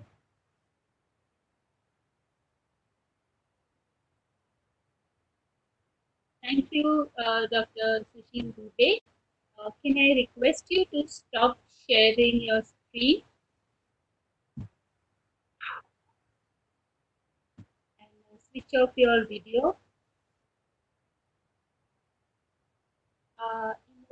Indeed, Dr. Sushil Dubey's valedictory speech was the cherry on the cake for today's whole session. Right from 3 o'clock until 8 o'clock, we have been consistently in an intellectual feast. So I am really honored and I sincerely thank you on behalf of Kaash Foundation, Al-Azhar University, Tehran, Iran, and Chinmaya Vishwavidyapeeth for graciously accepting our invitation to be our valedictory speaker. Your insights are valuable for all those who are pursuing research, not only on the personal level, the intellectual level, and also towards publications. I also request all the participants and the presenters to kindly fill in their feedback form to generate your e-certificate, which is there in the description box. Now, we just had our concluding remarks. I invite Dr. Kaash Yadav for his concluding remarks. Before Kaash Yadav, I would like to introduce Dr. Kaash Yadav, who is the brainchild behind this Kaash Foundation and the director of this CAPD, that is Center for Academic and Professional Development. He is a professor, associate professor and head department of history in St. Xavier's College. As an activist for environment and heritage, he guides his students very, very efficiently, not only in an intellectual manner, but also helping students, young scholars, in participating in solving social, political issues. The whole attempt of Kaash Foundation is to work in the fields of environment, health, education, and heritage. And we see his efforts going on to the fifth international conference and which is heading. We request all of you to stay tuned with Kaash Foundation. Over to Dr. Kaash Yadav.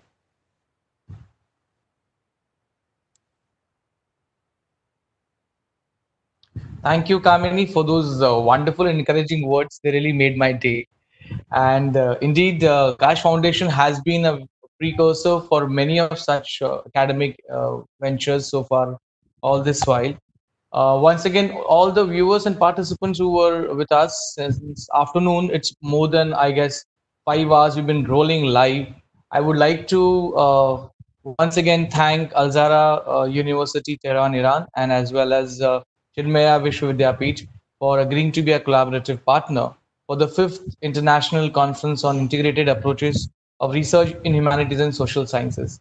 When Kamini and myself were playing with this idea, we really wanted to break through the entire trend. I would like to quote Stephen Hawking here when he said, "The greatest enemy of knowledge is not ignorance, it's the illusion of knowledge." And I think social sciences many times really works in isolation. It does not integrate itself.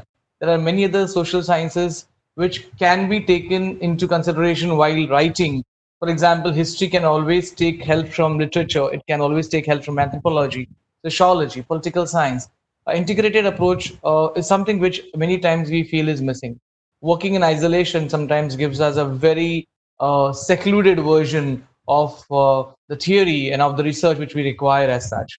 So we were trying to break this kind of a trend through our 5th international conference, and I'm sure we managed to break through that kind of a line, and we've moved beyond the periphery, which is the monotonous and redundant periphery now.